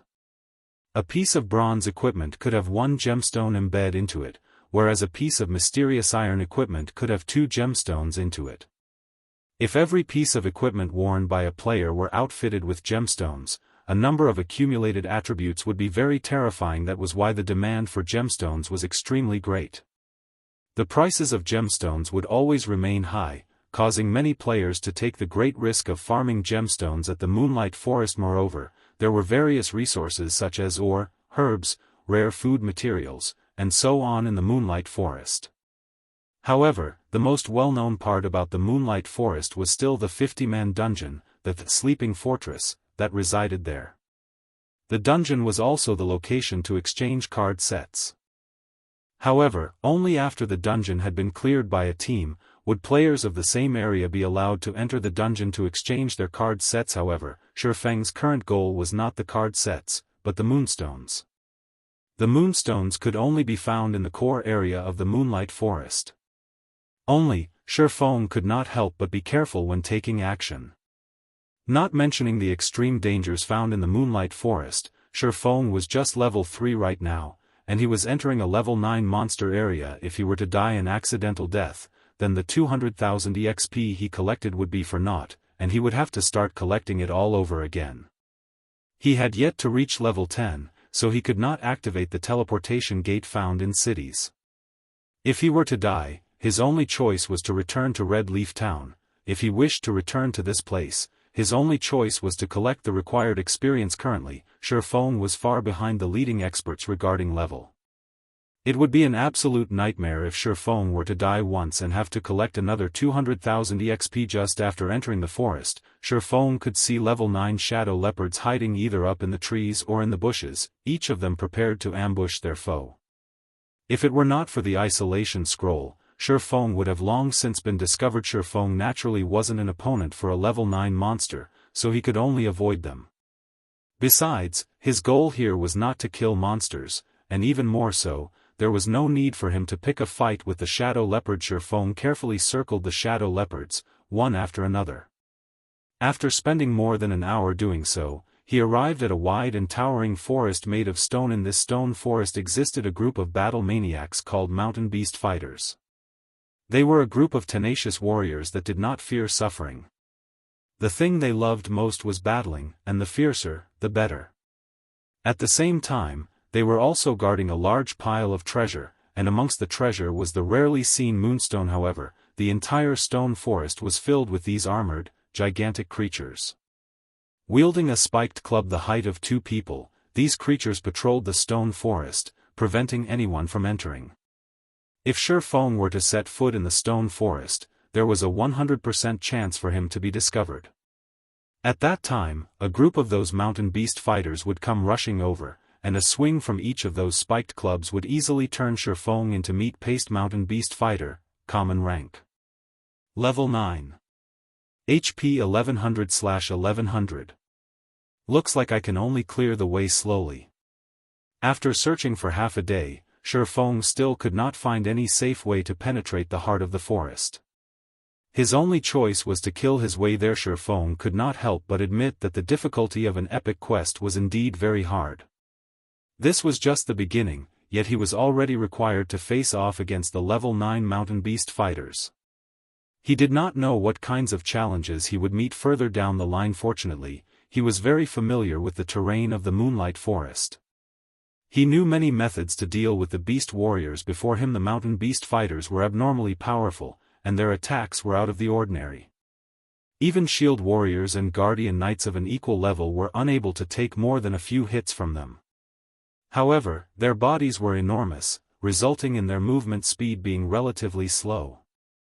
In Shifeng's previous life, there were many elementalists who used Frost Arrow to reduce their speed. They then utilized the unique terrain of the stone forest to avoid the attacks from the spiked clubs, kiting and killing the mountain beast fighters, following which, this stone forest became a holy ground for ranged players.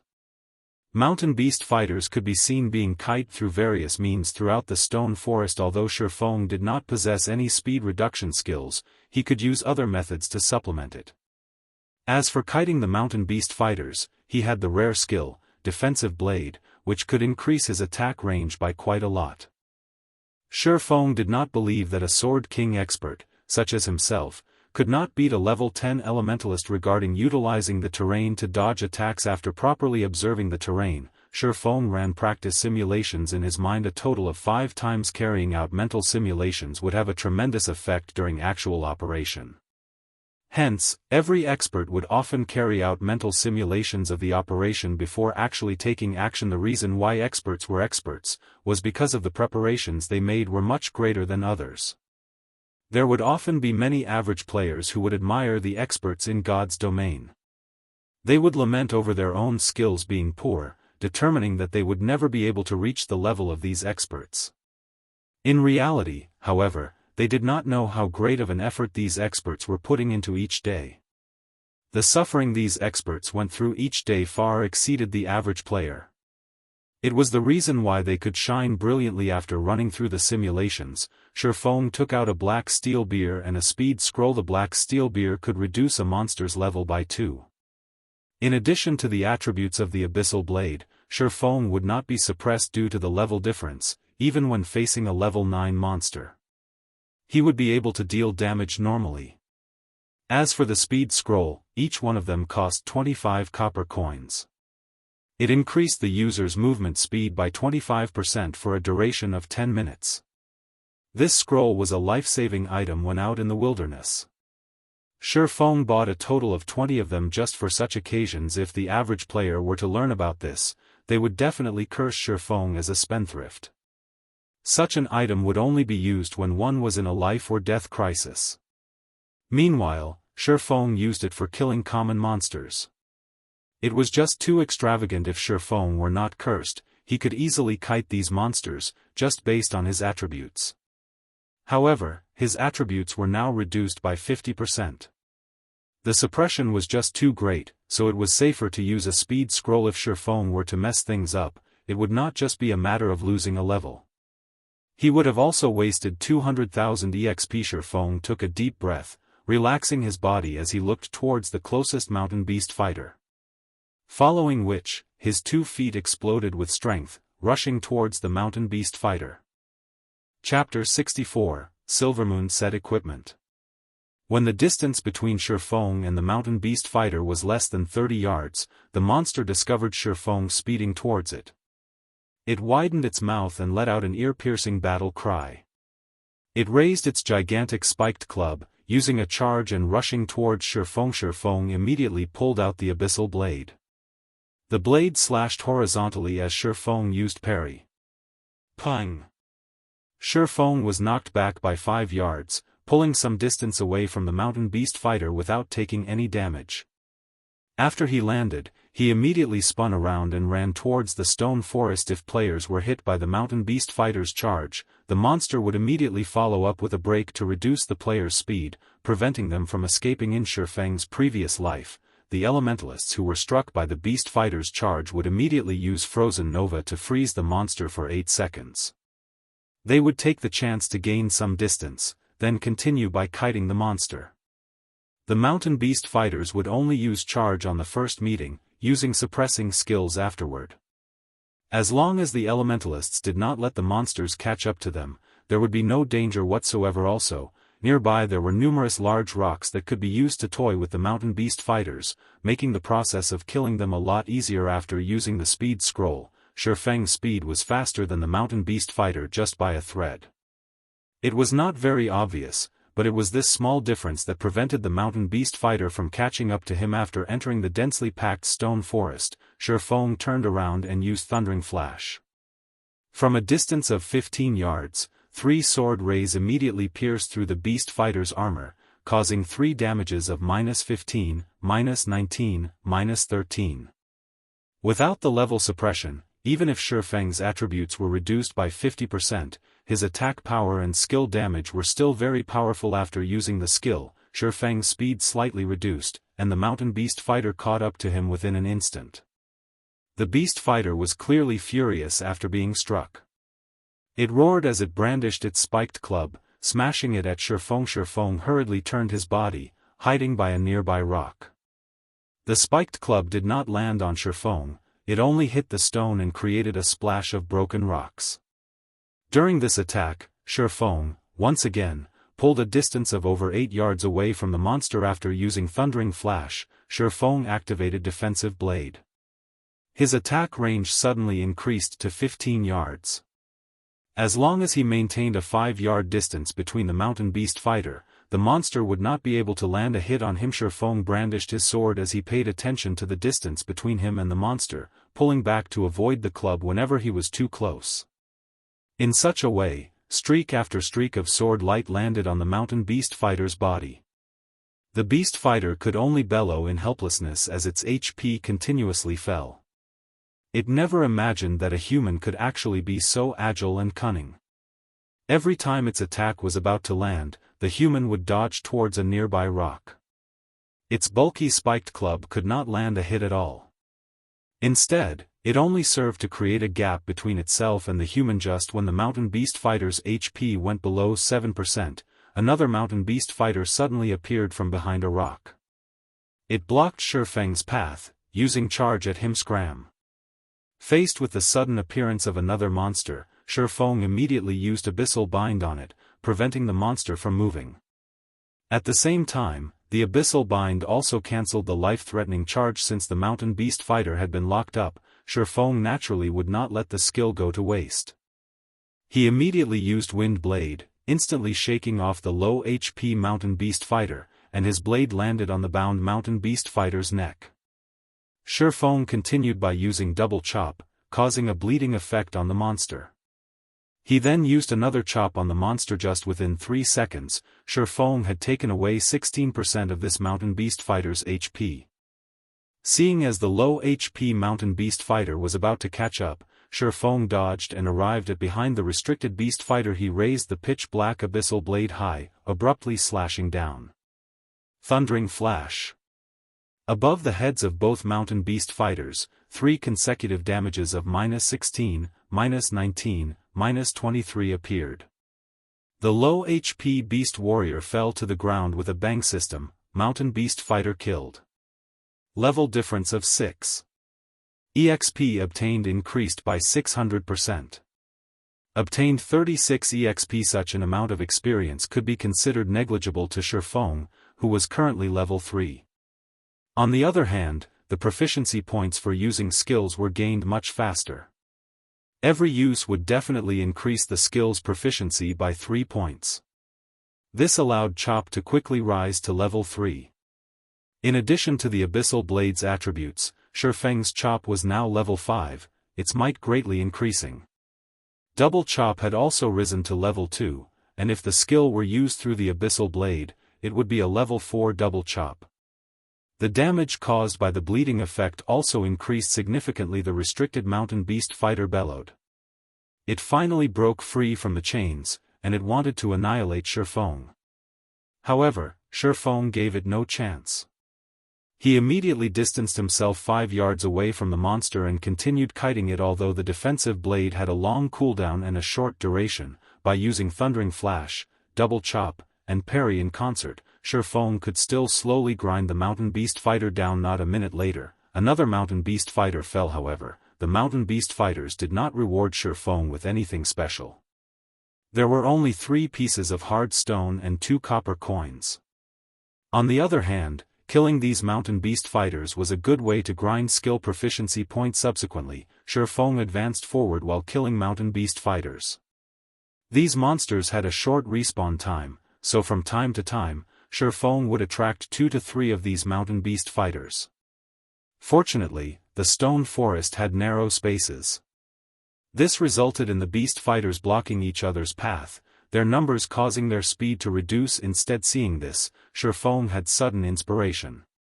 He started luring more and more Mountain Beast Fighters, and within a short moment, he had lured over 20 of these monsters.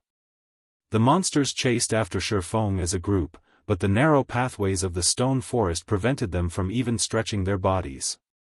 Just a slight movement and they would run into the other Mountain Beast Fighters.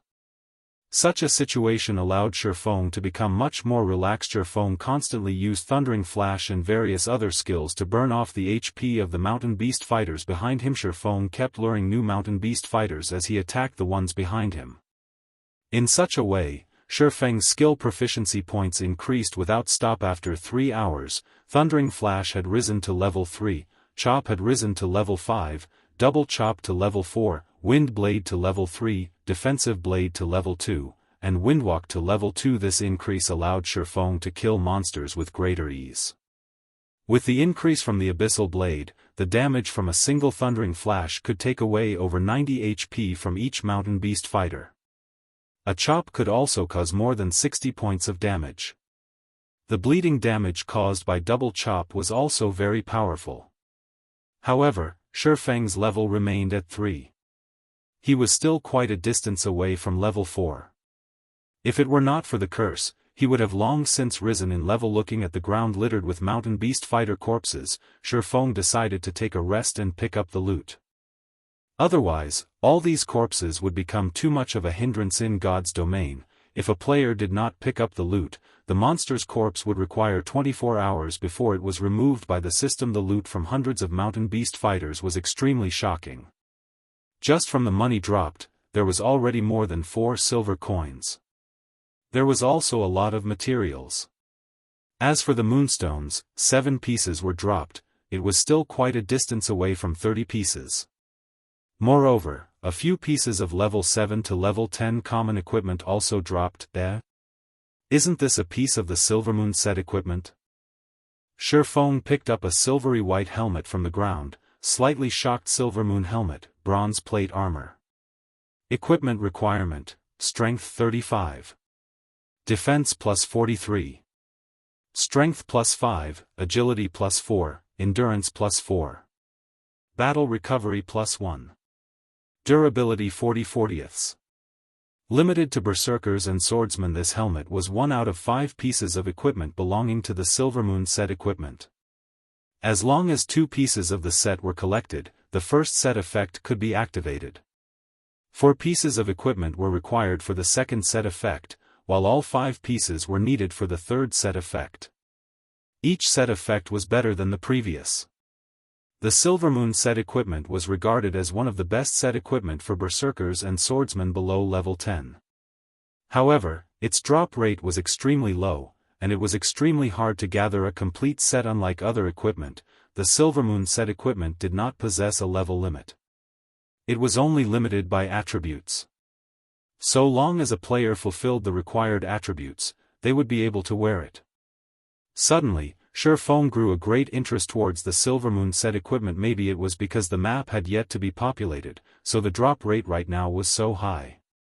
If Shifeng were to miss out on this chance, he would definitely regret it in the future. 35 points in strength, to the average player, they would most likely need to reach level 8 or level 9 before they would be able to wear this equipment. However, with Shifeng's attributes, he would be able to wear it as long as he removed the curse and reached level 5. If he were to collect the complete set, his attributes would literally soar to the sky. At that time, killing a level 5 shield warrior with a full body of bronze equipment would just be child's play. Just the thought of it excited Shifeng. Chapter 65, Mysterious Iron Treasure Chest. Shifeng stored the Silvermoon helmet and continued moving deeper into the stone forest, searching for even more mountain beast fighters. Before, Shifeng's attention was solely focused on moonstones and the horror of the Moonlight Forest.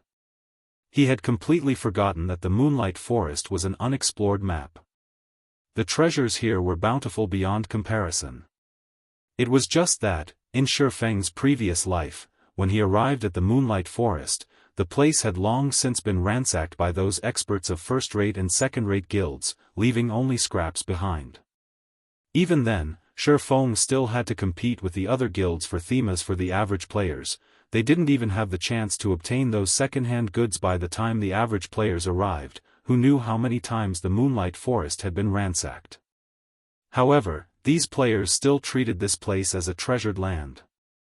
One could imagine just how attractive the untouched Moonlight Forest was now that he was here. A step ahead, those first-rate and second-rate guilds would not have their turn. He would personally explore every corner of the Moonlight Forest and plunder everything, letting those guilds have a taste of getting second-hand goods. 2 hours later, Shifeng finally arrived at the core of the stone forest. On his way here, Shifeng continuously killed mountain beast fighters, obtaining 3 more pieces of moonstone and a lot of money and materials. By chance, Shifeng had discovered a camp made by the mountain beast fighters.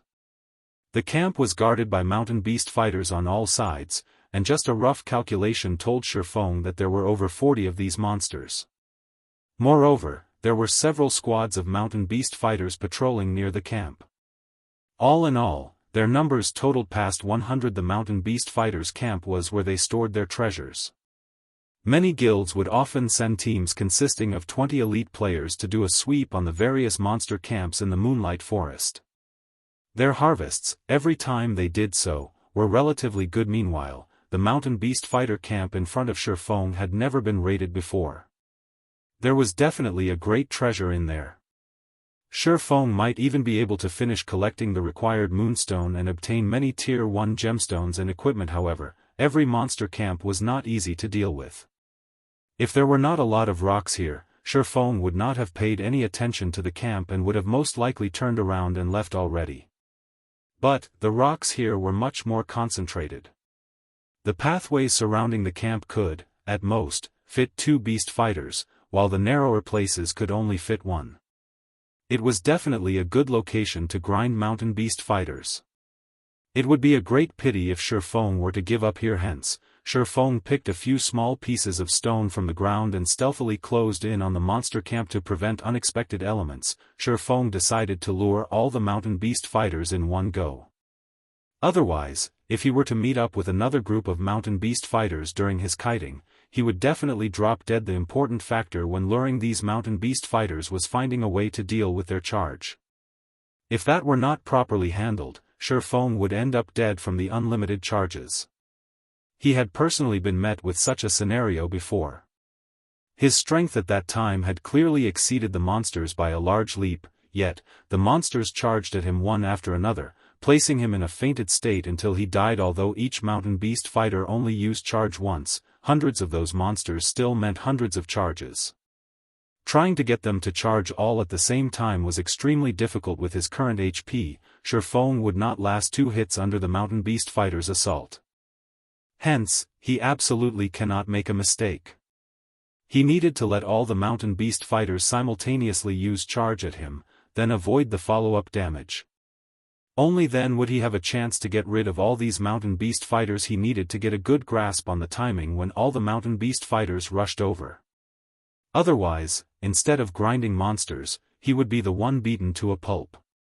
However, Shifeng still held confidence in himself. After all, he was once a sword king and a first-rate expert. The mountain beast fighter on guard used its furry hand to caress its beloved Nuedo. It stood up high on the wall, its blood-red eyes were constantly surveying its surroundings. As long as it discovered an intruder, it would immediately charge over and let its blade enjoy a delicious meal. Suddenly, a stone flew towards the mountain beast fighter, striking its head. When the beast fighter turned its head towards the direction the stone came from, it discovered a human a distance away.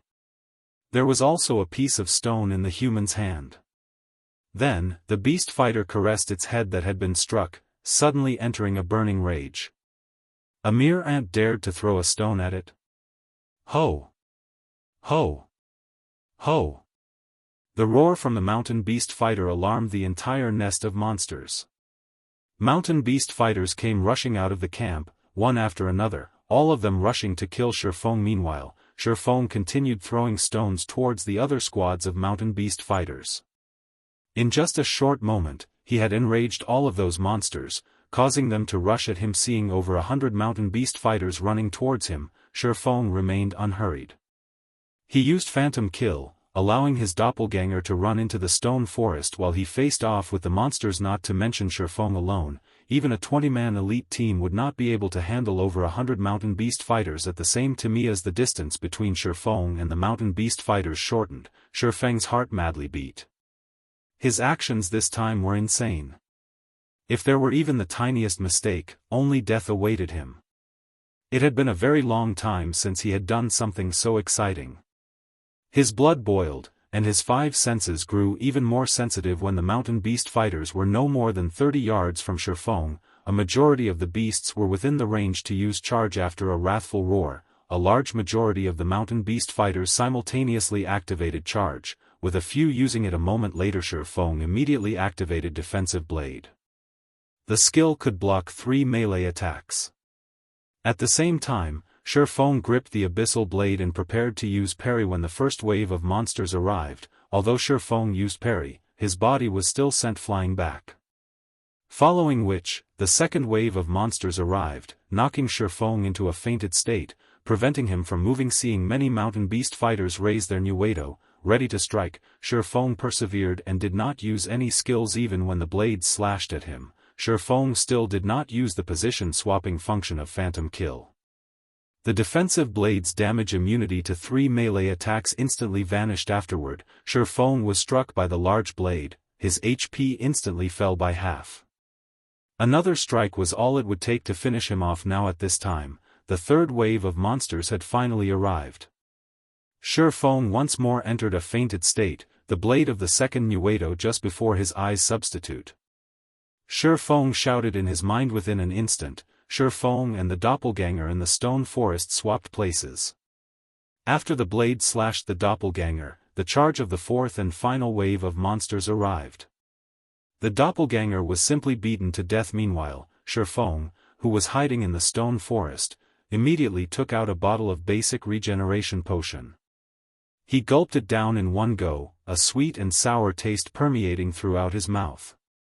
Shifeng's HP immediately recovered by 180 points, allowing him to barely be able to receive another attack after the doppelganger died. The hatred of the mountain beast fighters was directed toward Shifeng, who was currently in the stone forest. Immediately, they swarmed into the forest. Inside the forest was naturally Shifeng's realm. He activated a speed scroll, facing off against the crazed mountain beast fighters who were crowding through the narrow path. Shifeng used Thundering Flash. 3 streaks of lightning passed through the monsters, instantly taking over 100 HP from each of them within 10 minutes. All the lured mountain beast fighters were dead. At the same time, the remaining thread of experience Shifeng needed to reach level 4 had been filled up. He finally reached level 4, catching up to the second-tier player. Shifeng placed all 6 attribute points into strength. Currently, damage was his priority. After cleaning up the loot, Shifeng actually obtained another piece of the Silvermoon set equipment, a Silvermoon leg guard. He had also obtained 7 pieces of moonstone, 2 tier 1 gemstones, and all sorts of materials and common equipment. His harvest was relatively good. However, the most bountiful treasure was not these items. The main focus remained within the camp storehouse.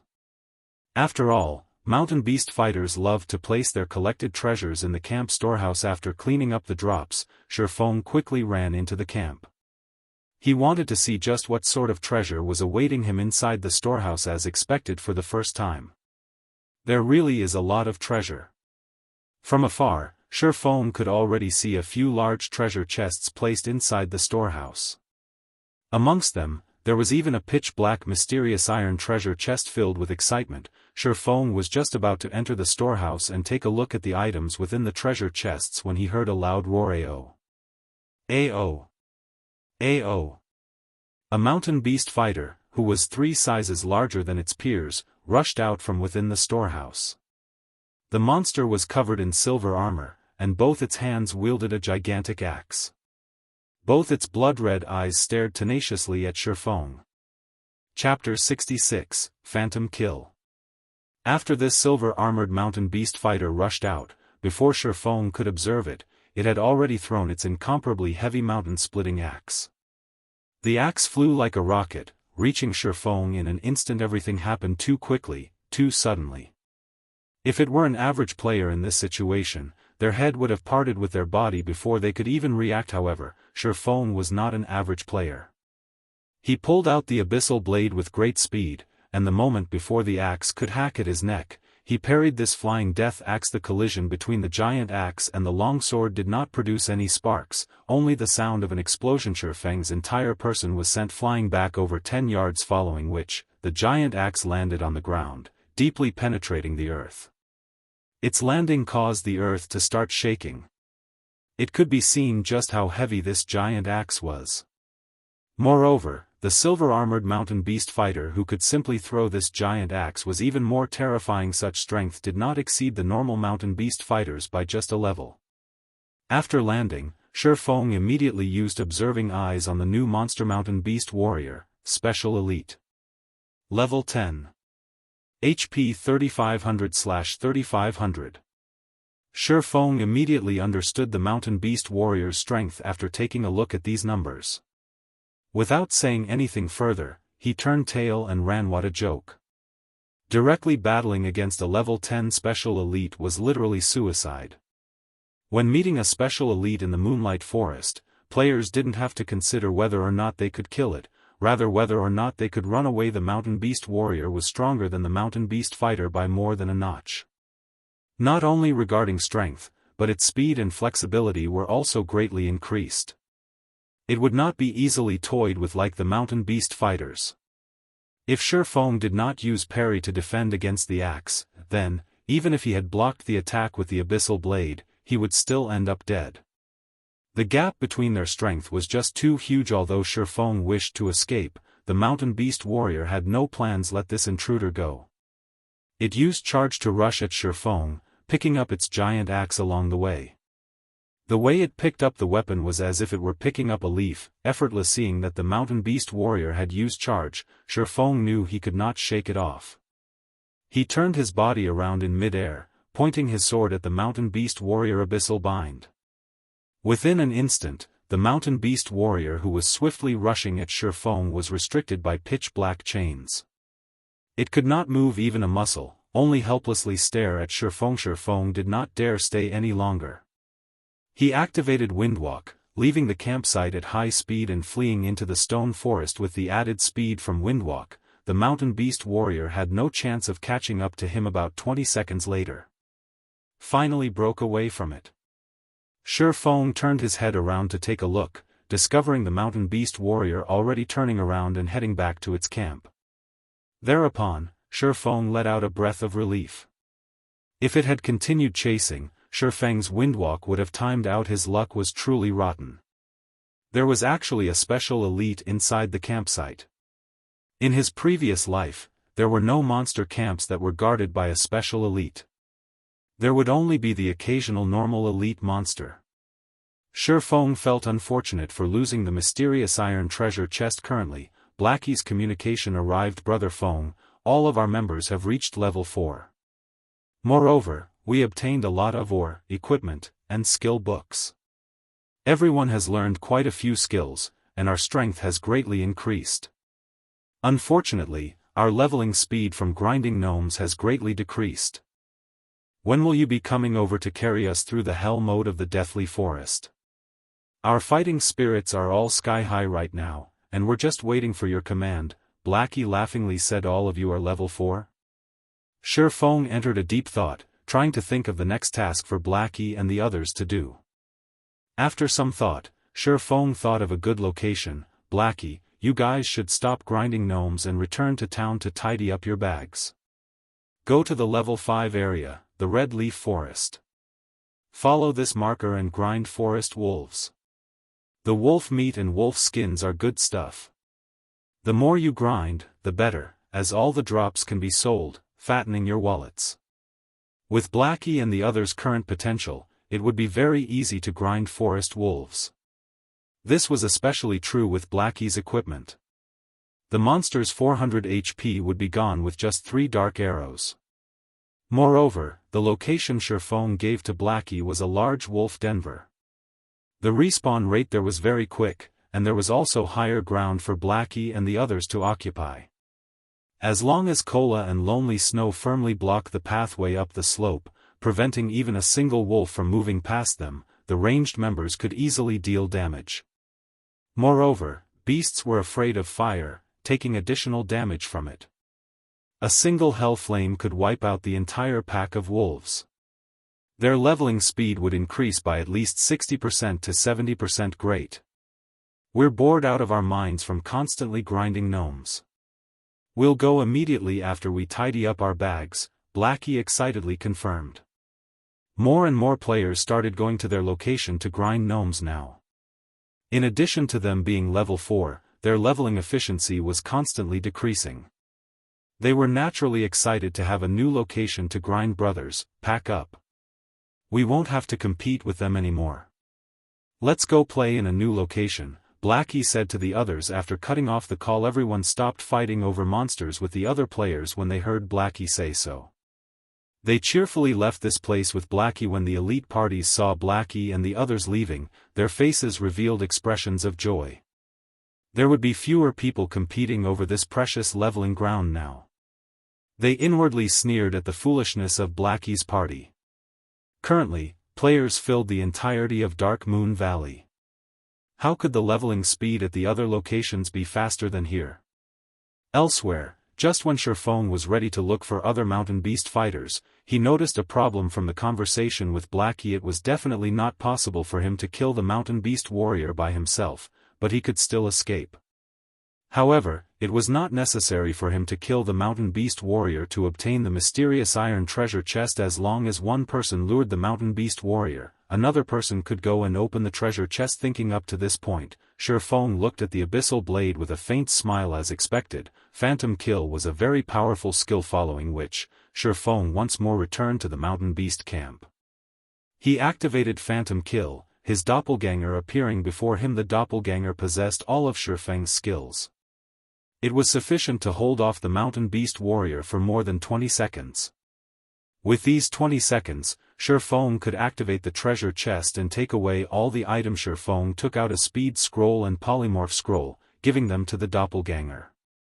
The polymorph scroll could polymorph monsters below level 15 into a sheep for 4 seconds. However, the effective duration on a special elite would be greatly decreased. Although, it was enough as long as it could disrupt the mountain beast warrior's charge. After activating the speed scroll, the doppelganger immediately went to the storehouse to lure the mountain beast warrior. As expected, the scene from before replayed itself, and the doppelganger used parry to block the flying death axe. It subsequently used charge at the doppelganger. The doppelganger immediately used the polymorph scroll, instantly turning the mountain beast warrior into a little white sheep. The mountain beast warrior reverted to its original form in less than a second. It then chased after the doppelganger, entering deep into the stone forest. The mountain beast warrior's speed was slightly faster than the doppelganger, but the doppelganger activated Windwalk, its speed and the distance between them increasing once more. A short distance away, Shifeng watched as the mountain beast warrior departed from the campsite. He let out a small chuckle, similarly activating Windwalk as he rushed into the storehouse. This time, there were no monsters present to interrupt him when he entered the storehouse. Shifeng first went up to the mysterious iron treasure chest. Opening it, the treasure chest needed time to be opened. 1 second. 2 seconds. The loading bar for the treasure chest was still going, causing Shifeng to become slightly nervous. The time his doppelganger could delay was limited. Aside from the mysterious iron treasure chest, there was still one more bronze treasure chest and 3 common treasure chests. Time was of the essence.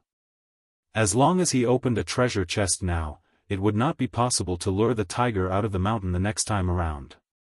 After all, special elites possess their own intelligence. Hurry, hurry, Shifeng impatiently looked at the loading bar. Seconds later, the mysterious iron treasure chest opened at the same time. A wrathful roar came from the stone forest. It would seem that Shifeng's actions had been discovered. Looking through the doppelganger's vision, Shifeng could see that the mountain beast warrior no longer paid the doppelganger any attention. Instead, it ran back towards the camp storehouse without pause. Shifeng immediately stored all the items in the treasure chest into his bag. He then continued to open the bronze chest. The bronze treasure chest's loading bar started to move slowly. To Shifeng, every second right now was crawling by. Meanwhile, the sound of the mountain beast warrior's bellow was getting closer and closer. Chapter 67, Ring of Nothingness. The loading bar for the treasure chest was currently only halfway done. Hearing the roar getting closer and closer, Shifeng became extremely anxious. Hurry! Hurry! The mountain beast warrior had already entered the camp, yet the loading bar was still a hair's breadth away from full. When the mountain beast warrior saw Shifeng opening the treasure chest, its large pair of eyes turned crimson red. It aimed its giant axe at Shifeng, throwing it at him. It could not help but wish for Shifeng to go to hell immediately. At this moment, the bronze treasure chest opened without giving the flying axe even a single glance. Shifeng immediately activated Defensive Blade, blocking the attack from the flying death axe. Following which, his 2 hands swiftly stretched into the treasure chest, taking the items within and cramping them into his bag with lightning speed. When Shifeng finished storing all of the items from the treasure chest, the mountain beast warrior also arrived before him. It picked up the fallen axe with both of its hands, raising it up high as it prepared to murder. Having no plans to stay, Shifeng turned and ran. Boom! The earth split when the axe landed, leaving behind a scar and causing crushed stones to go flying. However, Shifeng was already 5 yards away by the time the axe landed. He was running directly to the outside of the camp. Seeing that its attack missed, the mountain beast warrior turned to face Shifeng and used charge. It did not intend to give Shifeng any chance to escape. On the other hand, Shifeng did not have any skills to deal with the mountain beast warrior who was charging at him. He allowed the mountain beast warrior to send him into a fainted state, his body then receiving a slash from its axe. In an instant, the attack sent him flying over 10 yards away. The attack from the mountain beast warrior could cause even a level 5 shield warrior to harbor a grudge. yet Shifeng acted as if it was nobody's business as he stood and started running out of the camp once more. Now, defensive blade could only prevent Shifeng from receiving damage from a melee attack one more time. Although only one chance remained, there was more than a 10-yard distance between Shifeng and the mountain beast warrior. As long as Shifeng ran into the stone forest, he would be a lot safer. However, an unexpected situation occurred. The mountain beast warrior that should have used charge only once used it a second time, sending Shifeng into a fainted state once more. It raised its giant axe, slashing it again at Shifeng's body. Shifeng was sent flying for over 10 yards again. This time it immediately threw him out of the camp. He was just a short distance away from the stone forest now. However, Shifeng's expression became much more serious. The current mountain beast warrior was completely different from before. Previously, it only used charge once. Now, it used charge twice. That meant that there was a possibility for a third or fourth charge, maybe even more. That meant, as long as the distance between Shifeng and the mountain beast warrior exceeded 8 yards, the mountain beast warrior would use charge. This was definitely not good news. Just as expected, the moment Shifeng stepped out of the 8-yard range, the mountain beast warrior used charge once again. If Shifeng were to be hit once more, he would definitely die. He was not willing to die just yet. Shifeng took out a polymorph scroll, immediately turning the mountain beast warrior that was charging at him into a sheep. Although it was polymorphed only for a second, just 1 second was enough for Shifeng to run a long distance away. As long as Shifeng could run out of the 30-yard range, it would be too far for the mountain beast warrior to use charge. Just after running 15 yards away, the mountain beast warrior recovered. Shifeng immediately spun around and cast Abyssal Bind. He then activated Gravity Liberation, his speed soaring greatly. The 3 seconds binding this time allowed Shifeng to easily run past the 30-yard range, entering the stone forest. Currently, some of the mountain beast fighters in the stone forest had already respawned, and by coincidence, one of them was blocking the path ahead of Shifeng. Being struck by inspiration, Shifeng quickly took the initiative. Wind Blade. Before the mountain beast fighter could react, Shifeng rushed to its front and brushed past it. Shifeng then took out another polymorph scroll, turning the mountain beast fighter into a sheep. With the speed increase from Wind Blade, Shifeng easily shook off the mountain beast warrior that was stubbornly chasing after him, escaping it quickly. After finding a safe location, Shifeng sat down to rest as he slowly looked through the items in his bag. Shifeng went from clueless to shocked. He had to admit that ransacking the camp was extremely profitable. Just this one time was enough to make up for his hours of hard work. He instantly collected all of the moonstone he needed, completing his quest. The next thing he needed to do was to leave the Moonlight Forest and dispel the curse amongst these treasures. Aside from the large amount of moonstone, there were also 7 Tier 1 gemstones, 3 pieces of bronze equipment, and a single bronze-colored mysterious iron ring. Amongst the 3 pieces of bronze equipment, there was a Silvermoon arm guard. With it, Shifeng now had 3 out of 5 pieces of the Silvermoon set equipment. As long as he put in more effort, he might be able to truly collect a complete set. However, Shifeng did not have that much time. The earlier he removed the curse, the earlier he could regain his strength and level up quickly. He still had too many things to do, and he could not do any of them without levels. Aside from the Silvermoon arm guard attracting Shifeng's attention, the mysterious iron ring also gave him tremendous joy. Ring of Nothingness, mysterious iron ranked ring. Equipment requirement, Intelligence 10. Strength +1, Agility +1, Intelligence +2. Additional ability, Shadow of Nothingness, allows the user to enter a state of nothingness. The user will not be able to see other players, while other players will not be able to see the user. Duration of 1 minute cooldown, 5 minutes. Only usable in a non-combative state. Rings such as this, which possessed an additional ability, were extremely rare. It was as rare as the Ring of Gravity, possessing many uses. In his previous life, Shifeng had done a lot of research on the Moonlight Forest. Including the information found on the internet, he knew the spawn locations of many treasure chests. Originally, he planned to only go to a few locations that were easy to obtain treasure chests before leaving the Moonlight Forest.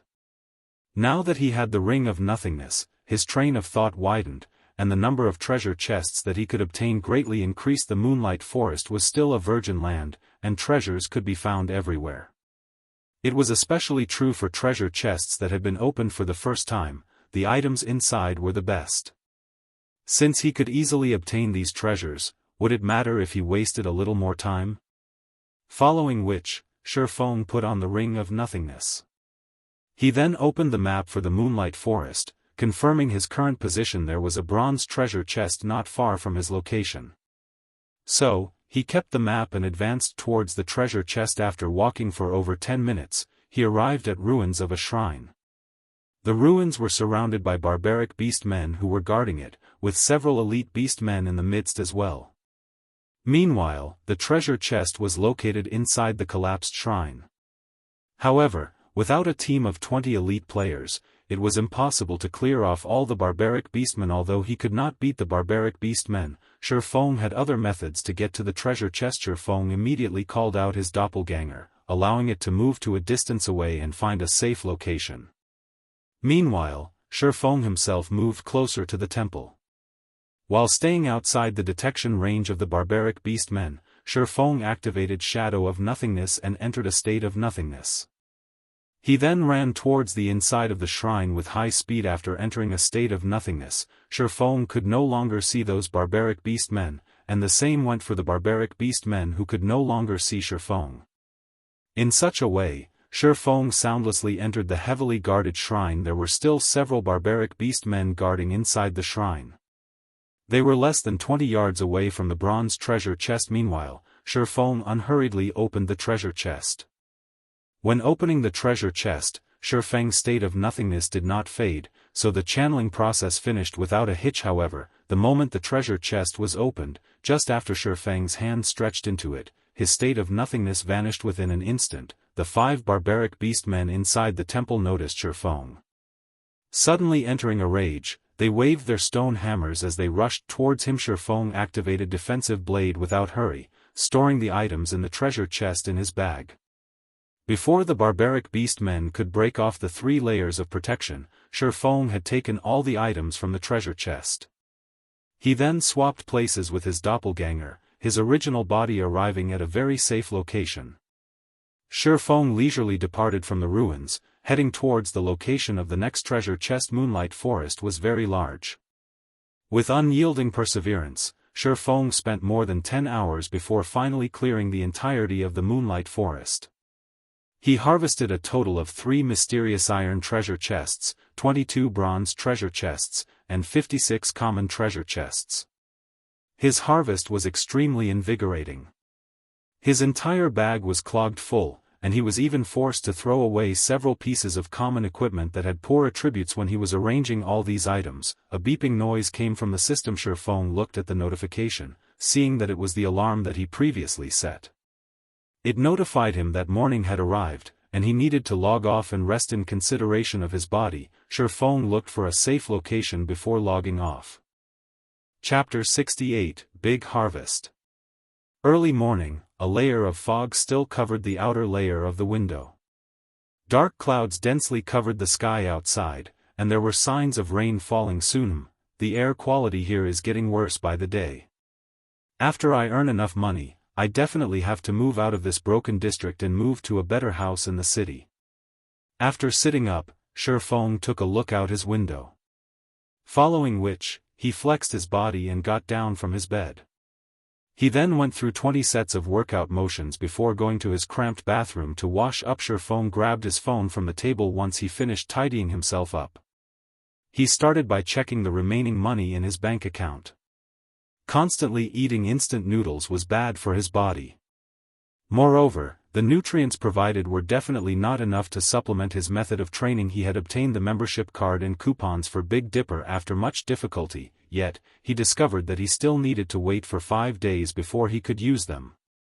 This caused him to be slightly depressed. Now, his only hope was on the sales of the God's Domain game currency. Previously, Shifeng had registered 3 gold coins at the virtual trade center. If there were someone who bought them, then the credits earned would automatically be sent to his bank account. However, the trade center had a 3-hour transaction delay. Moreover, Shifeng did not turn on the notifications for his trade account. So, even if the transaction had already been done, he did not know how much had been transferred to his account. He could only use his old modeled phone to check his bank account. Shifeng currently did not possess the money to purchase the latest quantum watch. Otherwise, a lot of matters could be easily resolved using the quantum watch. Even credit card payments could be done through the quantum watch. Moreover, all shops that sold items supported payment using the quantum watch, as it was both safe and fast. In a short moment, Shifeng logged into his bank account using his handphone, checking the amount of money he had remaining. If there were enough credits, he would go and have a good meal. The last time he remembered having meat was when he was still in his 3rd year of university. Now, he was in his 4th year and would be graduating soon. Previously, he had retrieved all of his money from his bank account to buy instant noodles. His current balance should not be more than 1 credit after selling for an entire night. There should be some people who would purchase some of his game currency. It was especially true for the guilds in White River City. Shifeng did not believe those guilds could amass funds that quickly. Even if they were to sign a contract with money farming teams or have their money farming teams, it was absolutely impossible for them to purchase that much equipment in such a short period. More or less, they should have purchased some game currency. They actually bought quite a lot. I guess I won't have to fuss over food for a few days. Shifeng smiled slightly when he saw that there were over 1,700 credits in his bank account. However, the trade tax was truly high. He sold a total of 30 silver coins which were worth 1,800 credits, but 100 of those credits went to taxes. The amount was truly sinister. In any case, Shifeng now had some money, and it was double the amount of living expenses he would have each month. It was enough for him to eat properly for quite some time. If all 3 gold coins sold, then that would amount to 18,000 credits. Shifeng would then have the money to buy 2 virtual gaming helmets. The only worry he had right now was whether or not all 3 gold coins would sell. After some consideration, Shifeng decided that he definitely must make these guilds and players spend more money during this period. Otherwise, if they were to make business deals in the game, they would easily be able to solve their problem with money. At that time, they would not have to purchase game currency from the virtual trade center. Subsequently, Shifeng left his rented apartment. He made a trip to the bank, withdrawing all of his money. Now that he had some money, Shifeng went to the nutrition center and bought 3 bottles of C-rank nutrient fluids. They were enough to last him for up to 9 days. When the beautiful saleswoman saw that Shifeng had bought 3 bottles without even blinking, she could not help but have delightful thoughts. Taking the initiative, she asked, "Are you free this afternoon, handsome? How about we go to Yulon Square to have a drink?" My treat. Yulon Square was a nearby well-known romantic location, and many youths, both males and females, loved going there. Looking at the beautiful saleswoman's graceful body and lust-filled eyes, she was much better than the gorgeously dressed girls in his class. However, Shifeng only gave her a calm smile. How could he not know what her thoughts were? He tactfully rejected her and turned around to leave. Shifeng's reaction caused the beautiful saleswoman to feel slightly unfortunate.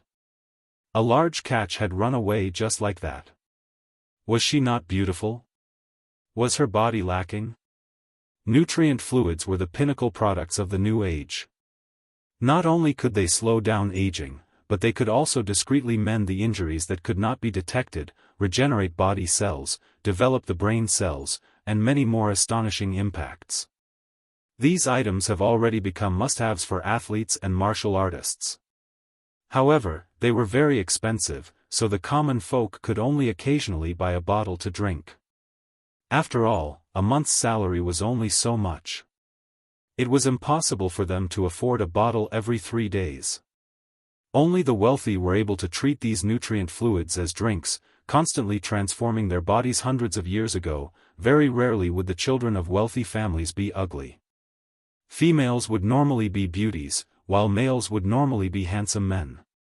However, with the nutrient fluids in this current age, beautiful women and handsome men could be commonly seen throughout the streets. A bottle of C-rank nutrient fluid cost 400 credits. A bottle of B-rank nutrient fluid cost 1000 credits. A bottle of A-rank nutrient fluid cost 10,000 credits. As for the best S-rank nutrient fluids, those were items that could not be bought by common folk even if they wanted to. These nutrient fluids were only sold to the inner circles of society in his previous life. Feng was fortunate enough to buy one because of his status as a core member of Shadow.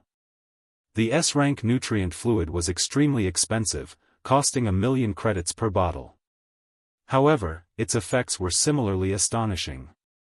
A-rank nutrient fluids were far from being comparable to it. Although S-rank nutrient fluids were very expensive, there were plenty of wealthy people in the world. The ones who could afford to buy it would not trouble themselves over such an amount of money. After all, who wouldn't want to trade money for their own youth? It was truly hard to imagine. The dream of humanity hundreds of years ago had now become a reality. The body was a needed asset to make a revolution. If Feng wanted to improve his skills in God's domain and stand at the very top of the game, then a strong body and nimble mind were indispensable. Hence, Feng would not make the same mistake in this aspect as he did in his previous life, following which, Feng went to a gourmet restaurant. He spent 100 credits purchasing 2 sets of nutrient set meals. One was for him to eat right now and another as takeaway for his lunch. After eating, Feng made a trip to a normal workout center.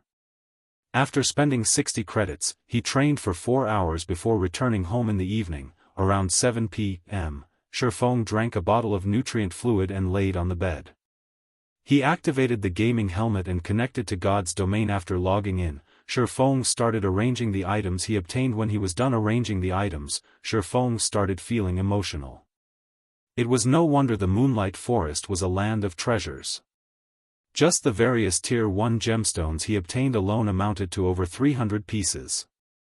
There were also tens of skill books, dozens of pieces of bronze equipment, 5 pieces of mysterious iron equipment, over 50 card sets, more than 20 recipes for lifestyle jobs, over 30 Tier 1 magic scrolls, and 4 Tier 2 magic scrolls. The magic scrolls from treasure chests were much better than those sold in the magic shop.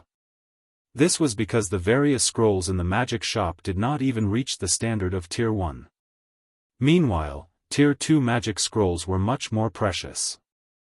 Every piece would have a great purpose, and there would be nobody willing to sell it. As for the thing that brought Feng the most joy, he finished collecting the Silvermoon set equipment. In addition, he also collected a complete set of Black Blood set equipment meant for Shield Warriors and Guardian Knights. The Black Blood set equipment's value far exceeded that of the Silvermoon set equipment. It was one of the best set equipment for Shield Warriors and Guardian Knights that were below level 10. If Kola were to equip this set at level 6 or level 7, then Hell Mode dungeons below level 10 would no longer be a problem. With so many good items, Feng already had a solid base for forming a 20-man team. The only concerns remaining would be recruiting members and their skills. After finished arranging his bag and confirming that there were no more profits to be gained from the Moonlight Forest, Feng activated the teleportation magic orb, leaving the Moonlight Forest.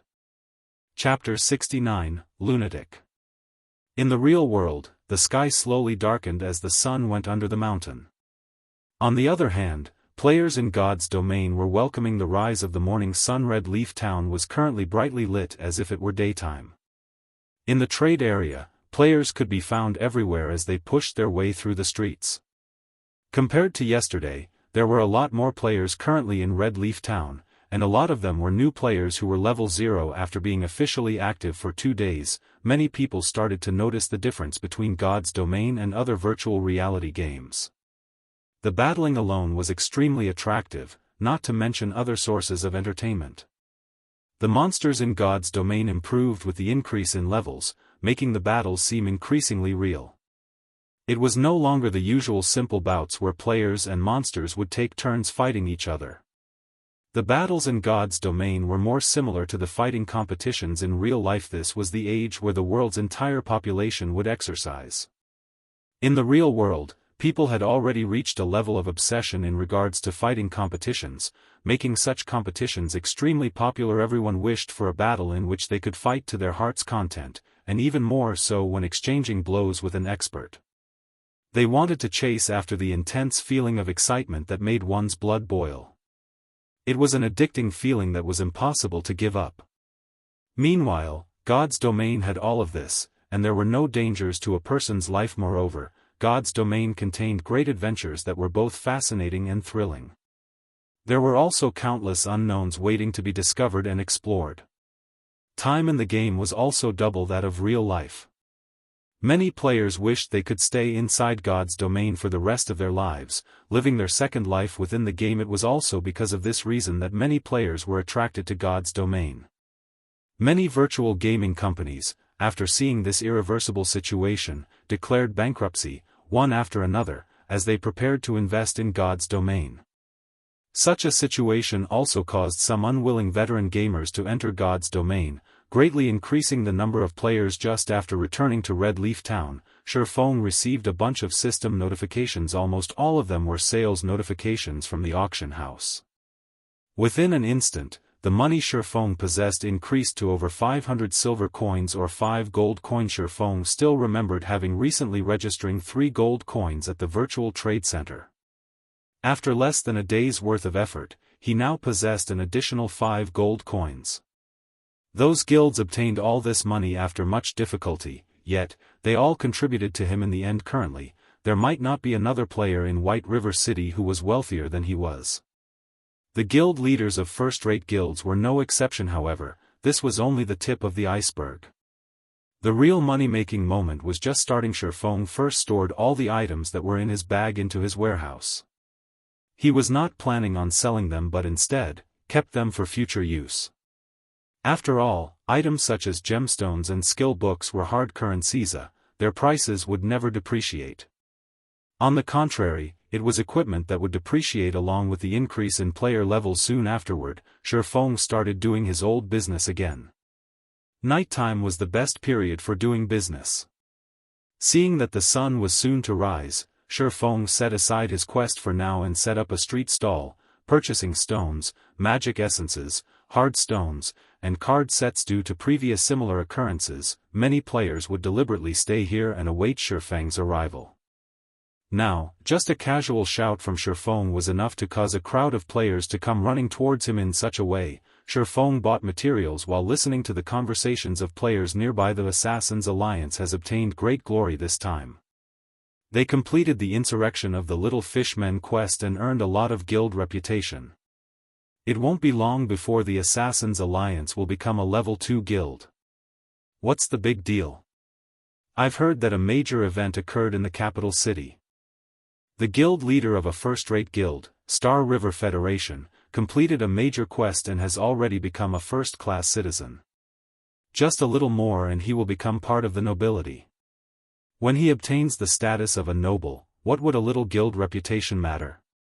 After becoming a noble, he could go to the army camp and city hall to ask for guild quests. Star River Federation could catch up and surpass the Assassin's Alliance at any time. Including the various privileges available to nobles, their accumulated advantage is huge. Just the current Star River Federation was enough to suppress Ouroboros. When the fight for the capital city begins, the city would most likely fall into the hands of the Star River Federation. Those are just small matters. Now, the most popular matter would have to be the showdown between that Black Flame Forger and Hammer Trading. Who doesn't know about that? Right now, there is most likely not a single person in the White River City area that doesn't know of it. However, I never truly imagined that the victor would be so quickly determined. Even further, I never thought that the final winner would be Hammer Trading. Thankfully I was quick-witted and borrowed some money to buy a Glimmer chestplate. Many people are currently buying them at high prices. I could easily earn 3 silver coins as long as I resell the one I have. Exactly. Regardless of attributes or design, the Glimmer chestplate is way better, so its cost must be extremely high. It only sold for such a low price because of the competition with Hammer Trading. Black Flame must have lost that battle after constantly losing money. Unfortunately, he is not selling even a single piece of the equipment right now. Otherwise, I would definitely borrow money to buy one. Right now, Hammer Trading's fame has exploded. On the forums, he had even started proudly scolding the mysterious forger as incompetent, calling the mysterious forger a son of a bitch for not daring to compete with him. To increase their fame and influence, those first-rate guilds will certainly invite him. Hammer Trading must already be discussing contract terms with them right now. The chief forger of a first-rate guild, people would drool just thinking about such a position. However, we can only look on in envy because we don't have a forging design for bronze equipment. If I had such an item, even if I were to go bankrupt, I would definitely compete with Hammer Trading to the end. When I get the chief position of a first-rate guild, my future will be filled with fame and fortune. When Shifeng heard their conversation, his brows slightly wrinkled. He then called up the official forum. Sure enough, Hammer Trading was ridiculing him with all sorts of insults. Son of a bitch, weren't you so awesome? Why have you turned into a coward? Let's continue competing if you have the ability. See how I'll flatten a blackheart forger like you. Looking at Hammer Trading's inferior shenanigans, Shifeng smiled calmly. He could not help but admire Hammer Trading. To become famous, he turned into a lunatic that was willing to use any means. Just like in Shifeng's previous life, to join world dominators and become their chief forger, Hammer Trading was willing to sell out their entire guild. After he finished purchasing the materials, Shifeng headed towards the auction house. After all the clamor Hammer Trading made, the Glimmer chestplate had thoroughly become famous. Shifeng could now start his next money-making operation. In the current stage of the game, a majority of the average players were already level 3, while many veterans were level 4 and experts were level 5. The average player could not afford a Glimmer chestplate, whereas veterans would have to borrow some money to purchase a piece for themselves. As for experts, the usage of the Glimmer chestplate was not that great. There was a lot of equipment inside level 5 dungeons that was far better than the Glimmer chestplate. That meant that the Glimmer chestplate could no longer earn Shifeng a lot of money. After all, the major buyers of the equipment were mostly those guilds. Maybe there were some nouveau riche who could afford to buy one to toy around with, but they were in the extreme minorities amongst the average player. Shifeng walked into the auction house, into the large hall that was packed with people. Without a better option, Shifeng looked for a corner and silently brought up the display screen of the auction house. He then placed 20 copies of the forging design for the Glimmer chestplate on auction. The base price for each forging design was set at 30 silver coins, and they would be sold one by one at intervals of half an hour. It was not because Shifeng did not wish to sell them in bulk, but because doing so would result in their price staying low. Only through hunger marketing would he be able to reap the greatest profit. Let those guilds slowly fight amongst themselves. Afterwards, Shifeng cleaned out the accumulated hard stones and card sets from the auction house. He then left the auction house and headed towards the library. Chapter 70, Success or Failure boils down to the same person. Kuruk Fields, this was the playground for the level 6 grassland lion cubs. At this stage of the game, there were very few players who would come here to grind and level up. That was because the level here was slightly higher. Moreover, the monsters were numerous and concentrated, making them hard to kill. These grassland lion cubs hunted in groups of 3 to 5. Sometimes, they would even be followed by a fully grown elite grassland lion, making them very hard to deal with. However, there was currently a 6-man party on these fields, fighting a group of lions. A girl dressed in water blue armor brandished her great sword, directly confronting an elite grassland lion. Not only did she easily evade the grassland lion's sharp claws, she even took the chance to attack and deal damage. Her valiant appearance could captivate even women. This girl was the snow goddess, Gentle Snow. She had already reached level 5, and she wore the level 4 bronze set equipment, Azure Scar. In her hands, she held the mysterious iron-ranked Conqueror's sword. Compared to before, her current strength had greatly increased. Also, there was also a shield warrior who was not any weaker, tanking 4 grassland lion cubs at once. The party's healer, Xiao Yuer, chanted a prayer, her delicate hands tracing divine texts in midair. Xiao Yuer took care of the shield warrior while also healing Gentle Snow, allowing both their HPs to remain above the safety line. The flame witch, Xiao Yueru, was also wearing the level 4 Fantasy Flame set equipment. Large fireballs constantly shot out from her hand, causing a frightening amount of damage to appear above the grassland lion's head within moments. They massacred the group of elite-led lions. Gentle Snow picked up the loot from the grassland lion, discovering that it was a skill book. No equipment dropped. She then looked toward Xiao Yuer, saying, "Xiao Yuer, it's your sacred light shield, learn it quickly. After some rest, we will continue looking for another grassland lion. We absolutely must get the revival skill." "Great. With this skill, healing won't be so intense anymore," Xiao Yuer happily said as she received the skill. Currently resting, Xiao Yueru suddenly asked in a curious tone, "Snow, that hammer trading has already garnered a huge amount of fame. We should at least send a person to recruit him. We can still increase our guild's fame if we're successful. Moreover, his forging skills are not bad. It would be unfortunate if we were to let some other guild snatch him away." "No need. It won't be long before level 3 bronze equipment is of little value. He only knows how to forge level 3 bronze equipment and doesn't possess any forging designs for higher level equipment. Why should we spend a large sum of money fighting over him? We would just lose out on earning a little money. Moreover, we don't even know when our guild would be able to obtain a forging design for high-leveled bronze equipment. What would we need him for?" Gentle Snow shook her head. She held no particular interests towards a person like hammer trading.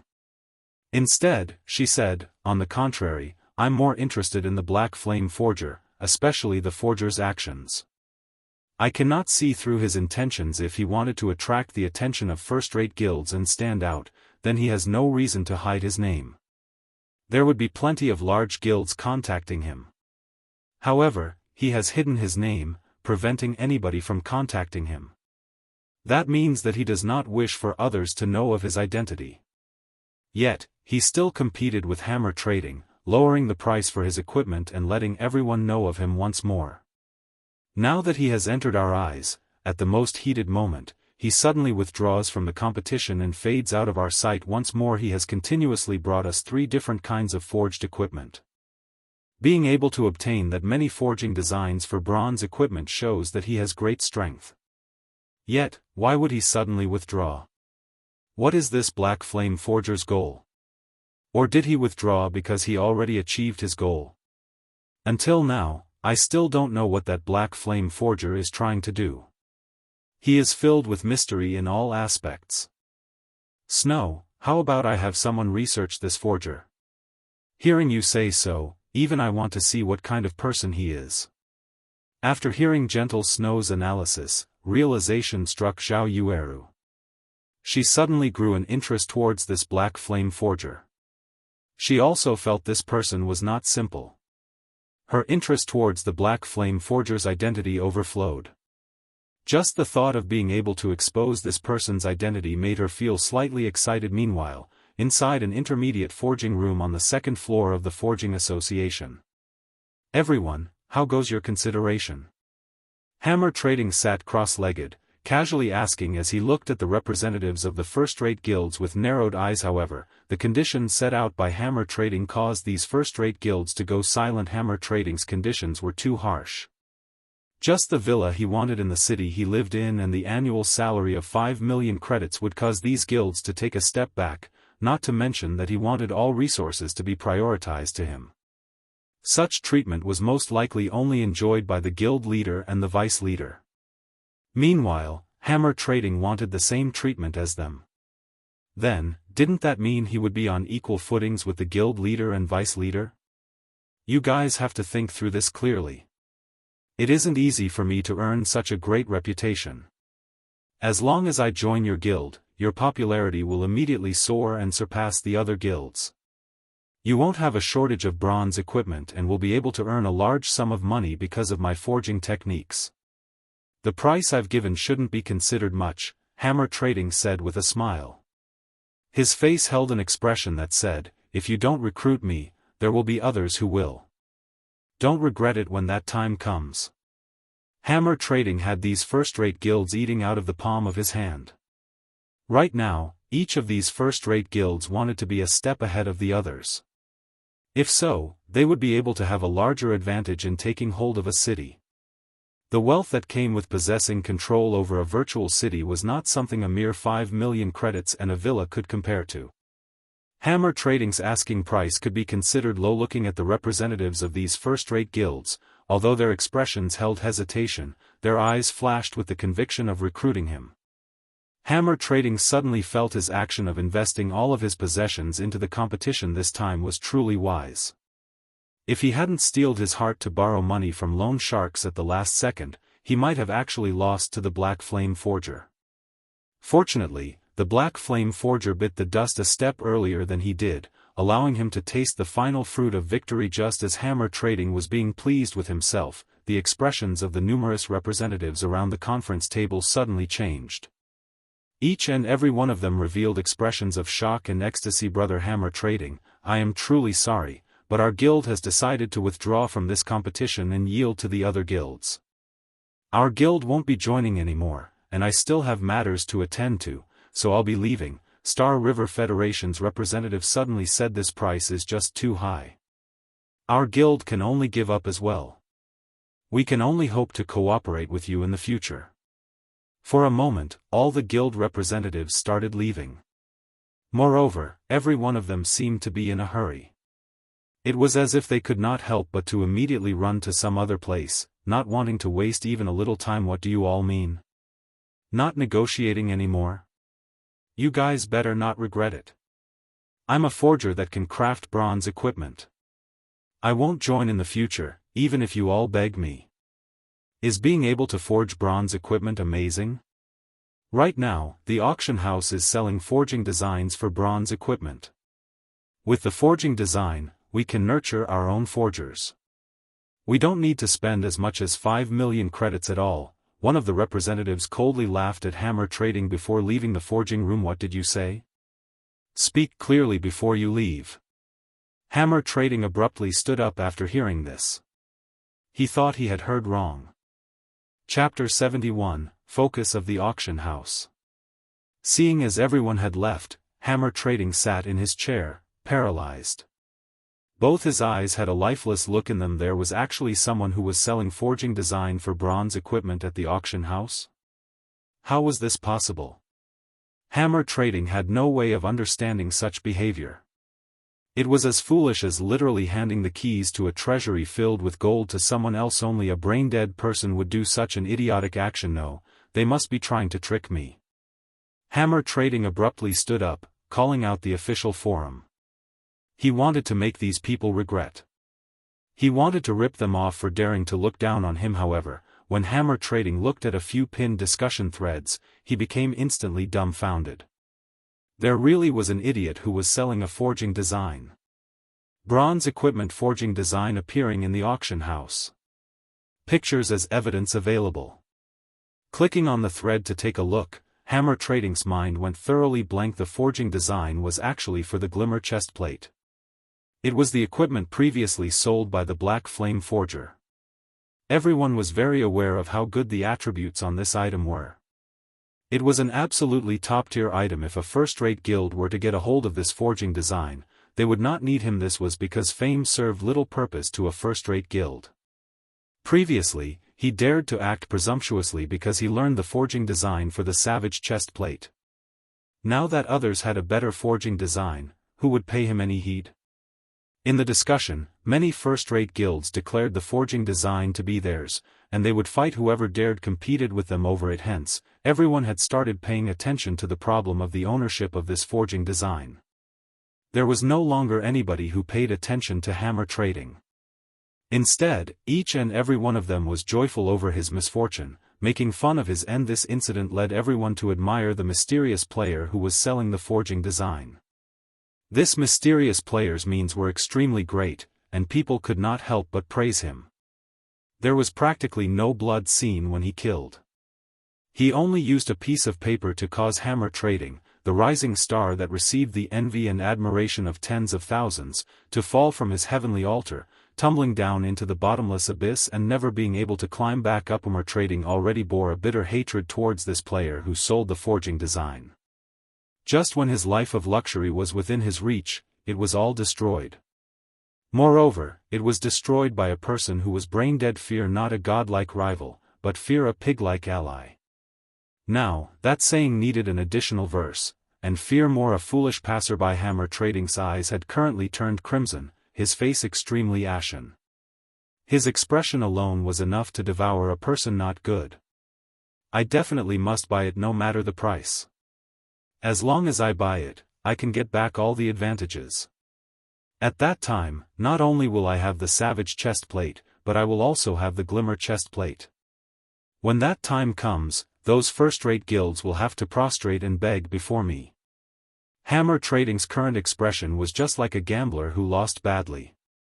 He placed all of his hopes on buying out the Glimmer Chestplate forging design. Thinking up to this point, Hammer Trading was no longer able to hold himself back as he swiftly rushed towards the auction house. However, it was not just Hammer Trading who was rushing towards the auction house. There were also the upper echelons of various guilds of various towns under the influence of White River City. All of them wanted to purchase the forging design. After all, everyone knew how powerful the Glimmer Chestplate was. Owning the forging design was the equivalent of owning a mountain of gold. This incident caused an uproar at the auction houses of the various towns in White River City. The auction houses became unusually lively as players pushed against one another inside the building. The auction houses were filled to the entrances, making it hard for players even to enter. Meanwhile, the competition for the Glimmer Chestplate forging design entered into full swing. Every one of the guilds had bid high prices. Within 10 short minutes, the price for the item had reached 1 gold coin. That's right, it was 1 gold coin. That was practically a large guild's entire fluid funds. In such a way, the price of the forging design constantly rose without any signs of stopping. Guild leader, I don't have enough money anymore. What do we do now? Crap, how can that be? I gave you 1 gold and 20 silvers, how can that not be enough? But, it's selling at 1 gold 56 silvers now. Crap, these people are insane. It's just a forging design. Hold on a bit, I'll immediately ask for some money from the money farming team. I don't believe we can't get it. As the price of the Glimmer Chestplate forging design rose, bit by bit, each of the various guilds was constantly raising funds. They contacted money farming teams, their guild members, and in the end, even purchased from the virtual trade center. Meanwhile, Sherfong, the cause of all this madness in White River City, had just comfortably arrived at the library. Revered Miss Charlene, I have brought the items you requested. Can you dispel the curse for me now? Sherfong sincerely took out 2 gold coins, 30 pieces of moonstones, and the teleportation magic orb. After seeing the glittering gold coins, Charlene nodded her head in satisfaction. However, similar to the Holy Mother, Charlene shook her head and said in a pitiful tone, Adventurer, you have truly astonished me. You managed to gather all the needed materials in such a short period. If I had known earlier, I would have told you that the moon drip ceremony possessed tears. Tears? Sherfong looked at Charlene's regretful expression, and he could not help but feel slightly odd about the situation. It was as if he was a mouse being stared at by a cat. Charlene sighed, saying, the moon drip is a very ancient ceremony. In fact, aside from having a dispelling effect, there are still other effects. However, for convenience's sake, the ceremony was only used to dispel curses after constant alterations, while the other effects were greatly weakened. If you pay another 3 gold coins, I can gather all the needed materials to carry out the complete moon drip ceremony. Aside from helping you dispel the curse, it will also give you an unimaginably big harvest. Won't you reconsider it? Big harvest. When Charlene uttered these 2 words, her voice sounded exceptionally loud, making it sound as if this big harvest was something amazing. However, Sherfong knew that the Charlene before him had some kind of see-through skill. Otherwise, how could she have guessed that there were still 3 gold coins inside his bag? He already wasted 3 gold coins to dispel the curse, and he did not wish to become a sucker. As if having seen through Sherfeng's thoughts, Charlene added, Adventurer, do you know of the legend about the demon-slaying sword saint, Celsius? Legends has it that Celsius was cursed by the great demon king, undergoing torment for a long period. However, after experiencing untold hardships, he finally discovered a method to dispel the curse, which was the moon drip. After undergoing the moon drip ceremony, he obtained a new life. He received matchless strength from the ceremony, thereby allowing him to defeat the great demon king and becoming a legendary sword saint on the continent of God's domain. Don't you think that the sword saint, Celsius, was very mighty? As she was speaking, Charlane's doll-like eyes constantly snuck peeks at Shifeng. She constantly let out lamented sighs at the mention of Sword Saint. Shifeng suddenly became speechless watching Charlane's actions. It was clear they were saying, "The Sword Saint is beckoning at you. Youngster, won't you give it a go?" Shifeng glanced at Charlane's face, full of smiles, and his heart filled with helplessness. This Charlane was a diamond salesperson. Although Charlane possessed an unruly temperament and criminally attractive body, asking for 6 gold coins was just a huge scam. 6 gold coins. That was equivalent to 36,000 credits. Very well. His heart was moved. If he could become a sword saint in the future, it would all be worth it. The new wouldn't come if the old didn't go. Esteemed Miss Charlane, I wish to try the complete moon drip ceremony. Will there be any danger? Shifeng unwillingly dug out another 3 gold coins. After receiving the gold coins, Charlane happily smiled as she said, "You can be at ease, adventurer. Although this is my first time, my skills are very good. Even my teacher praised me as a genius. Let us begin right away." Chapter 72, Demon Hunter. The sky was still dark as the moon lay unhidden, high up in the air inside the library located in the slums of Red Leaf Town. Adventurer, if you do not have any problems, then walk to the center of the magic circle. There will be a slight pain after the ceremony starts, so just endure it, and it will be over. Charlane pointed towards the center of the altar made of black stone. Her eyes carried a hint of excitement as she could finally start this experiment. Shifeng was completely unaware of Charlane's thoughts. He nodded his head as he walked into the magic circle. No matter how he put it, Charlane was a major character who possessed a tier 3 job, so there shouldn't be any complications. As for the pain he would have to suffer, he thought nothing of it. During battles inside God's domain, a player could similarly feel pain when attacked by monsters. However, a majority of the players still chose to accept this kind of setting. Their goal was to increase the sense of realism, so they did not adjust the pain transmission to 0%. More importantly, they wanted to increase their skills in battle. There was an old saying of, "Spare the rod and spoil the child." Only with pain would one be able to remember the lesson, and only by learning the lesson, would one be able to further improve. Hence, if one wanted to grow in God's domain, learning to accept such pain was a definite must. However, considering each player's tolerances, God's domain set the pain transmission at 20% by default. However, some experts would adjust the transmission to 60%, allowing them to be more alert.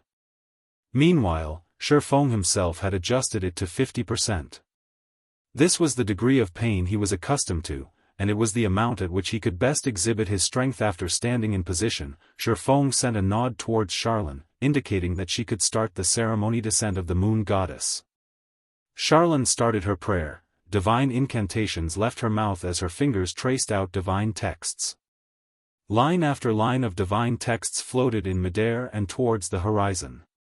Compared to the Tier 3 magic from before, the divine texts written in this ceremony were extremely numerous. Even after writing hundreds of lines, Charlane showed no signs of stopping.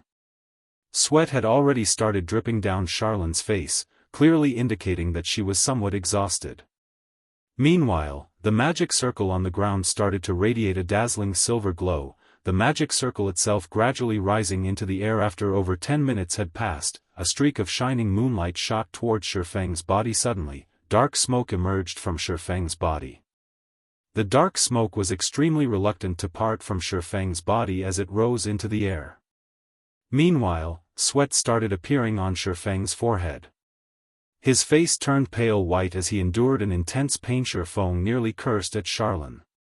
This was definitely not at the level of just a slight pain, but it was very, very painful.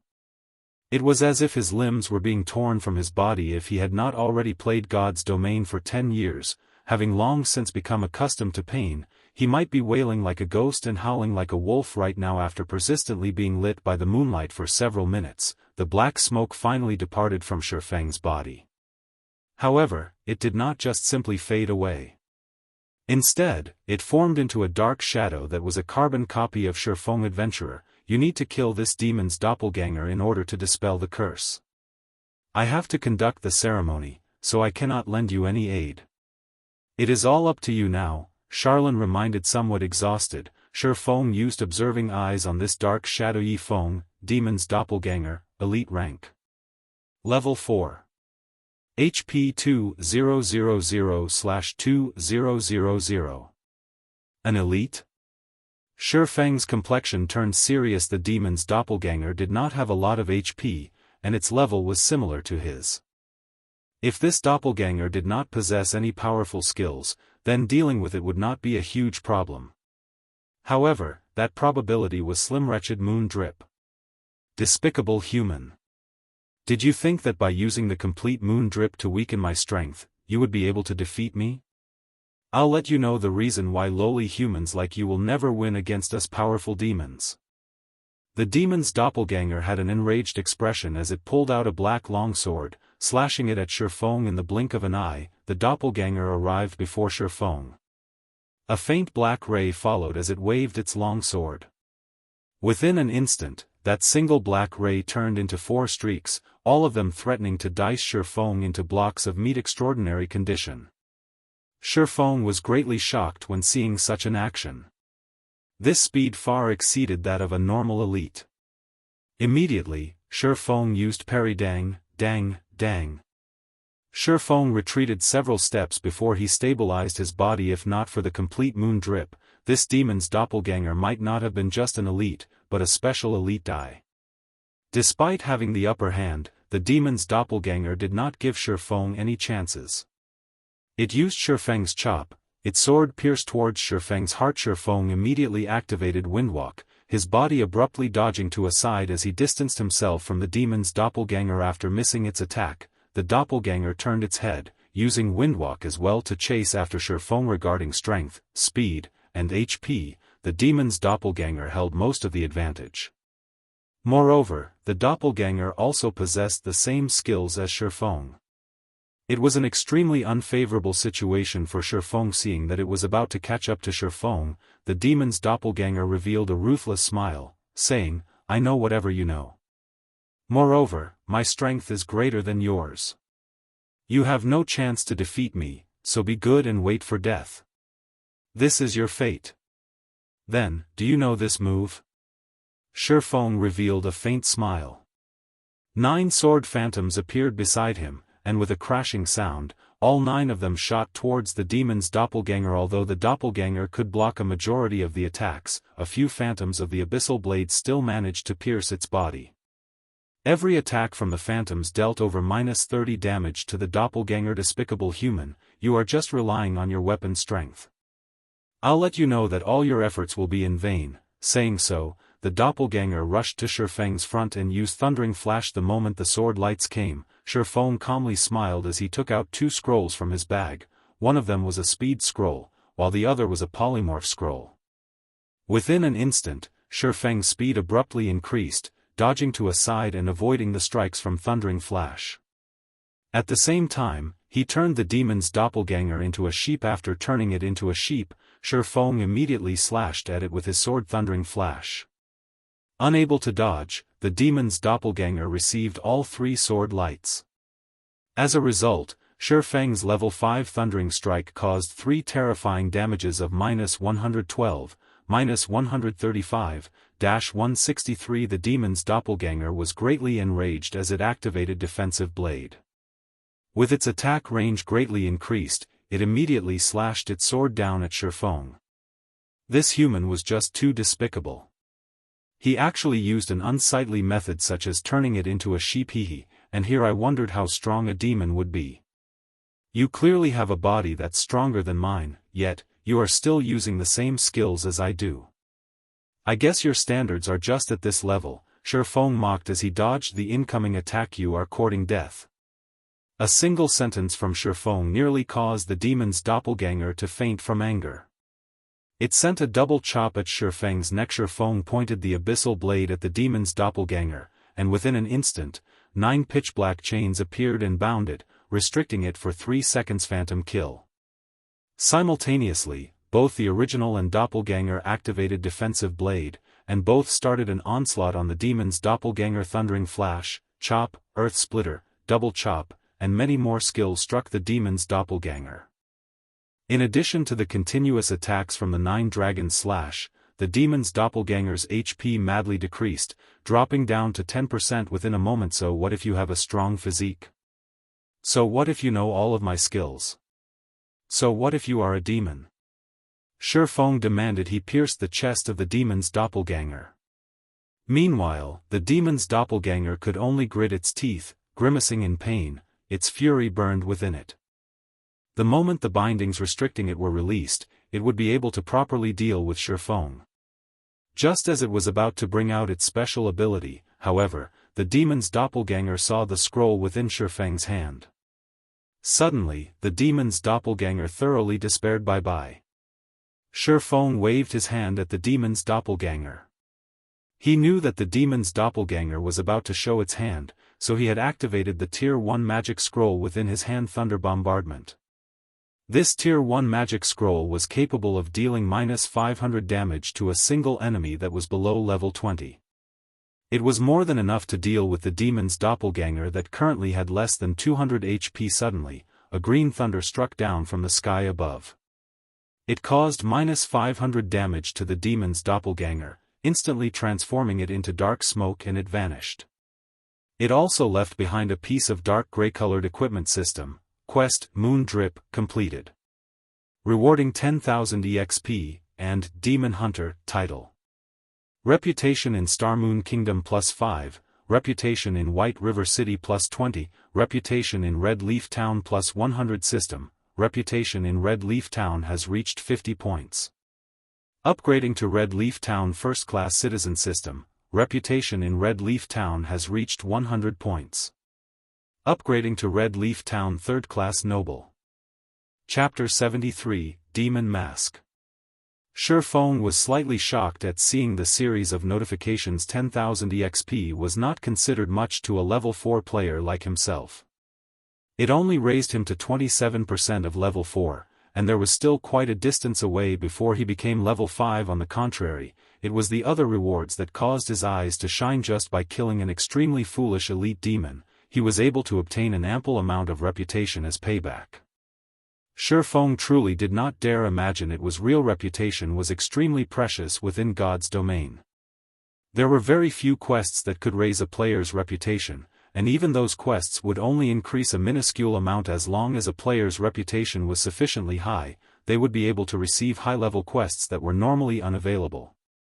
Players would also be able to purchase items that were not normally for sale, such as bronze equipment, special potions, and so on. At the same time, there would be discounts when purchasing items, and NPCs would have a favorable impression of you. All in all, there were many benefits brought about by reputation. After a player's reputation reached a certain degree, they could also become a noble in God's domain. Nobles were considered amongst the privileged class, and they enjoyed plenty of benefits. Being a noble was also a symbol of status. If a commoner were to anger a noble, the consequences would be severe. A light offense would result in imprisonment, while a heavy offense would result in execution. Hence, players did not dare offend nobles. So much so, that even if a noble were to beat up a commoner inside a safe zone, the guards would pay no heed to the commotion. This was the gap between statuses. This was also the reason Shi Feng was so shocked. Now that he possessed the title of noble in Red Leaf Town, he would be able to do things with much more convenience in the future. Shi Feng then thought of several high-level quests that only nobles could accept. What function does this Demon Hunter title have? Shi Feng called out the system interface, taking a look at the information about the Demon Hunter title. Demon Hunter. A brave warrior and an exorcist of demons who is revered by others. Wherever you go, you will possess a status equal to a noble. You are the Grim Reaper who is feared by all beings affiliated with darkness. In a 100-yard radius, monsters affiliated with darkness will have their attributes reduced by 10%. At the same time, attacks you deal towards monsters affiliated with darkness will have a 10% increase in damage. Crap, this title is just too awesome. Shifeng became slightly excited after reading the introduction to the Demon Hunter title. If a person did not have a considerable understanding of God's domain, they would have no understanding of the significance of this title. It was similar to how a dog would not know the value of a gemstone. Shifeng only became a noble in Red Leaf Town after his reputation there had reached 100 points.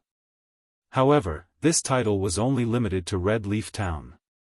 After leaving the Red Leaf Town, nobody would acknowledge him as a noble. Of course, if Shifeng were a noble of White River City, he would be acknowledged as one throughout the area under the administration of White River City.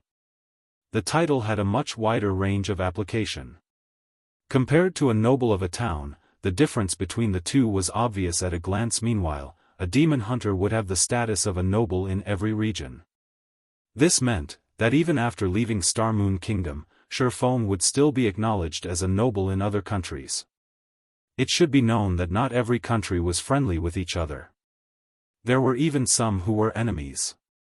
If Shifeng wanted to do a quest in another, he would have to go through many difficulties and even be discriminated against.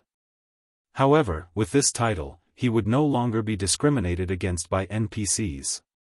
This was the true value of the Demon Hunter title. Compared to it, being a noble in Red Leaf Town was no longer worth mentioning. Shifeng picked up the equipment dropped by the demon's doppelganger demon mask, special item. Upon wearing it, the user can disguise himself as another person. Disguise cannot be broken without using a high-level observing skill, truly a good item. The 6 gold I spent was definitely worth it. Shifeng happily stored the demon mask. This item was an artifact meant for robbing houses. Although he wouldn't do such a thing, it would not hurt him to use it for other matters. Adventurer, the ceremony has ended. Carrying out this ceremony has greatly weakened me, so I am going to White River City to recover for some time. If you wish to know more information about the Bible of Darkness, then find me there along with my payment. I will be waiting for you. Currently, Charlene appeared to be very delicate, her previous shrewdness completely gone. After saying her piece, she immediately activated a teleportation circle and went to White River City to recover. Shifeng was inwardly shocked as he watched Charlene's beautiful image departing. The moon drip ceremony this time was definitely not as simple as he previously thought.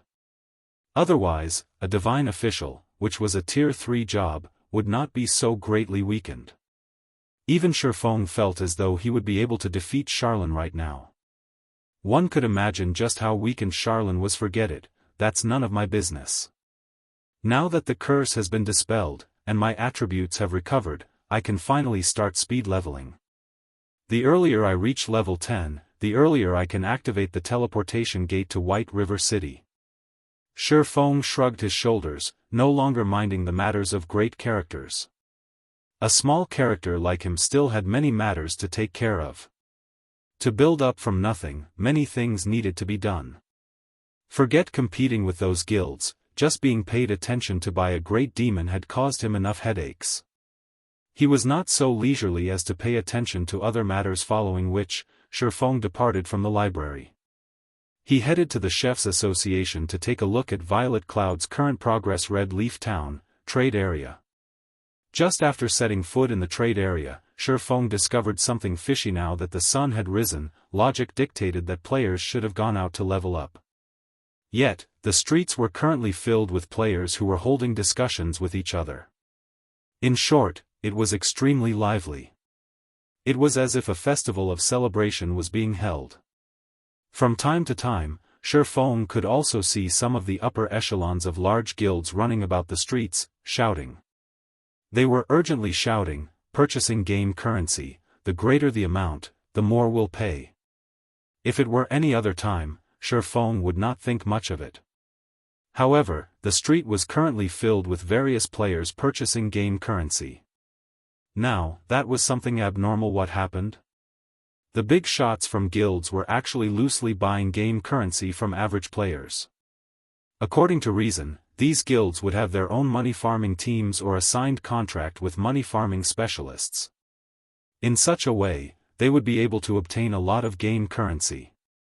However, their current actions meant the game currency supplied by the money farming teams was insufficient originally. Shifeng was still fretting over the problem of how he would get these guilds to spend their money. Now, however, it would seem that he had done something unnecessary. With a wave of his finger, Shifeng called out the virtual trade center. He wanted to investigate the current trade conditions. Hell, what sort of situation is this? All of it is sold out already. Shifeng discovered that the remaining 2 gold 70 silver he registered had all sold out. Now, over 15,000 credits were being transferred to his bank account. Consequently, Shifeng then took a look at the sales condition of other gods' domain game currency. Currently, the highest price for 1 silver coin had reached 72 credits, while a majority of the people were buying them at 68 credits. The current price had increased by no small margin. Just as Shifeng was rejoicing over having sold all of his gold coins, a cursing voice came from behind him, breaking his good mood. Boss, this bastard's the one. The day before yesterday, I saw him casually taking out 10 silver coins. He must definitely be rich. Now that our guild is in such a need of money, if we don't make this brat bleed a little, there will be no justice for me being locked up for so long. Drifting Blood said with a cold smile as he pointed toward Shifeng, a group of players following behind him. Brat, you were the one who had attacked my brother? Looking toward Shifeng, the person referred to as boss snorted as he asked. Shifeng turned around, his brows wrinkling after taking a look. The person referred to as boss was comparable in size to Kola. He had a fierce-looking face, and he seemed to be around 30 years of age. In Shifeng's previous life, he once crossed paths with this person. Similarly, a swordsman, the person was named Ironsword Lion. He was one of the finest experts in martial union, and his strength was extremely powerful. During those days, their 2 guilds had fought over monsters on several occasions, and Ironsword Lion killed Flaming Tiger twice throughout those confrontations. Ironsword Lion caused Shifeng's party major losses, and they had no choice but to flee in dejection. Even stabbing Heart of Assassins Alliance suffered defeat at the hands of Ironsword Lion. From then on, Ironsword Lion's name was widely spread, allowing martial union to rise to a third-rate guild. Shifeng intended to say something, but he was interrupted by Ironsword Lion. Ironsword Lion looked at Shifeng's scrawny body. Although the equipment on Shifeng was of good quality, Shifeng himself did not possess the air of an expert, and furthermore, he did not possess a guild emblem. Ironsword Lion determined that Shifeng was just a leisure player and that he must have bought some equipment just to show off. Immediately, Ironsword Lion proudly said, "Little brother, since you've beat my underling, pay up 20 silver coins, and this matter will be over. Otherwise, don't blame my sword for being merciless." Chapter 74, Ironsword Lion. It would be a miracle not to attract attention, getting involved in a robbery in the middle of the bustling trade area as expected. Just after Ironsword Lion finished speaking, a crowd of players surrounded them to get in on the fun. Isn't that Ironsword Lion from Martial Union? Is he awesome or something? You don't say. Why don't you look at his level and equipment? He's one of the rare few level 5 experts, and he is wearing at least 6 pieces of bronze equipment. I've also seen the weapon in his hand before.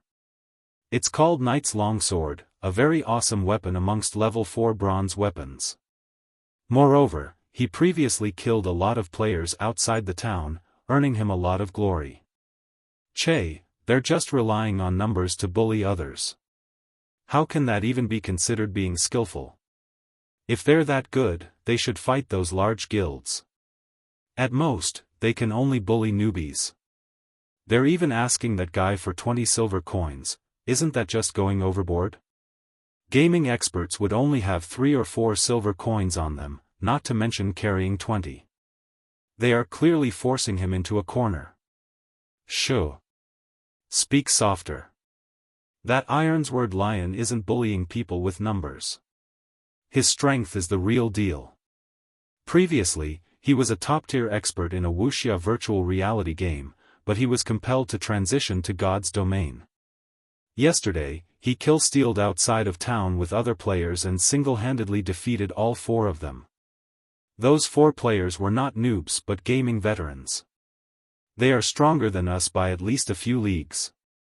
If Ironsword Lion were to hear you, then tough luck, buddy. At that time, your only way out would be to delete your account and start all over again.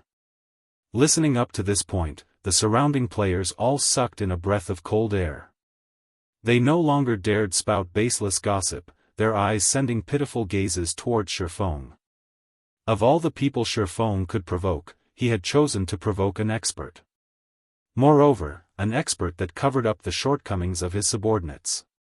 Unless Shifeng deleted and recreated his account, he would definitely have to pay the 20 silver coins.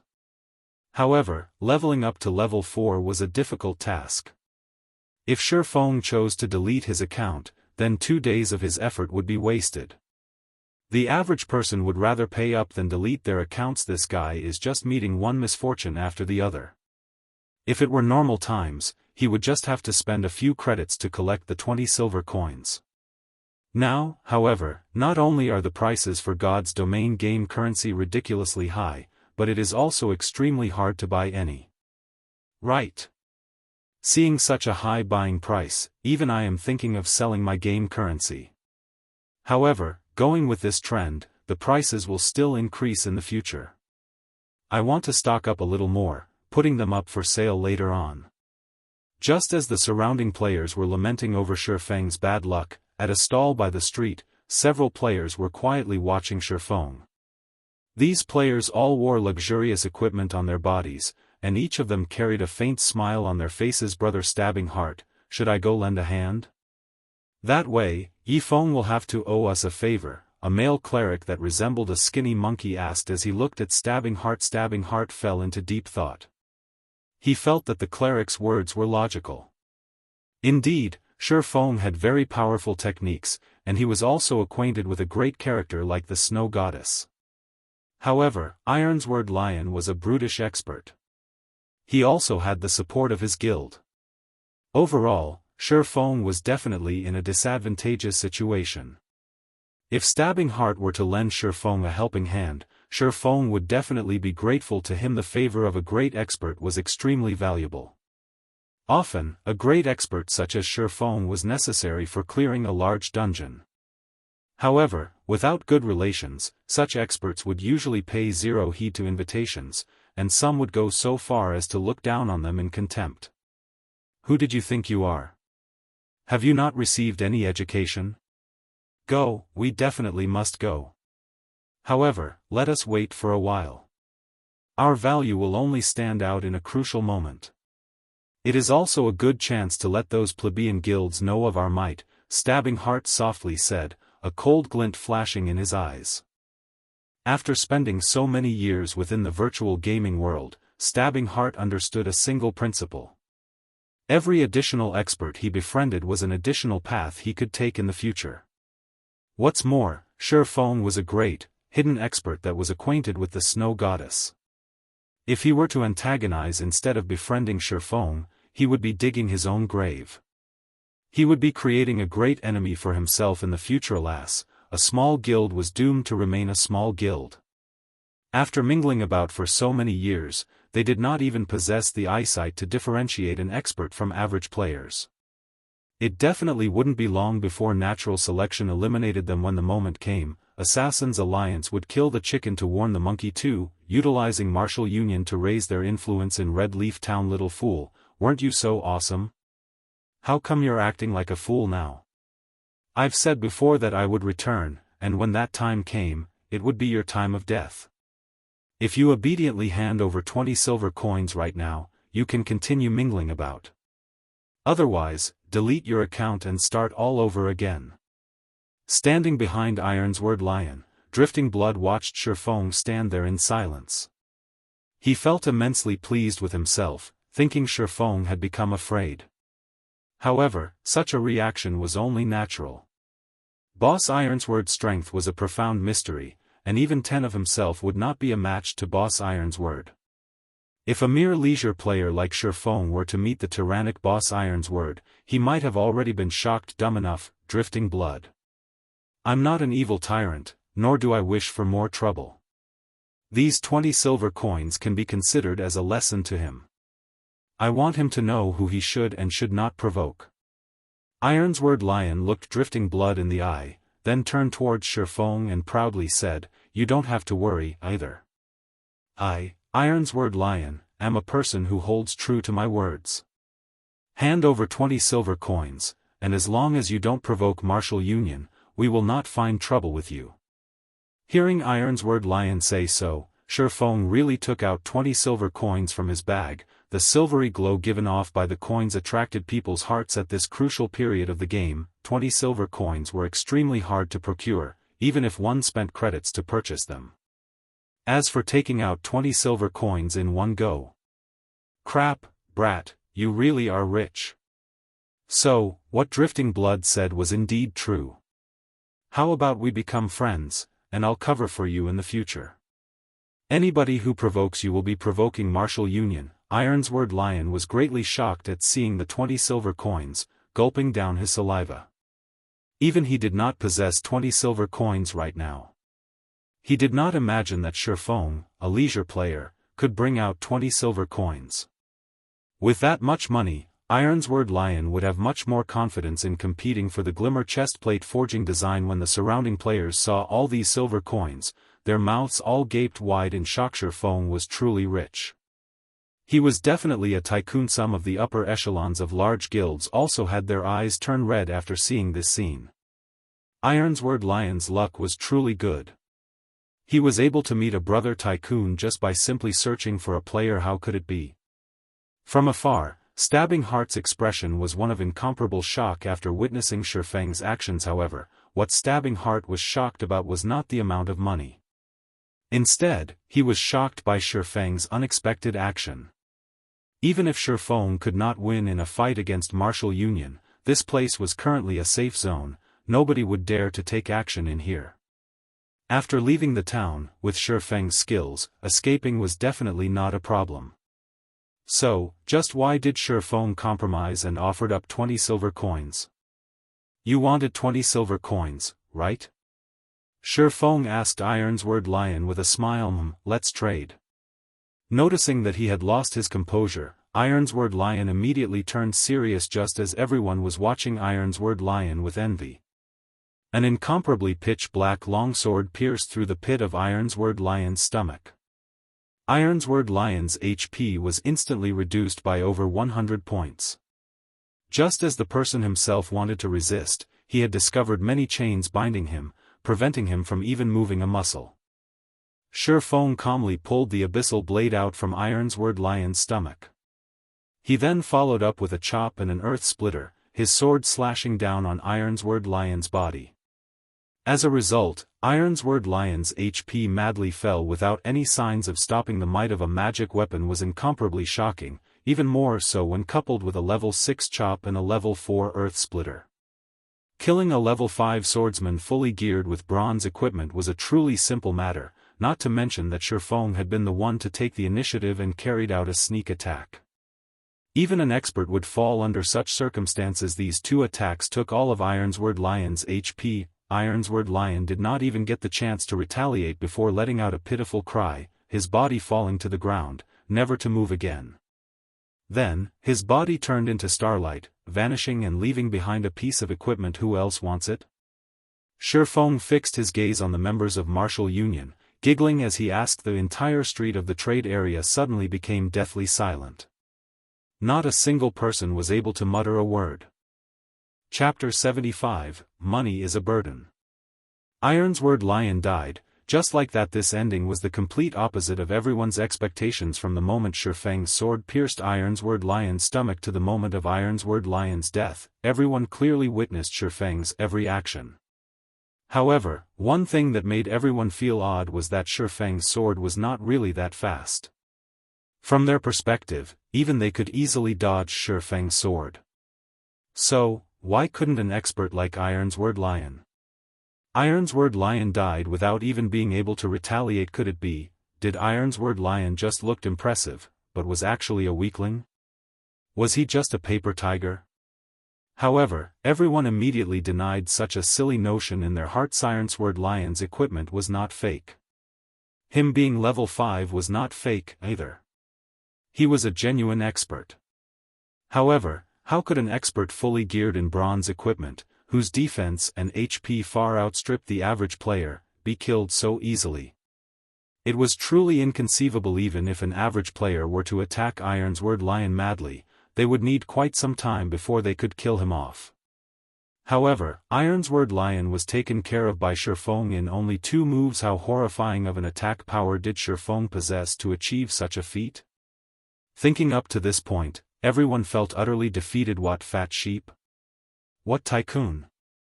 The Shifeng before them was simply a devil wearing a human mask, giggling at them. Meanwhile, they had been completely oblivious to the truth. A cold chill suddenly flowed through their bodies, causing them to shiver. They no longer dared to look at Shifeng's smiling face. You're despicable. Drifting Blood retreated a few steps, his trembling finger pointing at Shifeng. Currently, Drifting Blood was facing incomparable shock in his heart. Compared to other people, he had a much greater understanding of Ironsword Lion's strength. Regarding Shifeng's strength, he had a deep experience and fear of it. He became even more frightened now that he was targeted by Shifeng once more. However, after having a better understanding of the situation, the place they were currently was a safe zone. What should he be afraid of? Suddenly, he laughingly said, "You're finished. Since you dared kill inside a safe zone, nobody will be able to protect you now. Just wait for the guards to come give you your sentence and lock you up." Everyone came to a sudden realization after hearing Drifting Blood say so. Previously, Shifeng sent all of them into shock. They had actually forgotten that this place was a safe zone and there were powerful guards protecting this place. Even if Shifeng was powerful, was he able to overpower the guards? In a moment, Shifeng would definitely be captured by the guards, falling to a miserable end. Truly a pity. However, he is truly courageous for killing someone inside a safe zone. It would still be worthwhile, even if he were killed by the guards and sent to closed confinement. Whatever the case, he was able to shine for a moment. He will still be a hero when he gets released tomorrow. So cool. Big brother expert, little sister knows how to warm beds. Please add me as a friend. Please help me level. I swear I'll be obedient. Amongst the players present, plenty started admiring Shifeng's courage.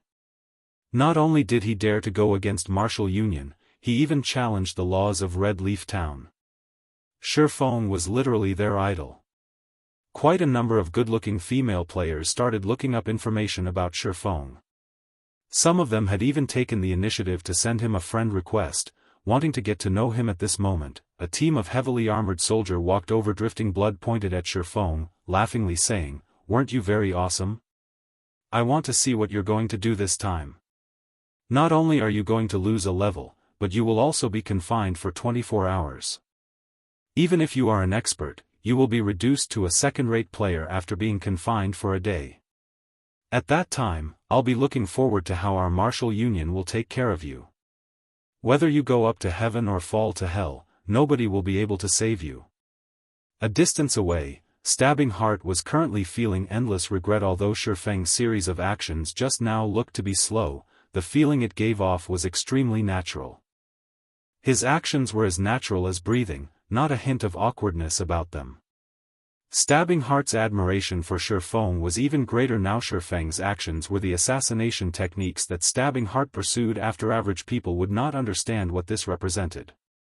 However, Stabbing Heart had played plenty of virtual reality games before, and he also had experience participating in fighting competitions.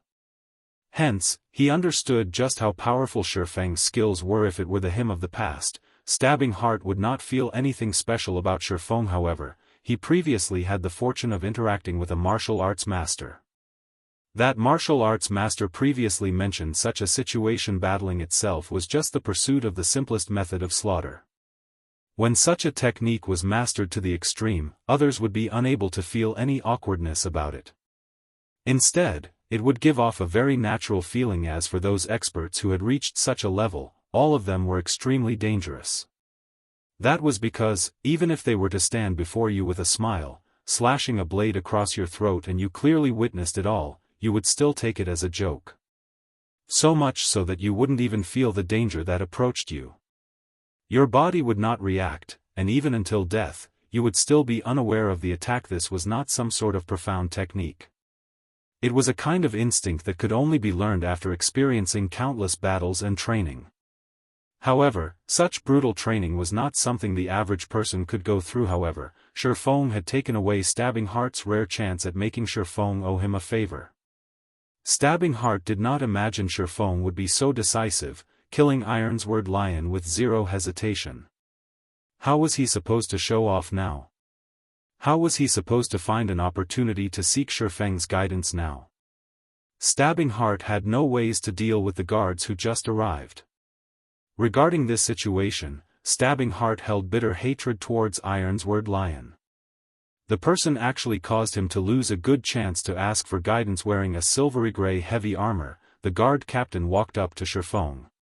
The other guards surrounded him accordingly, causing the atmosphere of the street to become abnormally oppressive. Mr. Guards, it was him who killed my big brother. You definitely must arrest him. Drifting Blood walked towards the guard captain, his face carrying a cold smile as he pointed at Shifeng, accusing. However, the guard captain paid no heed to Drifting Blood. Instead, his deep gaze shifted to Shifeng, a faint smile appearing on his face, saying, "Revered Lord Demon Hunter, this place is Red Leaf Town. According to the laws of the town, you have to pay the price for killing someone here. Otherwise, I can only invite you to make a trip to the confinement room." Everyone became dumbfounded after listening to the guard captain's words. Drifting Blood's mouth widened even more. It could fit 3 chicken eggs. What sort of situation was this? The guards did not actually kill Shifeng on the spot. Moreover, he would only be confined if he did not pay the fine. Was Shifeng the town mayor's son or something? No, that wasn't right. The town mayor was already dead. No one understood why the guards were so courteous today. When usually meeting them, not to mention a faint smile, they were gods of slaughter with grim expressions. I only killed him because he threatened me. However, I am not an unreasonable person. Tell me, what price do I have to pay? Shifeng nodded his head, calmly turning towards Drifting Blood and giving him a calm smile. Shifeng had his own reasons for daring to kill Ironsword Lion. Everyone else just recently entered God's domain, so they were still unfamiliar with the rules of the game. However, Shifeng had lived within God's domain for 10 years. He had long since memorized what actions he could and could not take and to what extent he could take them. Shifeng was currently a noble. His status far outstripped that of commoners. If he was not a noble, he might have just turned around and left without paying any attention to Ironsword Lion. At worst, he would just start an exciting battle if they were to meet outside the town. Who would win at that time was still an unknown. However, Shifeng was now a noble. Even if he killed a normal player, the guards would not speak much of it, only requiring Shifeng to pay a fine. As for how much he would have to pay, that depended on his identity and status. However, according to his own wealth, Shifeng was still able to accept the fine 2 silver coins. The guard captain straightforwardly said, "Okay, got it. Here are 20 silver coins, keep them." Shifeng did not imagine that it would be so cheap. Hence, he took out 20 silver coins and passed it to the guard captain. "Lord Demon Hunter, what are you trying to do here?" Looking at the 20 silver coins in his hand, the guard captain oddly asked. "Nothing much. These people before me threatened me previously, so I still wish to kill a few more people. Take it as an advanced payment." The guard captain was stunned. Finished speaking, Shifeng unsheathed the abyssal blade. He used the level 5 thundering flash, 3 streaks of thunder instantly piercing the bodies of Drifting Blood and the others. All of them were instantly killed, dropping quite a lot of equipment. Even till death, Drifting Blood had not reacted to what happened. At the same time, Shifeng's green-colored player indicator had turned a devilish red. All of the onlookers were stupefied. Who was this Shifeng? He was just too awesome. The players from Martial Union were most likely dumbfounded now. Shifeng had simply spent 20 silver coins to purchase their lives. With money, you could do whatever you wanted. The more unfathomable thing was that the guard captain did not say a word about Shifeng's actions. He only counted the number of players who died. Discovering that he had received 4 extra silver coins, he returned the additional silver coins to Shifeng before he turned around and left. Chapter 76, Earth-Shattering Name. After getting rid of all of Martial Union's members, Shifeng sealed the feud between him and Martial Union. However, Shifeng did not regret his actions. Even if he turned and left just now, the players from Martial Union would not have let him go. So, he might as well weaken Martial Union's strength. He would have an easier time dealing with them the next time they met. Seeing several pieces of equipment on the ground, without paying any attention to the shock and curiosity of the onlookers, Shifeng went over and collected them. At the very least, these items could recompense the money he lost for purchasing lives. Oh, isn't this the knight's longsword? Shifeng discovered that 2 pieces of bronze equipment dropped, and one of the 2 was the bronze weapon of Ironsword Lion. Perhaps Ironsword Lion was already spewing blood and anger in the graveyard right now. The knight's longsword was a good weapon amongst level 4 bronze equipment. In God's domain, equipment for weapon specialists and MTs were slightly higher than other equipment of the same level. Currently, the knight's longsword would be worth at least 10 silver coins. In addition to the other piece of level 3 bronze cloth armor and several pieces of common equipment. Shifeng discovered that he actually did not take a loss. On the contrary, he had made an additional 1 or 2 silver coins. Just when Shifeng was planning to leave, a change occurred to the gazes of the onlooking players. Greed permeated their faces. Shifeng had easily taken care of Ironsword Lion. He even killed several elite players with a single move. Not even a ghost would believe that Shifeng did not possess top-tier equipment. Moreover, Shifeng was currently a red player. If a red player were killed, the penalty they received would increase. Moreover, Shifeng had killed so many players. If he were to die, he would at least drop 3 or 4 pieces of equipment. So, what if the guards confined them for some time? Could it compare to obtaining top-tier equipment? If a noob wished to grow into an expert, having good equipment was a must. If they were to kill Shifeng, they would have a chance at becoming an expert. So, why wouldn't they kill him, unless they were willing to remain mediocre? What? You guys are looking for trouble with me, as well? Shifeng coldly laughed as he looked at his surroundings. It had been a while since he felt the sensation of being deep within enemy grounds. After receiving Shifeng's cold glare, everyone inadvertently retreated. None of them dared to be the first to attack. They were all waiting for someone to attack first, then take advantage of the situation to reap benefits for themselves. All of you, get out of the way. Yifeng is a friend of our Assassin's Alliance. Whoever looks for trouble with him, will be looking for trouble with our Assassin's Alliance. At this moment, Stabbing Heart, along with a group of over 10 subordinates, created a path through the crowd as they headed toward Shifeng. When the players who wanted to kill Shifeng heard Stabbing Heart, every one of them were shocked. Who actually was Shifeng? Not only did he possess formidable strength, but the Assassin's Alliance even protected him. The Assassin's Alliance was well known throughout Red Leaf Town. It was the sole second-rate guild in Red Leaf Town, and its members could be found throughout the entire Starmoon Kingdom. However, the core strength of the Assassin's Alliance was located around the area of White River City. Other guilds could not compare to its influence. If they were to become enemies with the Assassin's Alliance, they would really have to delete their accounts and start all over again. That was because the Assassin's Alliance was famed for their assassinations. The feeling of being targeted by a group of assassins, just thinking about it could make a person tremble with unease. With the appearance of the Assassin's Alliance, the surrounding players no longer dared to have ideas over Shifeng.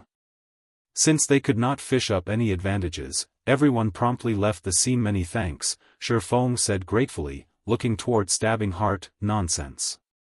With Brother Yifeng's strength, even if I didn't show up, they would still be helpless against you. I was just pushing the boat along the current. Stabbing Heart cupped his hands, saying in admiration, "Today, Brother Yifeng has really widened my horizons. Even I would find it hard to kill Ironsword Lion. I did not imagine Brother Yifeng's skills to be so powerful as to get rid of Ironsword Lion in just a few moves." "I was just lucky," Shifeng calmly said with a smile. Brother Yifeng really is humble. "However, there is one matter that I can't make sense of. Why won't the guards find trouble with Brother Yifeng, even when you killed players in the safe zone?" Stabbing Heart had faintly guessed the answer already, however, he still did not believe that Shifeng could accomplish it that quickly. "Nothing much. I only have such a special privilege because I just completed a quest and became a noble in Red Leaf Town." Shifeng did not hide the truth from Stabbing Heart. He knew that he would not be able to hide it, so he might as well reveal a portion of the truth. As for the Demon Hunter title, he would still have to keep it a secret. Otherwise, it would be too eye-catching and attract unwanted trouble. Stabbing Heart's heart loudly thumped when hearing Shifeng's explanation. His eyes stared at Shifeng, mind-boggled. Assassin's Alliance had spent an unknown amount of effort to obtain reputation for Red Leaf Town. Yet, they only managed to obtain 10 reputation to date. Even Broken Wind, guild leader of the first-rate guild, Star River Federation, was only a first-class citizen, and there was still a long way to go before he became a noble. However, the Shifeng before him was actually a noble already. The difference between them was just too huge. Originally, Stabbing Heart already had a high estimation of Shifeng's strength. He truly did not imagine that he was still underestimating Shifeng. However, according to his memory, he was acquainted with most of the top-tier experts that used swords. Even the ones he weren't acquainted with, he had at least met before. However, Shifeng did not resemble any of the figures in Stabbing Heart's memory. However, the world was a wide place. There was bound to be some top-tier experts who hid from the world. Now that God's domain's influence was growing larger by the day, it wasn't particularly strange for these experts to enter God's domain as well. It was no wonder that the Snow Goddess acted extremely friendly when dealing with Shifeng. Stabbing Heart guessed that Shifeng was an extremely famous but hidden expert and that he was merely unaware of him. The earlier he tightened the connection with such hidden experts, the greater the aid it would be towards the guild's future development. Thinking of up to this point, Stabbing Heart smiled slightly. He felt his luck was good for discovering a top-tier expert like Shifeng. Shifeng, on the other hand, did not know why Stabbing Heart suddenly smiled. He took a glance at the street filled with guilds purchasing game currency, abruptly asking, "Brother Stabbing Heart, I wonder what has happened here? Why are there so many guilds trying to collect game currency?" "Oh, you don't know?" Stabbing Heart was slightly shocked, looking at Shifeng with astonished eyes. This matter had already become well known amongst the players in White River City, so how could Shifeng not know about it? Shifeng shook his head, saying, "I've been doing my quest all this time, only returning now. So, that's why. This matter has also only recently started." Stabbing Heart came to a realization. He then explained, "Not long ago, a Glimmer chestplate forging design appeared on the auction house. You should know how good the attributes on the Glimmer chestplate are. The usefulness of its forging design goes without saying. After all the guilds discovered its existence, all of them started competing over it. Our guild is no exception. Unfortunately, our guild's background is still slightly lacking, and Star River Federation won the forging design for 2 gold and 33 silver coins. Originally, our guild had already given up. However, it wasn't long before another Glimmer chestplate forging design appeared on the auction house. That was the start of all the commotion. Every guild has started to madly collect funds, all of them wanting to bid on it. The bidding this time ended with the Glimmer chestplate forging design being sold for 2 gold 51 silver coins. Nobody could have imagined that a third piece would have appeared right when many guilds were feeling disappointment. Right now, everyone is still bidding over the third piece. However, according to my estimates, the third piece will be sold at an even higher price. Only, nobody knows if there will be more of the forging designs up for auction, so I came here to collect game currency. Currently, everyone is guessing that Black Flame Forger is selling the Glimmer chestplate forging designs. After all, bronze equipment forging designs aren't just cabbage, not to mention similar forging designs. Moreover, the Black Flame Forger was the one who previously sold Glimmer chest plates. So, everyone inwardly understands that these forging designs are being sold anonymously by this Black Flame Forger. I have to admit that this Black Flame Forger's strategy is truly clever. Previously, he competed with hammer trading to reduce the price of Glimmer chest plate. However, it turns out that his eyes were not set on the equipment, but on the current forging designs. Hammer trading, who had competed with the Black Flame Forger, had thoroughly become insane as well. Although he declared that he would compete with the Black Flame Forger until one of them went broke, unfortunately for him, the Black Flame Forger no longer paid any attention to him currently. A lot of people wish to get in touch with the Black Flame Forger. Unfortunately, there is no way to contact that person. The snow goddess of Ouroboros even posted a thread on the forums, asking the Black Flame Forger to contact her. She wants to discuss the matters of cooperation and wants him to state his price without hesitation. With this, the Black Flame Forger had thoroughly become famous. Aside from White River City, the entire Starmoon Kingdom is currently discussing the Black Flame Forger. He is currently acknowledged as the #1 forger in all of Starmoon Kingdom. Stabbing Heart felt deep regret as he spoke, his expression revealed reverence towards the Black Flame Forger. So, that's it. I wonder if Brother Stabbing Heart would be interested in purchasing the Glimmer chestplate forging design? Shifeng casually asked Stabbing Heart, after having a general grasp of the situation. Chapter 77, Adding Fuel to the Fire. Although Shifeng only casually asked, Stabbing Heart's head, however, abruptly spun, his eyes looking at Shifeng with anticipation. With an excited expression on his face, he asked, could it be? Brother Yifeng, you have the Glimmer chestplate forging design? Currently, forging designs for bronze equipment were madly fought over by the large guilds, all of them competing with the depth of their financial backing. Nobody could firmly say the remaining number of Glimmer chestplate forging designs that would be sold. Maybe the first-rate guilds would buy up all the forging designs, second-rate guilds' chance to obtain one might never come. If he could obtain a forging design for a bronze equipment right now, then the Assassins' Alliance could stay a step ahead of the other second-rate guilds. They would be able to create a great reputation for themselves and make a large profit. At that time, they would have a greater chance when competing over White River City. However, Shifeng simply shook his head. Stabbing Heart's excited mood was suddenly extinguished, becoming downhearted. However, after he gave it some thought, aside from the Black Flame Forger and hammer trading, there had yet to be a third player who could bring out a forging design. After all, such an item depended on luck to obtain it. Didn't you want to bid for the Glimmer chestplate? I can lend you some money, Shifeng said in an unhurried tone. Realization struck Stabbing Heart. Shifeng indeed was very rich. It was obvious that he had considerable possessions from the way he was able to take out 20 silver coins without effort. However, compared to those first-rate guilds, the difference was still far too great. It would be amazing if Shifeng had 30 to 40 silver coins. Hence, Stabbing Heart said with a sigh, Brother Yifeng, it's not that I don't believe you, but the Glimmer chestplate forging design's price is just too high. Just 20 or 30 silver coins won't be very useful. Oh, then how much do you need to bid for it? Shifeng confidently asked. Although Shifeng did not know how much was needed to bid for the forging design, he had over 4 gold coins that he obtained from the 2 forging designs that were sold. The money from these 2 items had already been deposited in his bag, so he was certain he would be able to bid for the third Glimmer chestplate forging design successfully. He could also make Stabbing Heart owe him a favor by doing so. In any case, these coins would still end up in his hands. Why would he be against this decision? The results of the Glimmer chestplate forging design far surpassed Shifeng's expectations. With this many guilds going all out, competing for the forging design, it was no wonder there was a game currency shortage, causing the price to soar.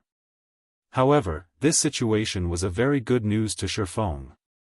If Shifeng did not add fuel to the fire right now, he would not be doing his long period of arduous effort any justice. Stabbing Heart raised 3 fingers, helplessly saying, the competition right now is becoming increasingly heated. According to my estimates, we would need at least 3 gold coins to secure the bid. Otherwise, there is no hope for success. How much do you have on your side? Shifeng asked, taking the initiative. He did not intend to lend Stabbing Heart 3 gold coins in a single breath. I have 2 gold 10 silver. It is extremely hard to collect game currency right now, as the other guilds have purchased almost all of it. I have already planned to give up the competition, and instead, go and level up, Stabbing Heart said with a sigh. Then I'll lend you 90 silvers. That way, you will have collected 3 gold coins, Shifeng said, smiling. He immediately selected to trade with Stabbing Heart, placing 90 silver coins in the trade window. Stabbing Heart was suddenly shocked when he saw the 90 silver coins inside the trade window. He did not imagine Shifeng would possess that much money. Also, Shifeng had also spent over 10 silver coins just now. Didn't that mean that Shifeng had at least 1 gold coin on his person? If the Assassins' Alliance did not put all their efforts into collecting funds, then the guild's fluid funds would be similar to the amount Shifeng possessed. However, they were a second-rate guild, and their guild members numbered over 20,000. They also had a specialized 500-man money farming team. Meanwhile, the money Shifeng had earned, alone, was actually more or less the same as their guild brother Yifeng. Thank you, truly. I will repay this favor in the future. Stabbing Heart excitedly exclaimed. However, I can't just let brother take a loss. Tomorrow, I will definitely return 1 gold coin to you. Currently, the game currency of God's domain was extremely precious, especially in this period where forging designs were being competed over. Originally, Stabbing Heart wanted to purchase it using credits. However, when he thought about the preciousness of the game currency, it was hard to buy, even if he had the money. Moreover, Shifeng did not lack credits. Hence, he did not have the nerve to let those words leave his mouth and instead chose to compensate Shifeng with an interest of 10 silver coins. However, Shifeng had become slightly speechless as he only wished for credits. He was shouldering a large debt right now. In addition to the workshop and the rent he needed in the future, he was desperately in need of money. What would he do with that much game currency? How could it be as dependable as credits? The earlier he started his workshop, the earlier he could recruit stable party members. When he could enter large-scale dungeons, he would be able better earn money, level up, and increase the workshop's reputation, building a better foundation for establishing his guild. If he started too late, it would be hard even to set foot in White River City. Every moment counted right now. Brother Stabbing Heart, don't say it such. If you didn't show up today, I would not be able to avoid a bloody battle. I owe you a favor, so for these 90 silvers, I'll just sell you each silver coin at 60 credits. Every guild would be in need of coins in the initial stages of the game, so you don't have to be polite with me, Shifeng said in a sincere tone. Stabbing Heart was immediately moved by Shifeng's words. He thought that Shifeng was a friend who was worth knowing. If he returned Shifeng 1 gold coin tomorrow, it would cause quite a lot of trouble to the guild's operation. Moreover, nurturing forgers and purchasing materials required large sums of coins. It couldn't be any better if he purchased them using credits. I can't thank brother Yifeng enough. However, 60 credits is a little too low. I don't have the nerve to buy them at that price, and just saying it would cause others to make fun of me. I'll buy each silver coin for 80 credits for a total of 7,200 credits. I'll transfer them to your account immediately.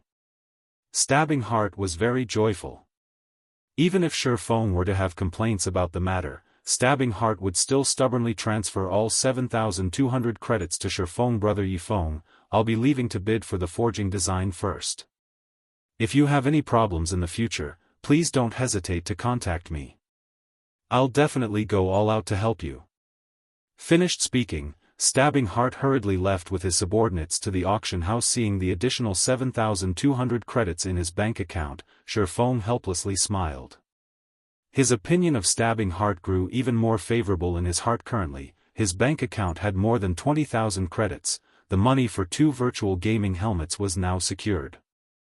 At the very least, he would not lose the virtual gaming helmet after the 7-day duration was up and lose the ability to play God's Domain. The remaining task he had was to earn even more money and collect some funds before the start of the school's fellowship party. Who knew, he might obtain a great chance at the fellowship party, building an unshakable foundation for his workshop in Shifeng's previous life. Shadow had obtained a big chance at the fellowship party. It was precisely because of this chance that allowed Shadow Workshop's strength to greatly increase, giving them the confidence to compete with other third-rate guilds over controlling rights for White River City in this life. Since he was to attend the fellowship party, he would not let go of this great opportunity, naturally. He would compete for as much as he could, following which, Shifeng looked for a hotel and rented a guest room there in Red Leaf Town. The red name above his head was too eye-catching. If he did not look for a way to deal with it, his every action would attract the attention of surrounding players. I never thought I would have to use this item this quickly. Shifeng took out the demon mask from his bag. He could not help but shake his head and laugh. If he did not have this item, he really would have a difficult time solving the matter of his red name. After wearing the demon mask, Shifeng adjusted his facial appearance. His new appearance was very different from his original self. At the same time, his red name also turned green. If others did not possess a high-leveled observation skill, they would not be able to see through his disguise. After confirming that there were no problems, Shifeng placed his remaining 3 gold coins onto the virtual trade center. Each silver coin was sold for 80 credits. Based on the current level of competition, as long as the Assassins Alliance successfully bid for the forging design, those first-rate guilds and other second-rate guilds would most likely be unable to sit tight.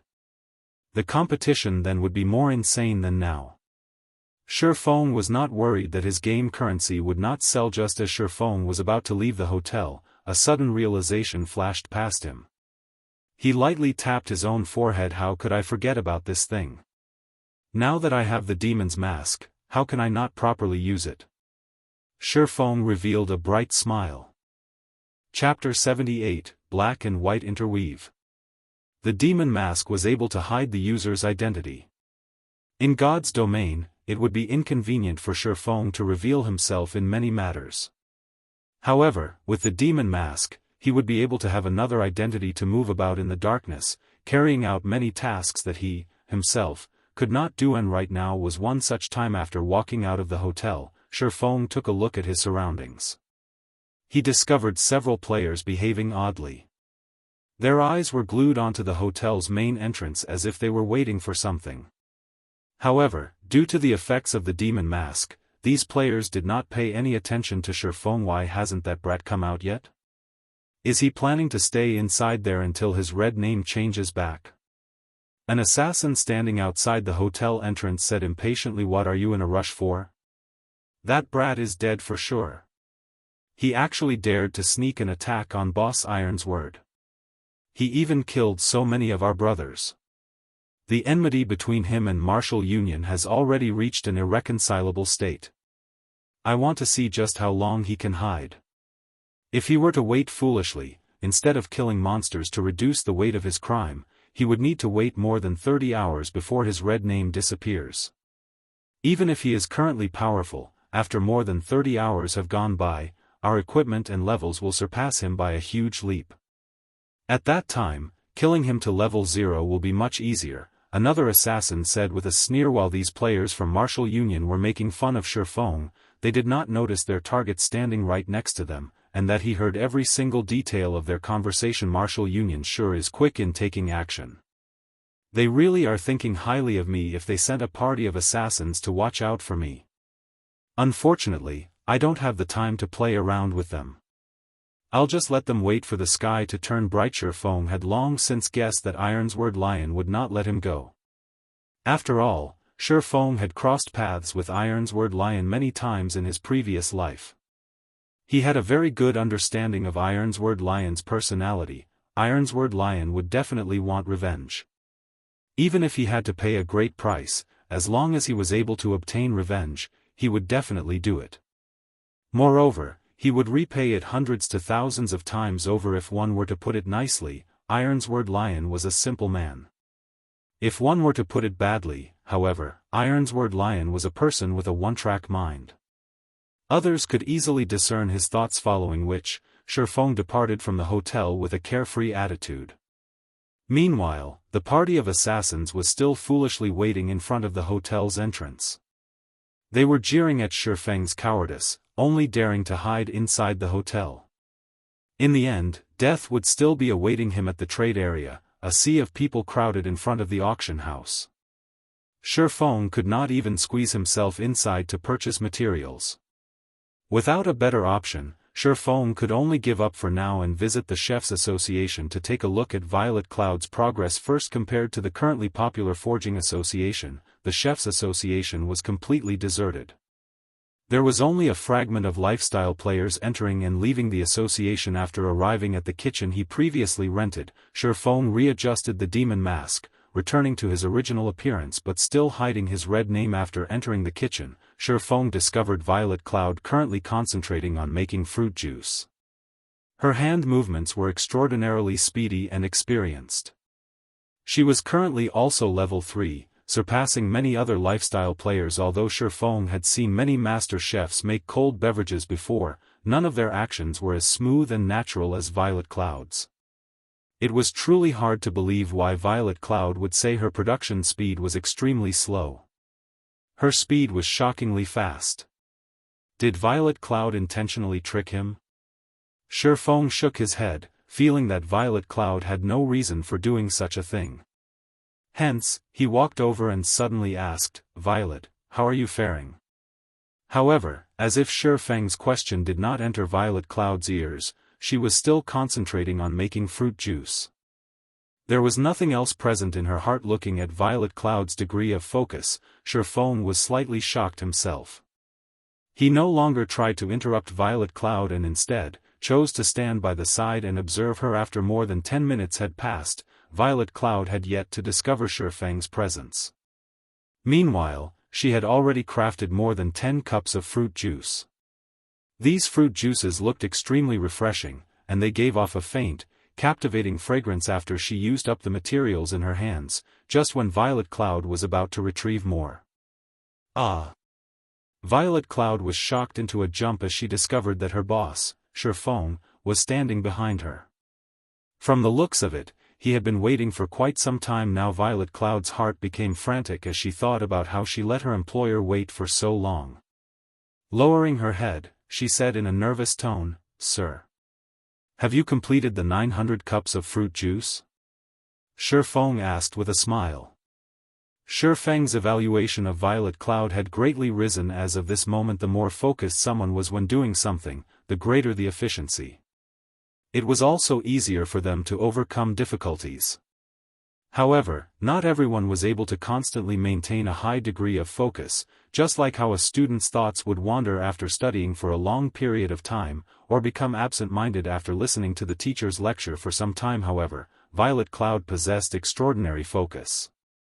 When carrying out a task, her efficiency would definitely increase by several folds, doing half the work for double the effect. It was no wonder why she was able to become a cleric god in the end.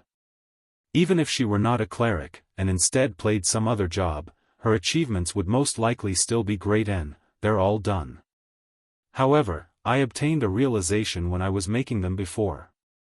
After spending a lot of materials, I created a new fruit juice. You won't blame me for it, right, sir? Violet Cloud said, slightly afraid. After all, she did not carry out her task according to Shifeng's requirements. After completing the 900 cups of fruit juice, she went on to concoct other recipes. Shifeng involuntarily laughed.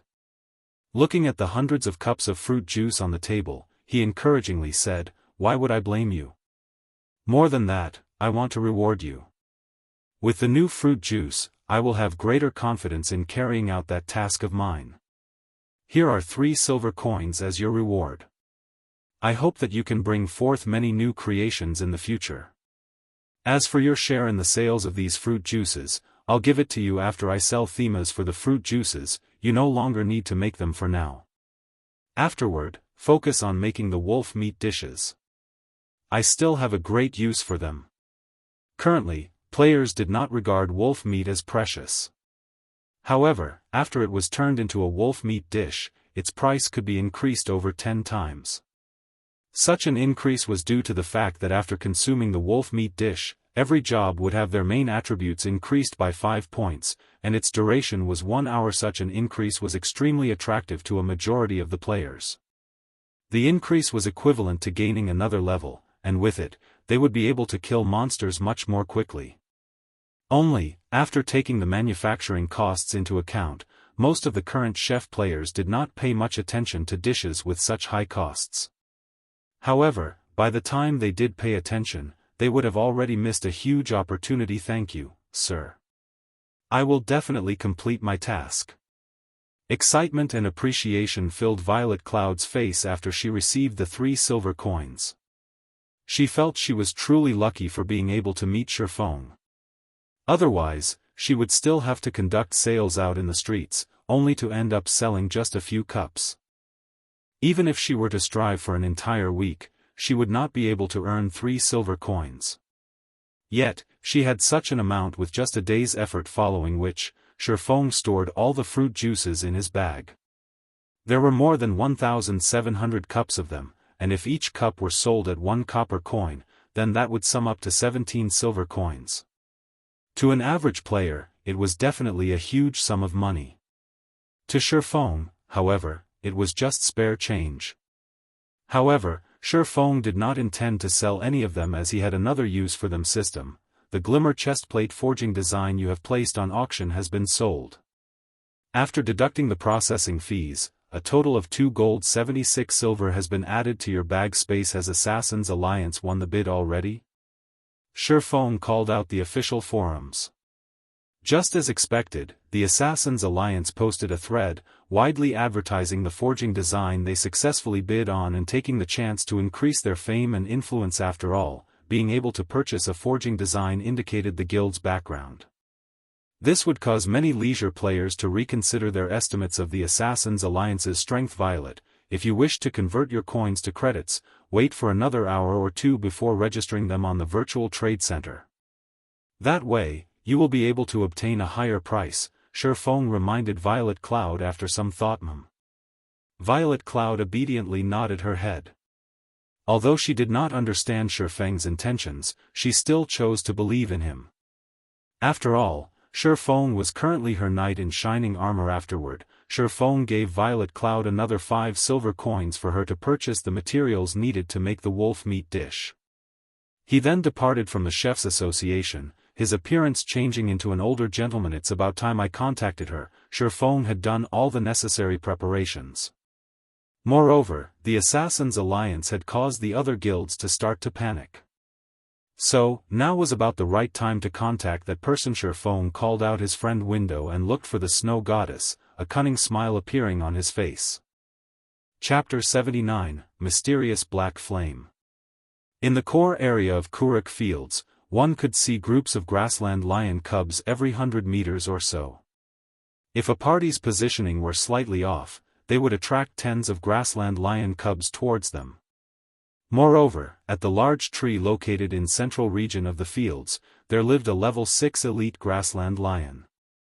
That place could be said to be a forbidden area for level 6 players. However, inside this forbidden area, Gentle Snow's party was constantly clearing the surrounding level 6 grassland lion cubs.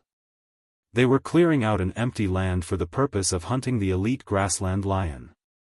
If ordinary players were to see their daring actions, they would definitely exclaim in astonishment. A party waged battle against more than 10 grassland lion cubs wearing a suit of azure armor. Gentle Snow valiantly battled.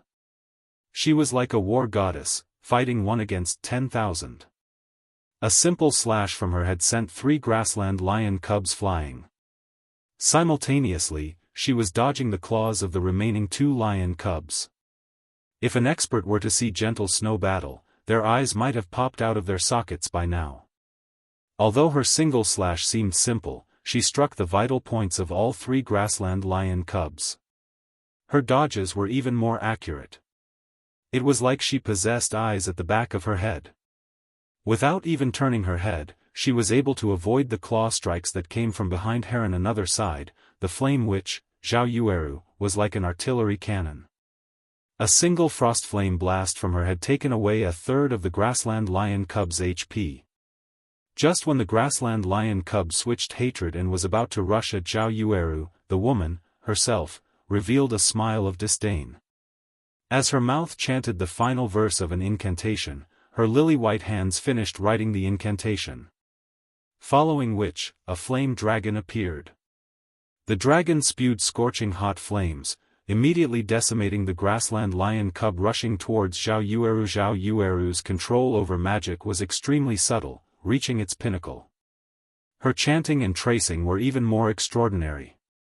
Normally, players would need 3 seconds to complete both actions, but Zhao Yueru only spent 1.6 seconds. Her completion rate was even at 86%, increasing the damage of Fire Dragon's roar by 120%. This single move instantly took away 2/3 of the grassland lion cub's HP. A few moments later, more than 10 grassland lion cubs lay dead on the ground. Rest for a while and prepare to lure those 2 elite grassland lions over.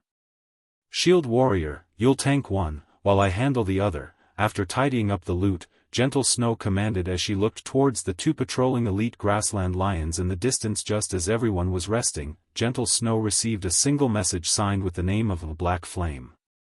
Looking at this signature, Gentle Snow's brows slightly wrinkled. Previously, she put out word that she wished to discuss matters of cooperation with the Black Flame Forger. It did not take long before she received a reply. Originally, she had felt rather joyous at the fact. However, a few moments later, she received another pile of similar messages. All of them claiming themselves to be the Black Flame Forger.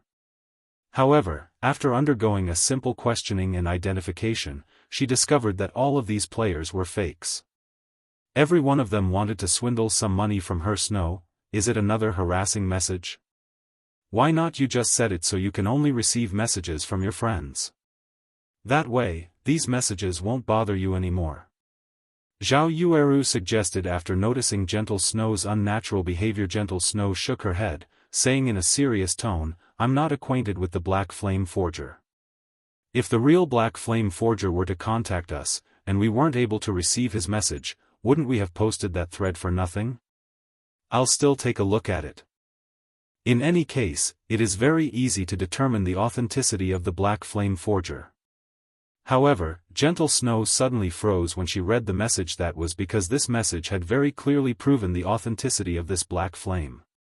He wanted her to go to the virtual trade center, and using the password he had given, enter a designated trade room to trade for the Glimmer chestplate forging design. It seems that I finally have some gains after waiting for so long. Gentle Snow revealed a faint smile. From the contents of the message, she could clearly feel that this Black Flame was the real deal.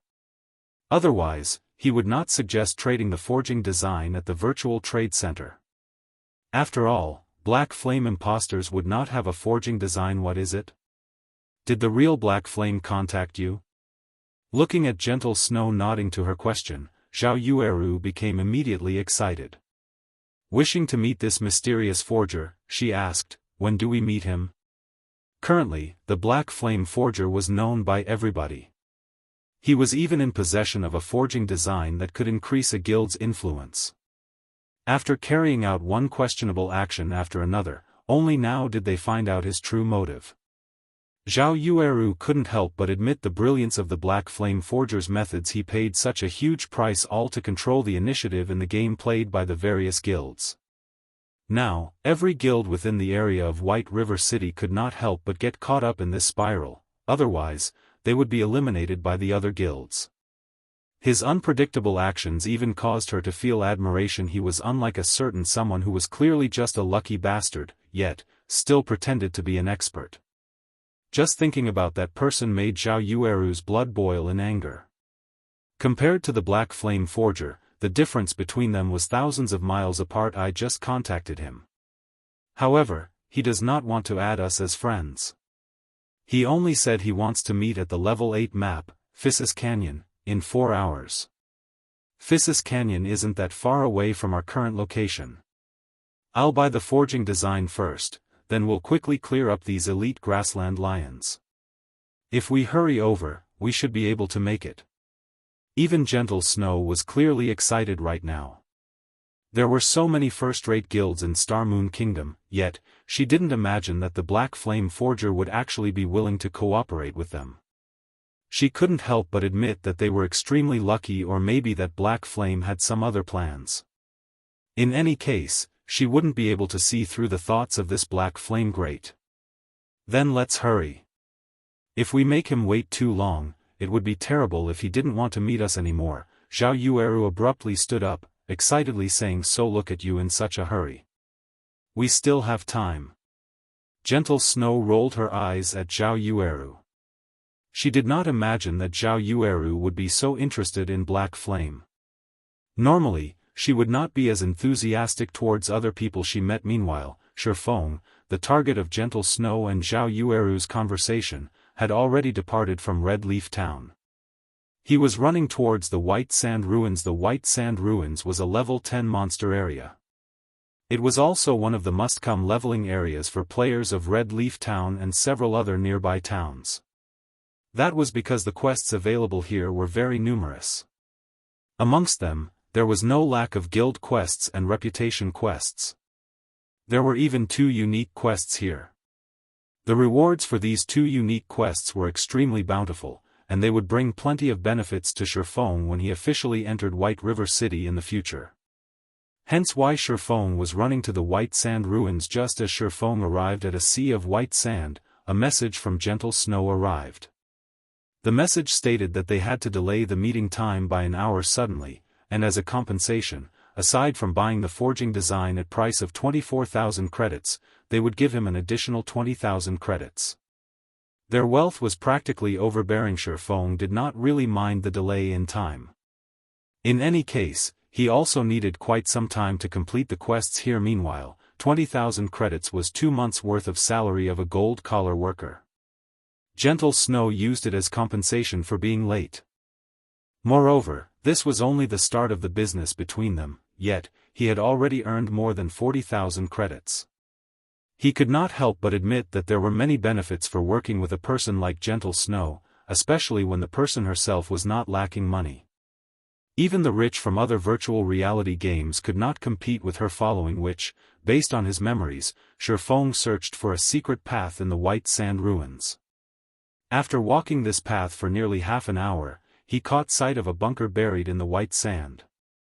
2 level 10 elite black steel dwarves guarded the bunker's entrance. One of the 2 unique quests, Steel Fortress Barrutia, could be found inside this bunker. Chapter 80, Steel Fortress Barrutia. Black Steel Dwarves, they were a group fanatics addicted to forging.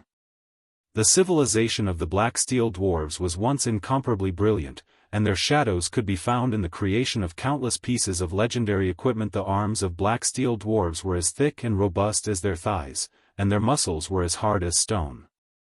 In addition to their dark skin color, often they were mistaken for rocks during nighttime, and many people would sit on them accidentally. Of course, the consequences of such an action were very grave, as the thing these Black Steel Dwarves hated the most was being treated as stool. Shifeng straightforwardly walked over. This bunker in the White Sand Ruins was extremely well hidden. In Shifeng's previous life, it took a long time before the many guilds doing quests in the White Sand Ruins discovered the bunker. They received many good quests from this bunker, and some quests even gave away mysterious iron equipment. However, such quests usually required a party in order to complete them. It was absolutely impossible for a person to complete them alone. However, compared to these quests, the favorability of these Black Steel Dwarves was much more important. This secret was also only discovered after players had already reached more than 20 levels. There was a unique quest called Steel Fortress Barrutia, available here. However, because the unique quest required a certain amount of favorability before a player could receive it, many players missed the chance to obtain it. On the contrary, an unknown average player received the unique quest. Moreover, after completing the unique quest, the player instantly became the recruitment target of many guilds. Arriving in front of the bunker's entrance, the 2 elite Black Steel Dwarves standing guard let Shifeng enter. After giving him a simple glance, the inside of the bunker was very large. It was just like an underground town. Black Steel Dwarves were everywhere, and the majority of the streets were composed of either weapons and equipment shops or bars, with very few places of entertainment. Moving along the main street, Shifeng arrived before a steel building after making several turns and detours. The building was the city hall, and when Shifeng entered the building, the town mayor, a level 30 elite NPC, quickly noticed him. As it has been a long time since any outsiders entered this small town, the mayor happily went up to welcome Shifeng. "Hello, adventurer. Welcome to Stonemer Town. I am Blackbeard, the town mayor." Blackbeard warmly said, "Hello, Lord Mayor. It is my first time coming here, so I wonder if I could be of any use to you." Shifeng performed respectfully, as such actions would give NPCs a more favorable opinion of him. Blackbeard caressed his thick beard. After thinking for a while, he said, "Adventurer, our small town indeed needs help. The weather of area around here is getting hotter by the day, and our water supply is continuously diminishing. As a result, it is getting harder for the inhabitants to live in this small town. I will pay a sufficient price, so I hope you can help us obtain a large water supply or something that can help with the heat. System, do you wish to accept the quest, Blackbeard's request?"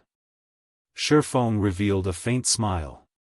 "He was here exactly because of this. I will be happy to help," Shifeng responded. The most important thing in Rockhammer Town was the town mayor's favorability. However, the town mayor's favorability was not that easy to obtain. That was because the quest he gave was not easy to complete. Moreover, the rewards of the quest were few, causing many players to give up on grinding for the town mayor's favorability system. Quest, Blackbeard's request, accepted. Offer 100 bags of clear water or 5 cups of cold beverage to the town mayor Blackbeard, following which, Shifeng retrieved the fruit juice he had prepared. For every 5 cups of fruit juice Shifeng offered, he could obtain 2 copper coins, an increase of 1 point to Blackbeard's favorability, and 100 EXP to a level 8 to 9 player. 100 EXP could be considered negligible. Just by simply killing a level 10 common monster, they would be able to obtain over 200 EXP. Moreover, 100 bags of clear water were sold for 5 copper coins in other towns, and 5 cups of the cheapest kind of cold beverage would similarly cost 5 copper coins. After deducting the cost, that meant that players would be spending 3 copper coins in exchange for 100 EXP. Only a lunatic would be willing to do such a thing. However, Shifeng was very willing. To his current level, 100 EXP was not a small amount. It was a lot more than the EXP he would obtain from killing a level 5 common monster, following which, Shifeng handed over fruit juices without stop. After he handed over 1,000 cups of fruit juice, he obtained a total of 400 copper coins and 200 points of favorability. He also obtained 20,000 EXP, instantly bringing him up to 69% of level 4. He had risen so much just within 10 short minutes. It was literally faster than grinding on level 10 elite monsters. After his favorability reached 200 points, Shifeng started asking Blackbeard about the unique quest. However, Blackbeard remained silent, his eyes darting about, pretending to know nothing about the quest. As expected, my favorability is still not high enough. Shifeng had more or less expected such a result. Hence, he brought out Violet Cloud's new type of fruit juice. "Lord Mayor, what do you think about this kind of fruit juice?" After seeing this new fruit juice, Blackbeard took it in his hands and gave it a whiff. Suddenly, both his eyes shone as he excitedly said, "This cup completely surpasses the previous 5 cups. Adventurer, I wonder how many of these do you have? I am willing to pay an extra 1 copper coin to purchase it." Shifeng couldn't help but be stunned when he saw Blackbeard's extremely satisfied expression. He did not imagine that Violet Cloud's craftsmanship would be so good as to tempt even an NPC into willingly to concede. Such a situation was very rarely seen in God's domain. Since Blackbeard liked the new fruit juice, Shifeng naturally continued the transaction without stop. He had a total of 750 cups of the new type of fruit juice. Every cup earned him 3 copper coins, 1 point of favorability, and 100 EXP. It could be seen just how much Blackbeard loved this item. In such a way, Shifeng easily received 2,250 coppers and 750 points of favorability. He also received 75,000 EXP, instantly bringing him to 46% of level 5. His leveling speed was like a rocket. Unfortunately, making the new type of fruit juice required a lot of time. Moreover, Violet Cloud still had other matters to tend to. Otherwise, Shifeng really wanted Violet Cloud to make up to 10,000 cups for him, instantly rushing to level 10 and over with 950 points of favorability. The town mayor Blackbeard finally opened his mouth. Moreover, he did not hide any secrets this time. He was treating Shifeng like his close friend. Shifeng had even received the Stonehammer key, which had not been mentioned by the player in his previous life system. Unique quest, Steel Fortress Barrutia, accepted. Player is required to go to Phissis Canyon to look for the fallen Steel Fortress Barrutia and obtain the Titan's heart from within it. Town Mayor Blackbeard will provide an extremely bountiful reward for it with such a high amount of favorability. Shifeng could also purchase forging designs from Blackbeard. Shifeng was shocked after taking a rough look at the available items. There were a total of 10 forging designs for sale. 5 of them were common equipment forging designs, 3 of them were bronze equipment forging designs, 1 of them was a mysterious iron weapon forging design, and the last was a mysterious iron equipment forging design. Blackbeard must have even taken out his inheritance with this.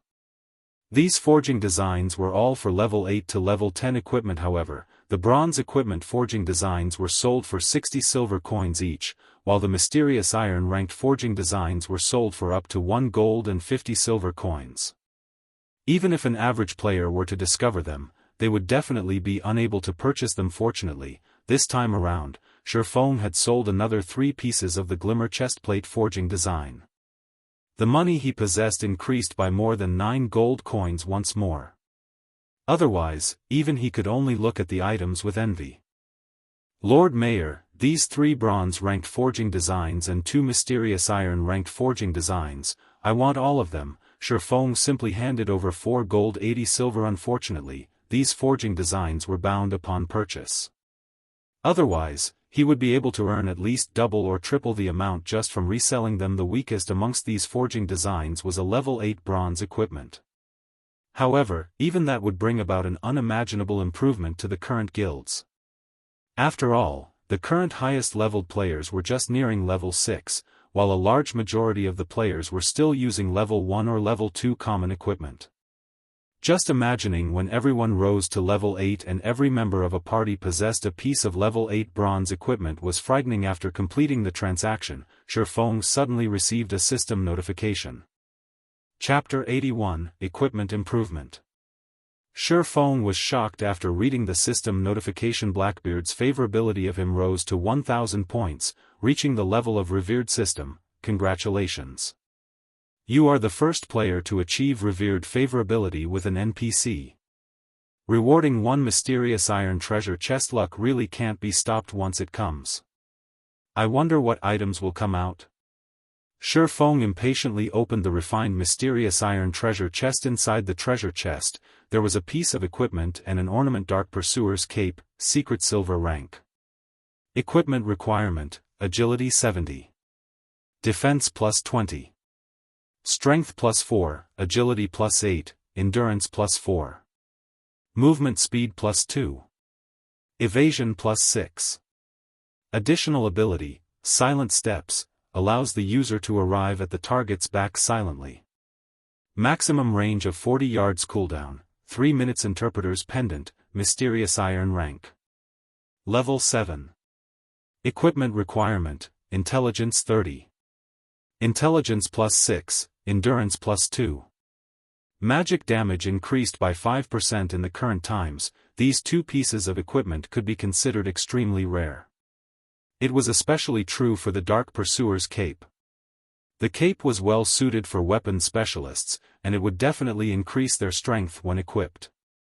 Meanwhile, Silent Steps was an ability similar to the instantaneous movement of mages and shadow steps of assassins. It was equipment meant for PK. The Interpreter's Pendant was even more of a top-tier ornament. Just based on the 5% increase in magic damage alone, mages could continue wearing the pendant until level 20 without falling behind in the slightest. Let's give this ornament to Blackie. After some thought, Feng deemed that Blackie was most reliable person right now, and he was also a mage. As for the cape, he was currently unable to equip it. Its requirement of 70 agility was just too high. At the very least, Feng needed to be level 10 before he could equip it. Looking at the equipment, Feng suddenly recalled that he was already level 5. Just by relying on the Abyssal Blade's attributes, in addition to adding his 6 free attribute points into strength, he was now able to equip the Silvermoon set equipment just at level 5. Feng was able to equip the best set equipment for Swordsman under level 10. His overall attributes were literally without rival, and the quests he would do later on would become much easier. Hence, Feng added all his free attribute points into strength and equipped the 5 Silvermoon set pieces. Also, now that Feng was level 5, the swordsman's dual-wielding talent had activated. Feng was now able to wield 2 one-handed swords. Feng then took out the secret silver-ranked Crimson Blade, equipping it on his subarm. After completely equipping himself, Feng was shocked when he took a look at his own attributes. There were very, very few players with attributes like his in all of God's domain, not to mention the set effects on the Silvermoon set equipment. Effect 1, Attack Power plus 15, Defense plus 30. Effect 2, HP increased by 10%, Life Shield, Tier 2. After activating, creates a life shield that absorbs 60% of the damage received, with 500 maximum damage absorbed. Effect 3, Damage received reduced by 10%, Attack speed increased by 10%. Feng's HP was now close to 1000 points. With these 3 effects, he was even tankier than an MT. His damage output had received an even larger improvement. Wearing a suit of silvery white armor, the pitch-black abyssal blade hanging on one side of his waist while the bloody red crimson blade hung on the other, Feng was like a hero that traveling around the world. There was still some time before the meeting with Gentle Snow, so Feng received 2 advanced quests from Hammerstone Town. They were all quests requiring him to kill level 10 twin-headed snakes. The quests required 20 snake galls and 30 venomous fangs. After completing the quests, Feng would be able to obtain rare ore and forging materials. These materials were all needed to make the mysterious iron equipment and weapon, and normally, they were extremely hard to find. After jogging for over 20 minutes, Feng finally arrived at an oasis in the white sand desert. There was a group of twin-headed snakes circling nearby. Twin-headed snake, common rank. Level 10. HP 950/950. Although the twin-headed snakes had low HP, an average level 10 player would not be capable of going solo against them. Normally, they would need help to take these monsters on. Monsters in God's domain would have a qualitative change once they reach level 10. Their attack patterns were extremely flexible, and they knew how to defend against attacks. These were traits you would not find in common monsters below level 10. Without plenty of battle experience, average players would find it very hard to block or evade their attacks.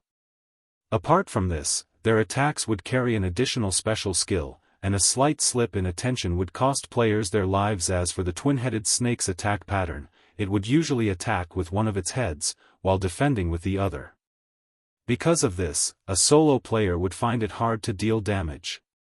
In addition to the fatal Fang skill it possessed, as long as it bit a player, they would be poisoned and lose 50 HP every second for 15 seconds. If they did not dispel the poison, an average player would practically lose their lives to it. Feng slowly closed in on the twin-headed snakes before he even reached the 20-yard range. A twin-headed snake the height of an adult spat out its tongue, rushing towards Feng. Since he had been discovered, Feng took the initiative to rush over as Whirlwind Blade. The abyssal blade transformed into a black streak of light, piercing towards the vital point of the twin-headed snake. The snake reacted extremely quickly. One of its heads immediately bit down on the abyssal blade, preventing the abyssal blade from moving a single inch. Meanwhile, its other head opened its mouth widely, its sharp venomous fangs leaking a bluish-green poison as it bit at Feng. Feng's other hand waved the crimson blade, the weapon transforming into a red streak as it slashed at the twin-headed snake. Bang! He stuck as the twin-headed snake was retreating, and a damage of over 60 points appeared above its head. On the other hand, Feng only lost slightly more than 10 HP, and he did not retreat even a single step backward. Following which, the abyssal blade slashed towards the undefended belly of the twin-headed snake, immediately causing -96 damage. Incidentally, the abyssal blade's ability, Doom Curse, was triggered, greatly reducing the twin-headed snake's attributes. However, Shifeng was not finished. He continued slashing the crimson blade, piercing the twin-headed snake's vital points and causing another -112 damage. By the time the twin-headed snake started reacting, its HP had already been reduced by half. When one of the snakeheads bit at Shifeng, he dodged to a side, and his foot stomped on the ground, pushing him forward. His actions caught the other snakehead by surprise, rendering it unable to attack or defend. Double chop. The abyssal blade and crimson blade pierced deeply into the twin-headed snake's abdomen. Shifeng then abruptly pulled on them, slashing apart the twin-headed snake's body and leaving 2 long gashes. 2 damages appeared above the twin-headed snake's head, -156 and -132. In addition, the snake also received a bleeding debuff. The twin-headed snake still wished to retaliate. However, before it could reach Shifeng, it bled itself to death. System, level 10 twin-headed snake killed. Level difference of 5. EXP obtained increased by 500%. Obtained 1000 EXP. The twin-headed snake contributed a snake gall to Shifeng. Shifeng did not use many skills throughout the entire killing process, mainly only using normal attacks. He easily took care of a level 10 monster. However, Shifeng was still not satisfied. It was especially true for his first piercing attack. The twin-headed snake actually blocked the attack.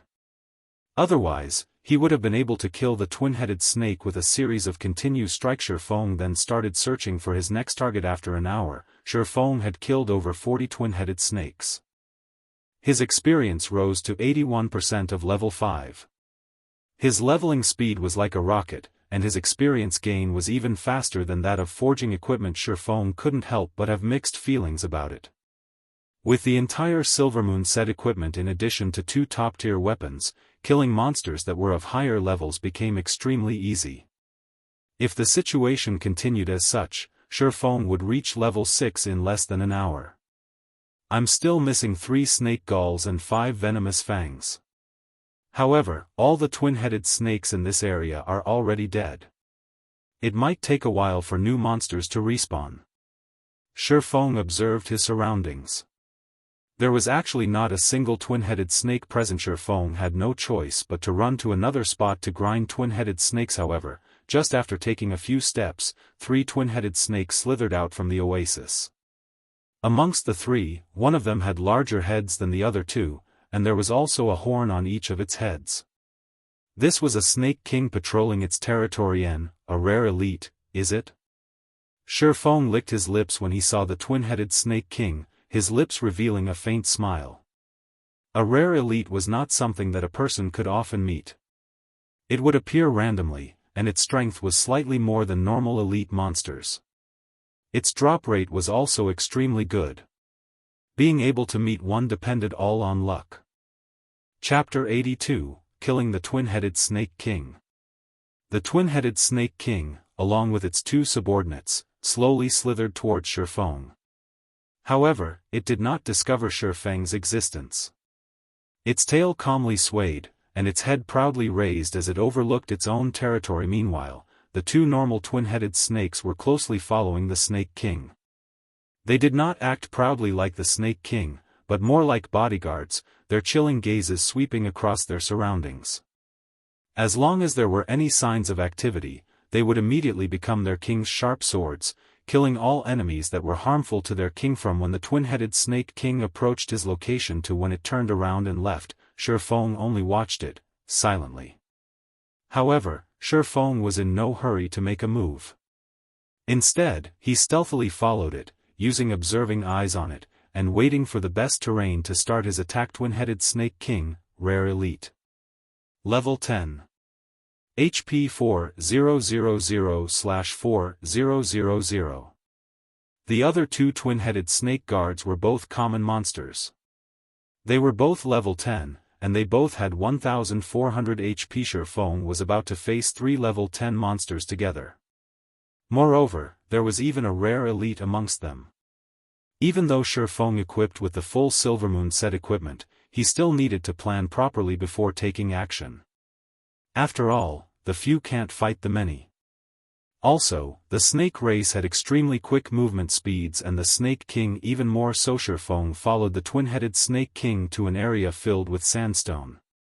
There were several stones taller than a person here that could be used to obstruct the twin-headed Snake King's vision, so Shifeng finally started taking action. Shifeng would be at a big disadvantage if he were to take on all three twin-headed snakes at the same time.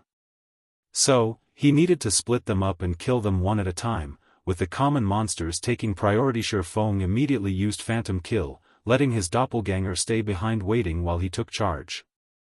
Shifeng used Wind Blade, his sword stabbing at the nearest twin-headed snake guard with the ambush and the speed increase from Wind Blade. The twin-headed snake was not able to react to the attack at all. Shifeng's two swords immediately stabbed it in the backs, causing damages of -76 and -61. Following which, Shifeng used Double Chop, causing -103 and -89 damage, and leaving the twin-headed snake guard with a bleeding effect. Shifeng was fully equipped with top-tier equipment and high-leveled skills. Even if the twin-headed snake guard had a high defense, the damage Shifeng could cause was extremely high. If it were a level 5 average player attacking the twin-headed snake guard, with the level suppression and the monster's high defense, they would at most cause -3 or -4 damage to it. The twin-headed snake guard wailed in pain. It immediately spun its heads around, attacking Shifeng. The other twin-headed snake guard also came over, biting at Shifeng. Shifeng now received attacks from two sides at the same time. Shifeng slightly smiled at this. He used Thundering Flash, sending 3 streaks of thunder at one of the twin-headed snake guards. However, the twin-headed snake guard reacted extremely quickly, one of its heads blocked, while the other bit at Shifeng. The 3 streaks of thunder were blocked, causing an insignificant amount of damage. Just as the snake's venomous fangs were about to bite down, Shifeng used Parry and activated Windwalk. After blocking an attack, Shifeng immediately turned around and ran. The twin-headed snake guards would naturally not let go of an enemy who angered them. Slithering at high speeds, they chased after Shifeng. As for the unharmed twin-headed Snake King, one could see boiling rage in its chilling eyes. It, too, slithered and chased after Shifeng. However, just after the twin-headed Snake King moved several yards, Shifeng's doppelganger used Windblade and rushed at the twin-headed Snake King. The doppelganger slashed at the twin-headed Snake King's neck, causing -24 damage. The twin-headed Snake King was enraged by this attack. With the speed of a thunderbolt, the twin-headed Snake King bit at the doppelganger. As the doppelganger's goal had been achieved, it, too, activated Windwalk, turning around and leaving. Now, the twin-headed snake guards were separated from the Snake King. Although the two twin-headed snake guards were tough, without the support of their king, they were unable to stand against Shifeng's fierce attacks. One move after another, Shifeng's blades would always strike at the vital points of the twin-headed snake guards.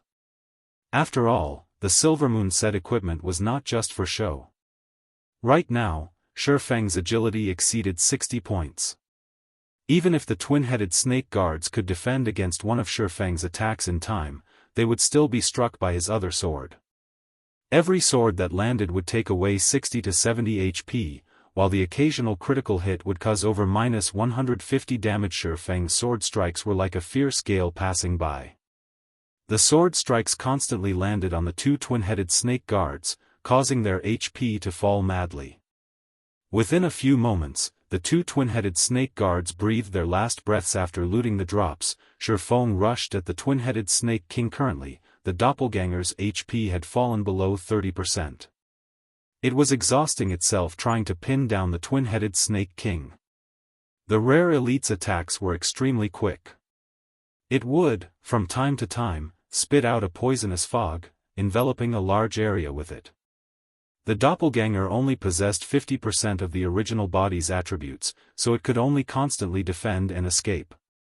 Otherwise, it would have long since dropped dead. However, now that the original body had arrived, the doppelganger did not need to pin down the twin-headed Snake King any longer. Shifeng immediately used 9 Dragon Slash, shooting out 9 phantoms of the Abyssal Blade.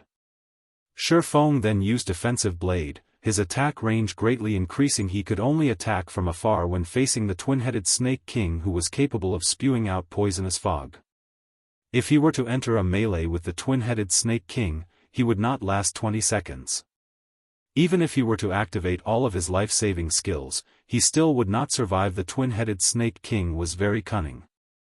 When facing Shifeng, one of its heads defended against Shifeng's attacks while its other head constantly attacked his doppelganger, paying no attention to Shifeng himself. After 3 to 4 hits, the doppelganger could no longer take it, vanishing. Meanwhile, the twin-headed Snake King's HP was still over 70%. Its other head now turned to stare at Shifeng. It opened its mouth, spitting out a mouthful of poison. The poison was like an arrow as it shot towards Shifeng. Shifeng's expression suddenly sank. His body dodged sideways, avoiding the poison. When the poisonous fluid struck a sandstone, the fluid immediately passed through, leaving behind a large hole. This was the twin-headed Snake King's corroding acid. If one were to block it, though a secret silver weapon might still be fine, a common weapon would immediately melt. As for a bronze weapon, its durability would, at least, be reduced by half, and taking 2 hits from the corroding acid would turn it into scrap. In such a way, one man and one snake started maintaining their distance between each other, attacking and dodging. Shifeng madly slashed his swords, streak after streak of sword light filling up the area. Meanwhile, the twin-headed Snake King's 2 heads spat out poison without halt, leaving behind countless holes.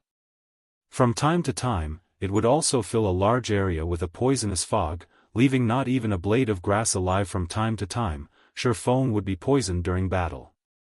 After over 10 minutes of constant battle, even though Shifeng was constantly drinking basic regeneration potions, as soon as the cooldown was finished, his remaining HP was only at 8%. Meanwhile, the twin-headed Snake King still had 14% of its HP remaining. Seeing as both their HPs were low, the twin-headed Snake King revealed a sinister look. Its size faintly increased by a fold, then, suddenly, it leaped into the air. One of its heads widely opened its mouth, revealing its snow-white poisonous fangs, while its other head spewed out poisonous fog. The twin-headed Snake King used an attack pattern that contained both attack and defense, and as long as Shifeng closed in on it, he would be trapped in the harmful fog. Going all out now? Currently, Shifeng could withstand the poisonous fog for 3 seconds at best, or take 1 strike from the Snake King itself. Hence, Shifeng took out a bottle of basic regeneration potion from his bag, gulping it down and recovering 180 HP. In his other hand, Shifeng took out a polymorph scroll. Just as the twin-headed Snake King was about to land, it was immediately turned into a sheep. Thundering flash. Chop. Double chop. Earth splitter. After a series of attacks, the twin-headed Snake King only had 5% of its HP remaining. However, it had transformed back into its original form, while its surroundings were filled with poisonous fog. The twin-headed Snake King's recovery speed increased by a fold while inside the fog, while its enemies would madly lose their HP. Shifeng immediately retreated, using Abyssal Bind on the twin-headed Snake King. Shifeng then took out the Tier 1 magic scroll, Continuous Flame Bombs, and started chanting. 5 large fireballs smashed onto the twin-headed Snake King's body, taking away the last of its HP. The twin-headed Snake King dropped 4 items as it died. System: Twin-headed Snake King killed. Level difference of 5. EXP obtained increased by 500%. Obtained 5000 EXP. Shifeng finally loosened his breath. As expected, a level 10 rare elite was extremely hard to deal with. If he did not possess the Silvermoon set equipment and the Tier 1 magic scroll, he would have been the one to die in this battle. Fortunately, Shifeng killed it. Amongst the 4 items dropped, there was the level 8 mysterious iron staff, Song of Life, meant for clerics. Its overall attributes were quite good, and it also increased the levels of recovery skills by +1. It was absolutely a top-tier staff. The next item was a level 10 bronze cross shield with average attributes. However, shields were considered rare items, so it was already pretty good that one dropped.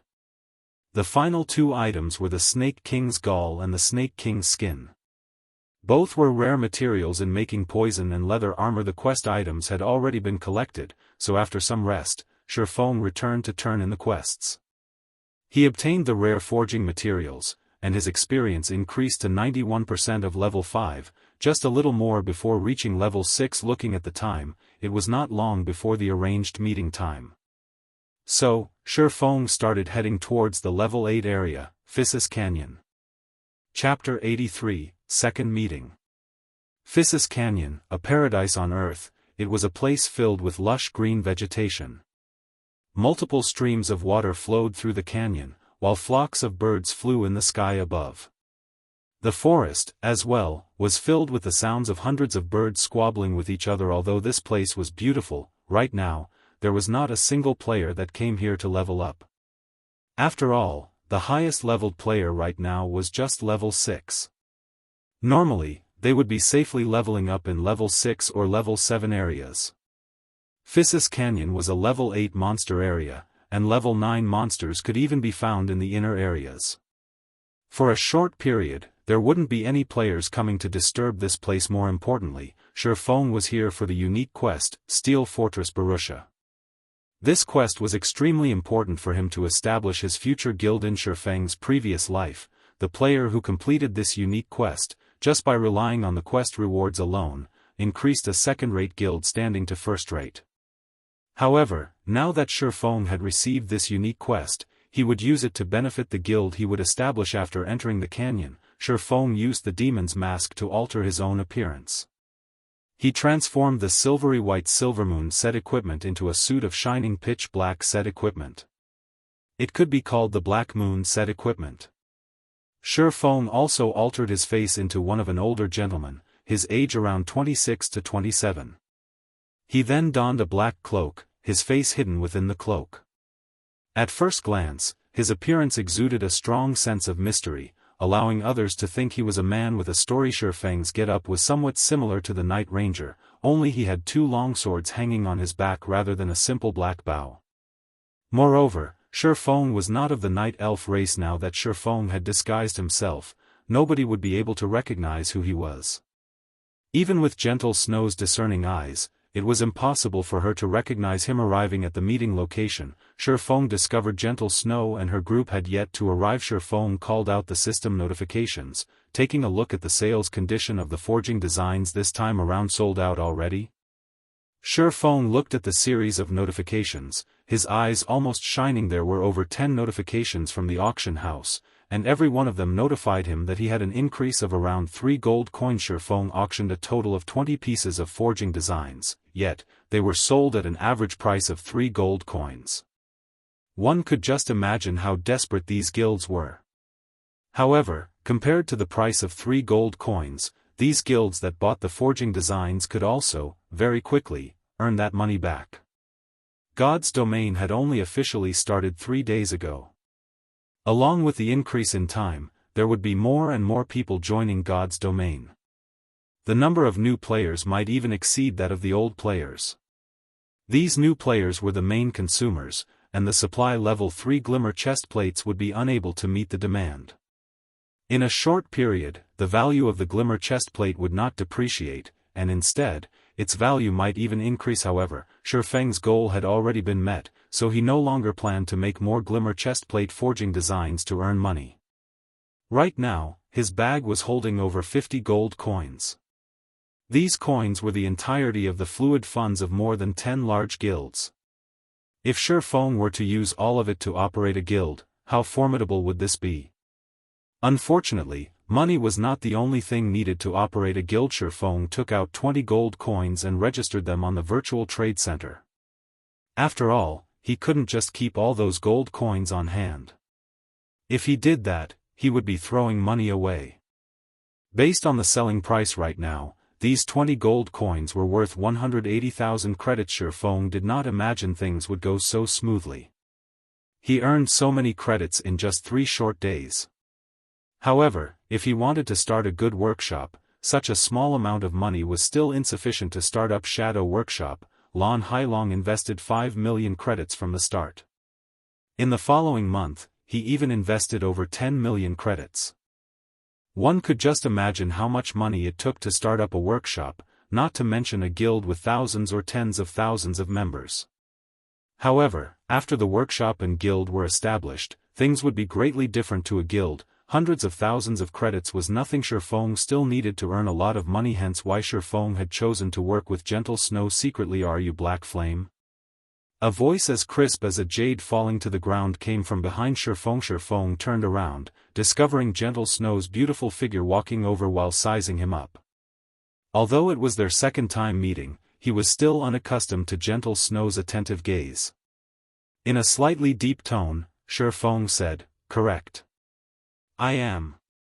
Hearing Shifeng's answer, moreover receiving the information proving Black Flame's identity, Gentle Snow's beautiful eyes focused. She secretly used an observation skill. Suddenly, Gentle Snow stared blankly. She was unable to discern Shifeng's name. The information only showed him as an unknown level 5. Gentle Snow originally thought that Black Flame only had good forging skills, many lucky encounters, superior strategies, and relatively good gaming skills. She never imagined that Black Flame's gaming skills were not just the average kind of good. He was definitely a top-tier expert. Otherwise, he would not be able to obtain such a high-grade item. Special items that could hide a person's identity. Even Ouroboros did not possess a single one of such an item. They had also never heard of any other first-rate guilds obtaining one. Meanwhile, not only did the mysterious man in front of her possess such an item, but Gentle Snow could also feel a powerful strength emanating from the equipment he was wearing. Even though the equipment's special effects were hidden, a single glance at the equipment's delicate make and the magical markings circling it told Gentle Snow that it was a set. In fact, Black Flame's equipment might not be any worse than hers. Her equipment was obtained through the efforts of the elite party behind her. How much time had they spent obtaining them? How did the man in front of her obtain such good equipment? Gentle Snow attentively gazed at Shifeng. She was even starting to suspect whether or not Black Flame was a player or the leader of a mysterious organization. Otherwise, how would he possess such financial and physical resources to carry out all those tasks? His title of Chief Forger was even publicly acknowledged by the players of Star Moon Kingdom. Just carrying out tasks such as forging and organizing would take up most of his time, so how was it possible he obtained such a good set of equipment? "Hello, I am called Gentle Snow, first vice leader of Ouroboros." Gentle Snow stretched out her jade-white hand in a very formal manner. It was different from the casual meeting when Shifeng first met her, where she regarded Shifeng with a superior attitude. The party members behind Gentle Snow were all shocked. They never imagined their leader would actually take the initiative to shake hands with someone else. Was this older gentleman in front of them that powerful to necessitate such formality? Zhao Yueru, who stood behind Gentle Snow, was constantly sizing up Shifeng with her beautiful eyes. Prior to this meeting, Shifeng's series of performances had caused her to become very interested in him. Now that she was meeting him in person, she discovered that Shifeng's entire body was exuding a mature and calm feeling, causing others to pay attention to him inadvertently.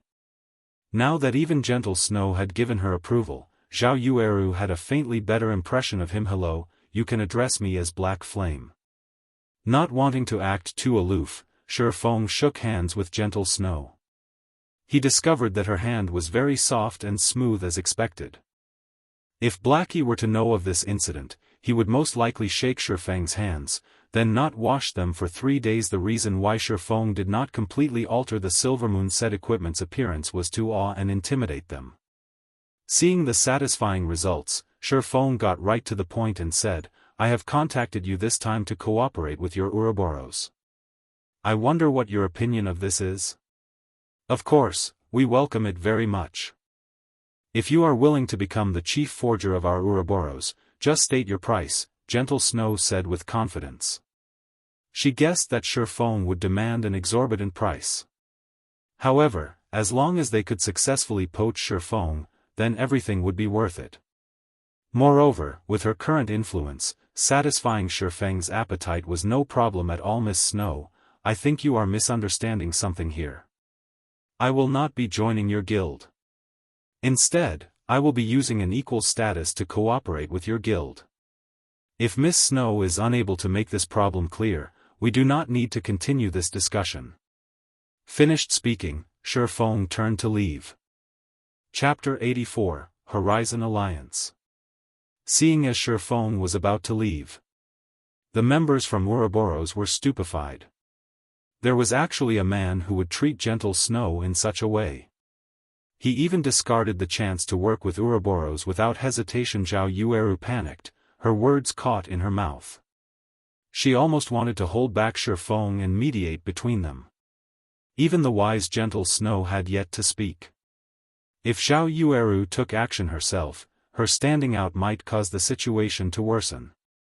So, without a better choice, she just pulled on Gentle Snow's arm, secretly reminding her. However, what Zhao Yueru did not know was that Gentle Snow was similarly stupefied. She did not imagine that Shifeng's goal from the start was not to join Ouroboros but to cooperate with them on equal standing. However, did Shifeng have the qualifications to do so? Ouroboros was not as simple as it looked. It was a colossus in the virtual gaming world. The resources in its possession were not something an average player could imagine. To be able to cooperate with Ouroboros with equal statuses, at the very least, they needed to be a first-rate guild. Equally on the other hand, the man before Gentle Snow wanted to cooperate with Ouroboros on equal standings as if it were a matter of course for him to be so confident. Did this man truly have some sort of hidden power standing behind him? This was also not an impossibility. Being able to carry out this series of matters, in addition to obtaining such a set of equipment, was not something a person could do within such a short period. Black Flame definitely possessed the support of a great power.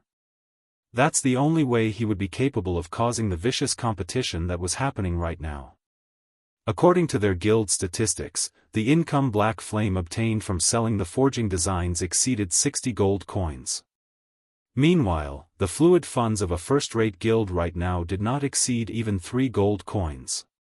If this money were utilized properly, it would allow a first-rate guild to surpass the other first-rate guilds instantly. Becoming a super guild would not be a problem. Suddenly, Gentle Snow felt chills crawl down her spine. As the vice leader of Ouroboros, she actually failed to notice such a great hidden power. However, for a power to be unknown to her, one could just imagine how deep this power hid. Fortunately, she was able to discover it now.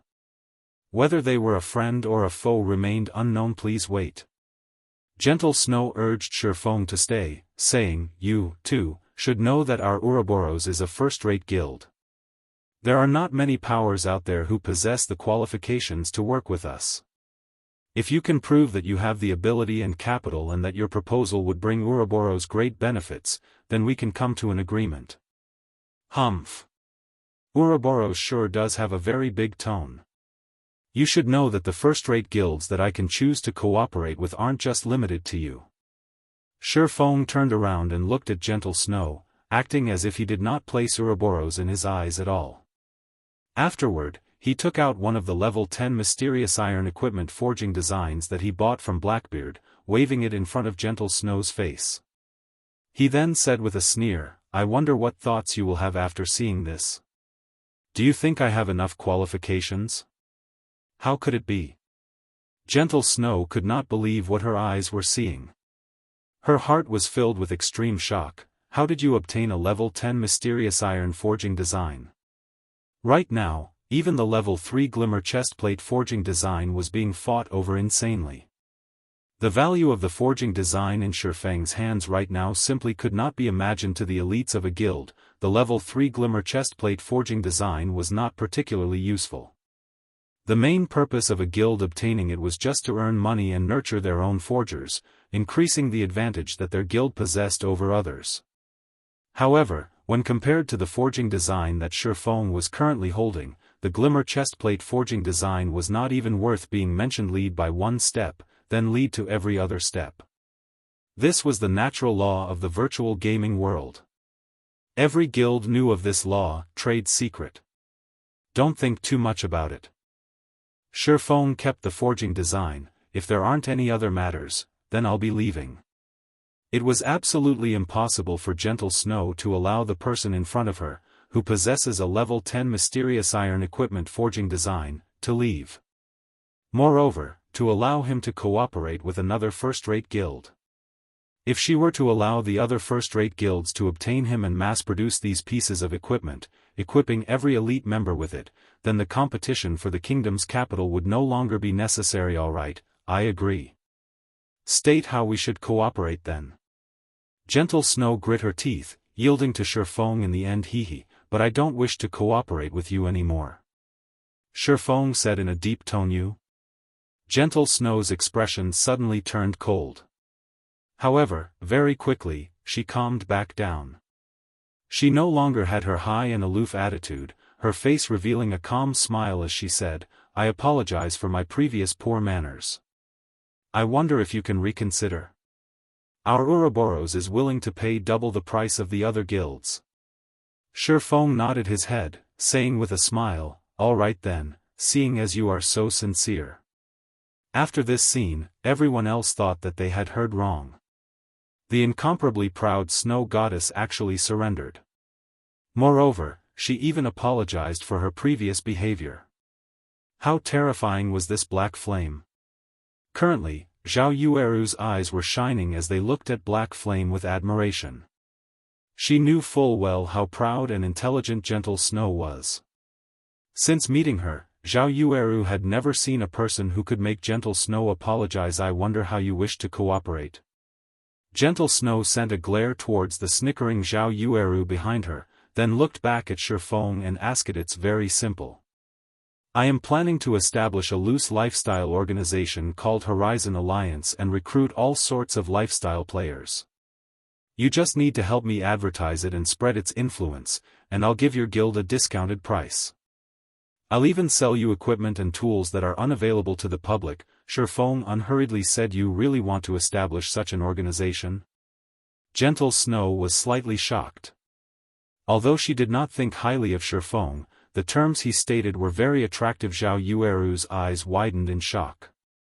She unbelievably looked at Shifeng, feeling he was too insane. After everyone else heard Shifeng, they all thought that Shifeng simply had too much money to waste. He was actually trying to establish such an organization. Shifeng's plan was truly outrageous. It was utterly impossible to unify all the lifestyle players.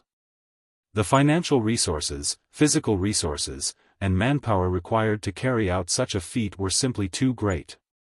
Every guild has been nurturing their own lifestyle players. Moreover, they only recruited the elites among them in order to avoid wasting resources. That meant that the leftover lifestyle players were just mob characters, and there wouldn't be a big effect if all of them gathered together. The resources needed to nurture these lifestyle players were even more needless. There was not a single guild out there who was willing to bear such a price. Of course, if it were to succeed, the profits would be truly unimaginable. You don't have to worry about this. When the time comes, I will naturally notify you to help me advertise the organization and spread its influence. In any case, you all don't have anything to lose. Of course, I will give you all some remuneration in advance. 10 Glimmer chestplate forging designs should be enough for your guild to nurture quite a few forgers. If Shifeng were to advertise the organization himself, not to mention how much time it would waste, the effects would not be that great. He would need a lot of time to increase the organization's influence. However, it was a different story if Ouroboros were the ones advertising the organization. They could practically cover the entire Starmoon Kingdom, greatly shortening the process of gathering influence. Gentle Snow gave Shifeng's offer some thought. It was not much work for them to do the advertising. They could also obtain 10 Glimmer chestplate forging designs now, allowing them to widen the gap between Ouroboros and the other guilds. They would also be able to nurture a large batch of lifestyle players, earning even more coins. As for the matter of establishing such a lifestyle alliance, nurturing lifestyle players in large batches meant it was a process of constantly spending money. It wouldn't be long before such a plan would collapse. Nurturing lifestyle players was an extremely tough task. If Shifeng did not possess the resource and financial support from a large guild, it would be very hard for him to obtain any achievements, following which, Gentle Snow signed a contract with Shifeng, stating that she was willing to help Shifeng spread his organization's influence throughout the entire Starmoon Kingdom. After doing so, Shifeng must repay her with 100 pieces of level 10 mysterious iron equipment. At the same time, Ouroboros will be able to purchase equipment and tools from Shifeng at the discounted price. Gentle Snow looked rather happy after receiving the 10 Glimmer chestplate forging designs. She passed the forging designs to an assassin, letting him take the forging designs back to the guild. Then, she looked toward Shifeng, inviting him. I see that the number of humanoid monsters is quite high here. Although their levels are slightly higher, it is a good place to level up. Why don't you level up with us? It would be much faster than leveling up by yourself.